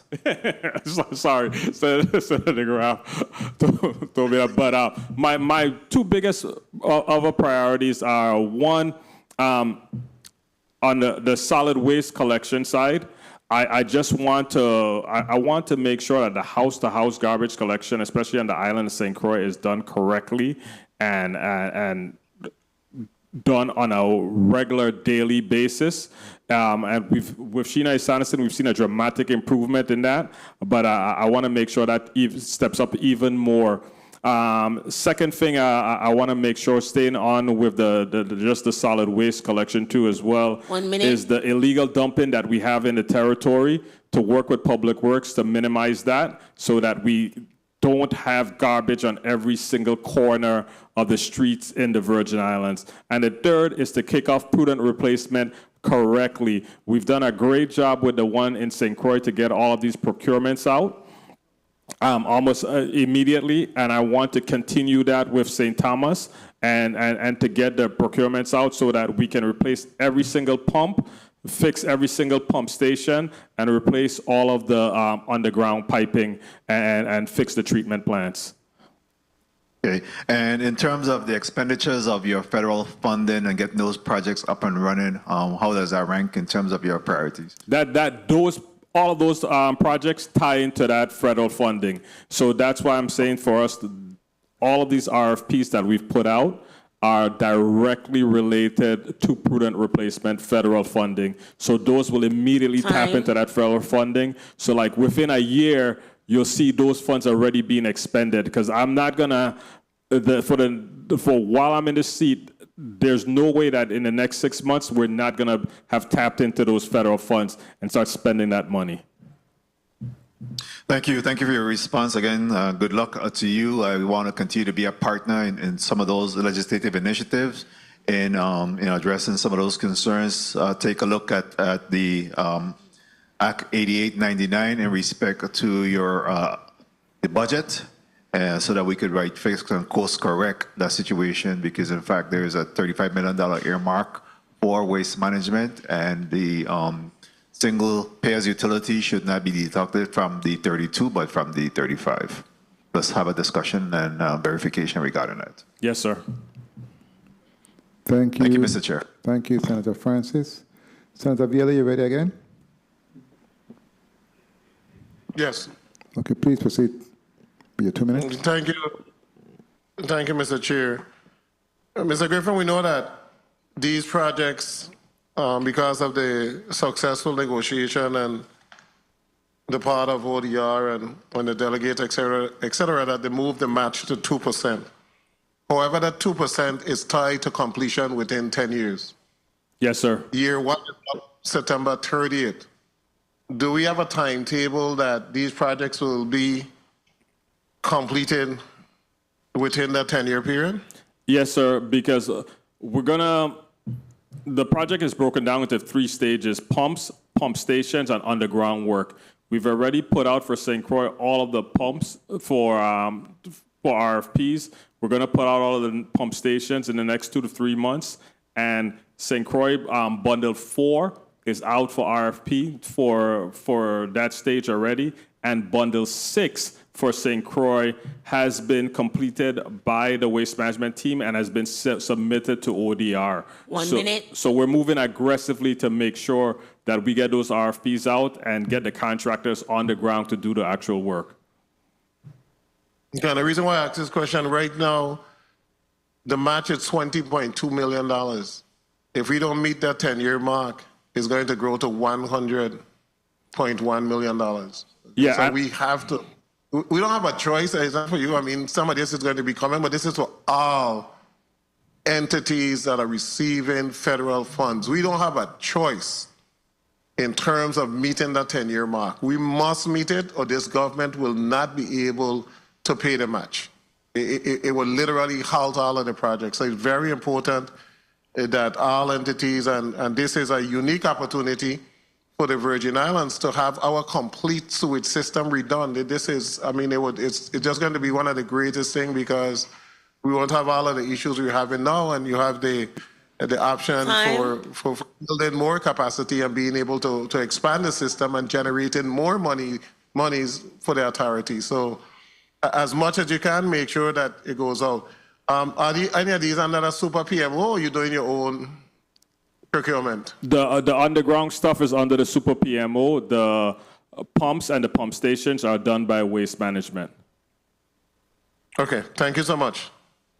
Thank you so much for your line of questioning, Senator VLE. And Interim Director Griffith, I do concur with my colleague. All hands need to be on deck. I mean, it is critically important that we actually fulfill our role in respect to all federal funds within all the departments of the government of the Virgin Islands. It's very critical and important. Senator Johnson, you're recognized for your 2 minutes. Thank you very much, Mr. Chair. Good afternoon again. What I want to ask, I know, Mr. Griffith, you spoke about owing some $22 million in vendors, but you have a particular vendor that's managing our treatment plant down in the landfill. And I think from some information that I received, they haven't been compensated for the entire 2024, part of 2023. What's the plan in trying to pay down on that debt, which is a total about $2.3 million? That's VWNA. Is that the one you're speaking about, or Viola? Yes. Do some. So we have to. We're just going to continue making payments to them and to everybody else that we owe. The issue is when you're underfunded, you just have to pick which ones you pay. So you're 100% correct, though. We have to start making some more payments to 1 them. minute. And it's going to be somebody else that doesn't get paid because we're $5 million underfunded right now for this year. And I understand you clearly, but we're talking, I think the last payment they received was in 2023. So the entire 2024, they didn't even receive a check. That can't be correct, though, because I know we've paid them since then. So I know that's incorrect, but I'll make sure that they are put on the payment schedule on a more regular basis, because we fell off when we got some emergencies on both the wastewater side and the solid waste side. So I have to make sure that we come back and get them back on the regular schedule. So you're 100% correct with that, though. We haven't been paying them as we should, but they have been paid more frequently than then, though.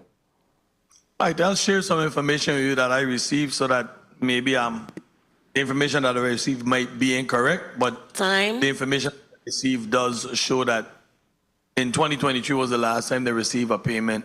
So we'll have some conversation after to see if what I have is correct or not. I mean, I appreciate what you're doing from the position you stand, and we're always going to need more. And I just hope that the courts will support your law enforcement branch and fulfill their obligations and have those fines stay to where the law is and not what they want to adjust it. Because they'll give you a couple more dollars to do a couple more things. Yeah. Thank you very much for what you and your team are doing, and let's hope that we can make sure that those men and women get those payments, especially that hazardous payment to those people who are working out there in this dangerous environment.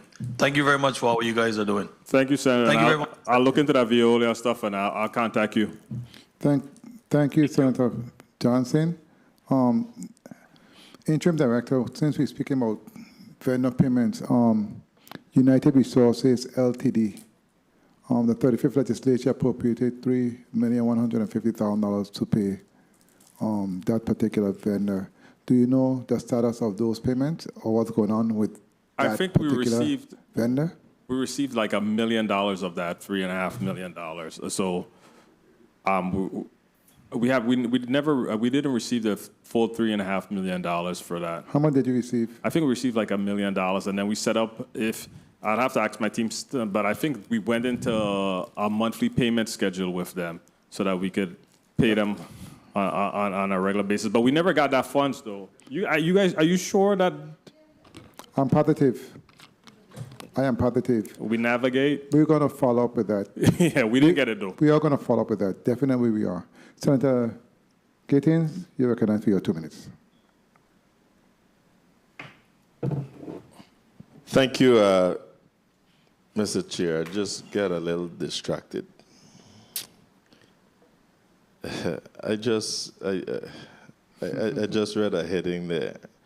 Brian to appeal directly to Trump if necessary in BVI-USVI trade dispute. Blast Gittins. We blast him, Ifa. I have a responsibility to the people at the Virgin Islands, and I don't operate from a point of weakness. It is my responsibility that if I need clarity on something, to seek assistance from our legal counsel. That's what they're getting paid for. I didn't tell you to cancel your meeting. But we'll deal with this in a different forum. 35 years minus 1. when I went to the federal government, I've been in public service. And that's what my life is about, public service. 1 minute. I didn't come in here, fly by night as a commissioner, and then go into politics for a couple years. 35 years. Now back to you, Mr. Director. The nerve of some people, boy. Is there any enforcement efforts taking place in our Christiansted downtown area, specifically in the area of Queen Cross Street that connects with the boardwalk? The trash pile up there is atrocious. And there's neighboring restaurants, hotels, and different businesses in that area. To my understanding, the last time that trash was piled up there like that for weeks, boxes of, beer boxes, bottles, etc. It was a concerned citizen who had to remove that from that area. Any enforcement efforts taking place there? I'll let Shinae Sanderson answer, and then I'll let Director Polian, Chief Polian. That's one, and then I want you to tell me what's your plan for the Mars Hill dump site area, and why don't you all talk with Public Works to see if you could partner with each other and put a convenience center down there? Frederick said Public Works used to be down there. The place is closed down now, and the place is pitch dark.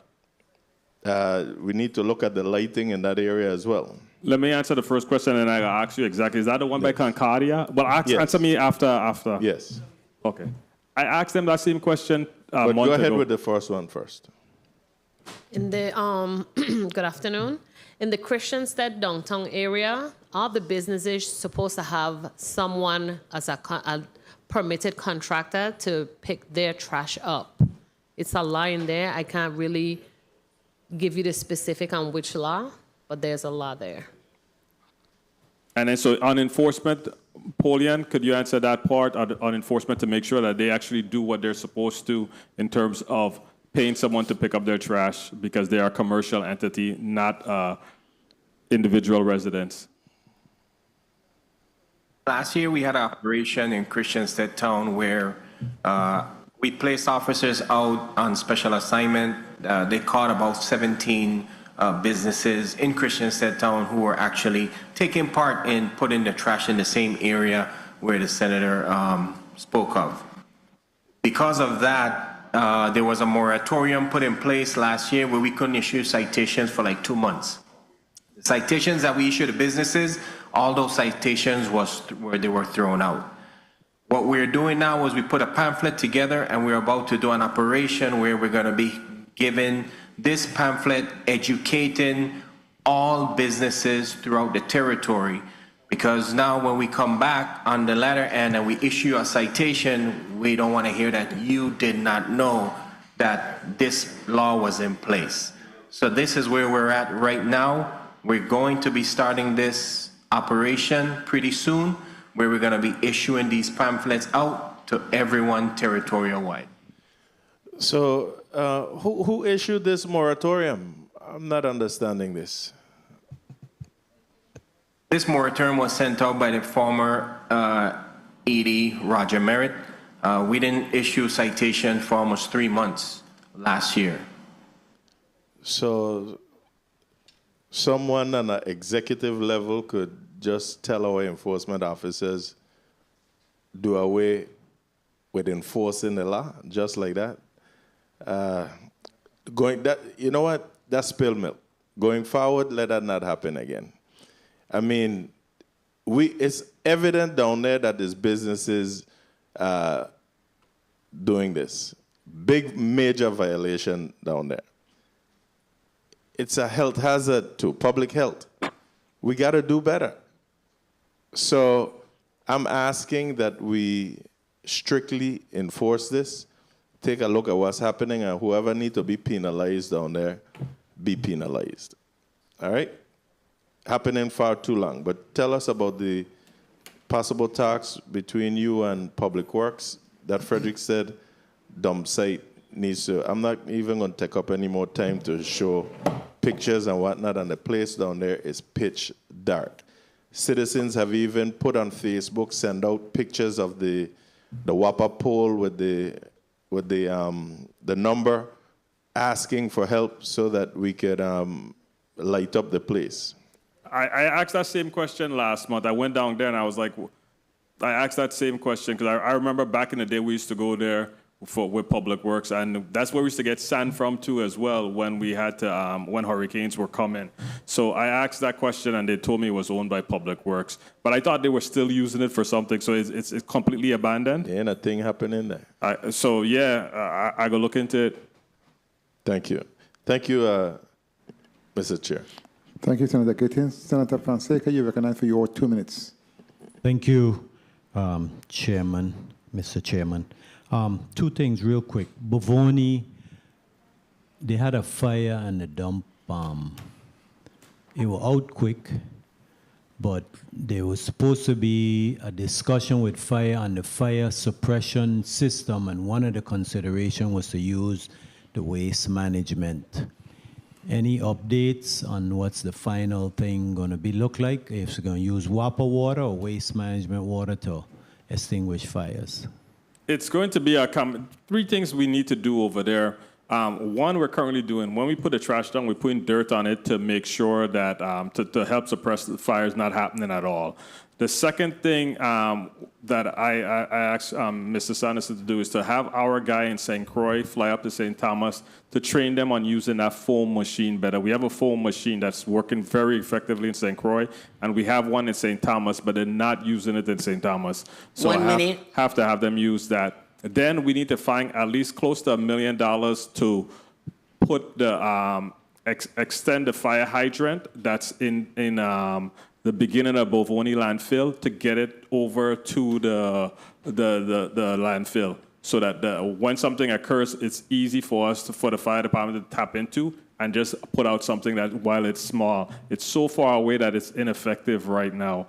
So I had a conversation with WAPA, and they were trying to look at I forget the name of the funds, ARPA funds, I think it's called. ARPA funds, but then that went away. So we need to find another solution to pay for that. It's a little bit over $1 million to move that fire hydrant closer to the landfill. You know, I'm so happy to hear that you're working post haste on that, because, you know, a fire can start any day. Any day. Right. Okay, good. I want to go to Concrine Pump Station because, you know, I'm also a Savanero. And that sewage, have you ever been behind the Windward Passage Hotel? Yes, that's why I always stay on for, yes. Yeah, so so there was 3 pumps that was purchased. You made statement here in your testimony that the pumps were received Wednesday, right? Wednesday, yes, sir. Okay, so awesome. You got the pumps them now. Those pumps are going to deal with that waste behind Windward Passage?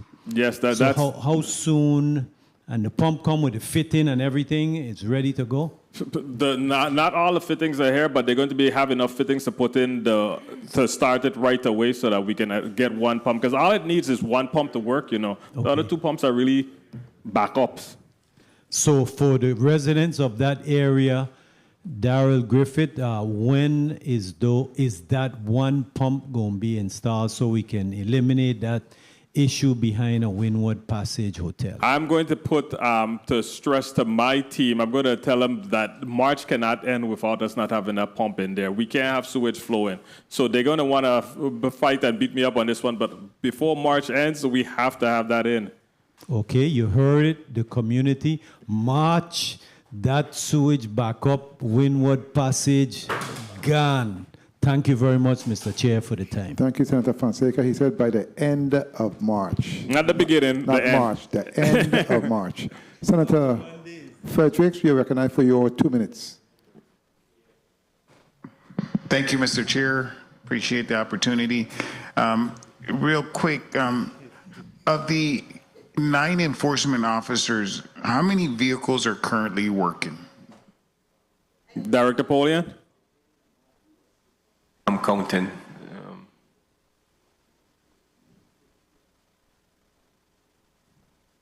About 5. Okay, so we got 5 enforcement officers in St. Croix. How many vehicles are actually working for this island? We have about 5. So St. Thomas and St. John, there's no vehicles available? St. John, we don't have any vehicles. St. Thomas, we have 1 right now. That's working? Okay, so Acting Director Griffith, that means we're lacking a mobility on St. John. 1 minute. I think we just, when did we hire the St. John person, Director Polian? They were hired last month. So they were hired, yeah, so we have to get them a vehicle. What are they currently using now? Right now, they are using, the officer on St. John, he's using a Toyota Tacoma. It has no lights, no sirens. Okay, I'm sorry, but I have to finish up my time real quick. The other question is, Director Griffith, you talked about $30 was the universal rate you were getting from all the waste haulers, right, when they bid it on the job? And you coincidentally came up with the same $30 when you did your calculation per month per resident? Yeah, that's for me to charge the residents so to be able to do it. Yes, sir. That was quite coincidental. I just can't believe it would be exactly the same. There's something, ain't math in there. Well, because they're doing it right, and that's what they're charging. Time. We charge the same. It seemed like something is missing, but that's the number that we have today. Mr. Chair, if I may, one other thing, real quick, is the tipping fee going up? It's supposed to go up this year again, right? Well, yes, sir. It's $25 now. What is it going to be? It already went up in January. Yeah, what did it go up to? I don't have it Was memorized. 525 or 625? We believe it's 625 for the tipping fee. Okay. Thank you very much, Mr. Chair. Appreciate the time. Thank you, Senator Frederick. Senator Joseph, you're working for your 2 minutes. Thank you so much, Mr. Chairman. I don't believe I'm going to use up all of my 2 minutes, but I wanted to ask your enforcement officer, Mr. Polion. A pleasant good afternoon, Mr. Polion. How do you report when you see a vendor, a waste trash hauler, who is dumping all the trash while they're transporting it to the landfill in our streets? I had the opportunity to witness this. It's flying off, but it was supposed to have some covering. I remember this body had legislated that they were supposed to have covering over them. How do you report that? Because that's an issue. We are thinking it's our people doing it, But I'm going to tell you, I could testify here and said I saw with my 4 eyes somebody because I have my regular 2 and these 2 glasses. 1 minute. I saw a waste hauler in the vicinity of Home Depot, no cover on the top. This was last week, the week before, February 13th. I have the picture. I took the picture too, right? Just everything flying out, and we're having wind. So how do the public get in contact with you to report these things? This is a critical part because now people are saying is our people, is those people who are the waste haulers, some of them, and they aren't. They're private waste haulers who are dumping and littering our streets because they don't have any cover. Kindly tell us. Yes, ma'am. In reference to the violation that you saw, what's been happening is when individuals see those type of violations, they will call 911. 911 will dispatch one of our officers. Our officers are really, really responsive with catching up to those vehicles. What we will ask is, if you do see that type of violation, get the license plate. Get a license plate for us, give it to 911. We will go we will go to the business and we will issue that citation to that commercial business owner or whoever was driving the vehicle. I will share the information with Mr. Griffith over here with the picture, and so that you could follow up, because I really saw this and I didn't know who to send it to, because the person who I normally would send that to is no longer with Waste Management Authority. And I'm like, I don't have Mr. Griffith's number. So I'll share it with Mr. Griffith, because I did take a photo of it. Thank you so kindly, Mr. Polion. Thank you so much, Senator Joseph. Mr. Polion or Director Griffith, I should ask, what number do they call? And the road, I see this happening right in front of my face. What number can you call in terms of directly getting linked to an enforcement officer? Since he said respond quickly, what number do you call? He said 911. Really? Yeah, once you call 911, For that? the dispatch they will dispatch a police officer to that location. So you just dial 911 and they're very responsive with going to the area. Okay, very well. Colleagues, for today we have exhausted our line of questioning and time, but before I close out, let me basically state in terms of takeaways for today, I believe that we need to beef up law enforcement and be more accountable. We need to assure that everyone pays their fair share when it comes to garbage disposal in the territory. And lastly, we must keep our island beautiful and have pride in the Virgin Islands. Those are the three takeaways I have to put on the record, because I think this place is just precious, in my opinion, and it's beautiful. And we must maintain the beauty and stop violating the law. And we need to fix all of the gaps within the law to assure that you collect all of the money that you deserve, and assure that, like I said, everyone pays their fair share. All right, so I'm going to give you 30 seconds to give a closing statement before I release you from today's hearing. Senator Blyden and all of the senators present, thank you so much for this time, for listening to Waste Management talk about garbage collection, the issues that we faced. To the people of the community, we're going to ask your help to really report any violations you see, especially on the solid waste side. We can beautify our island within 3-6 months if you be an active participant in reporting any dumping that you see and allow us to help police that. We're going to do our part to make sure that the prudent replacement monies are used correctly and that we use it for the sewer system and for the betterment of the territory. We ask for your patience as we do this, because we're going to dig up the roads. Time. So thank you very much, and thank you, everyone. Have a great day. God bless. Thank you so much for being here today. I want to thank my colleagues, staff, central staff, media, security, and my team, especially for preparing for this hearing, the first one we had for the year. I look forward to many more. And again, the Committee on Housing, Transportation, and Telecommunications is hereby adjourned.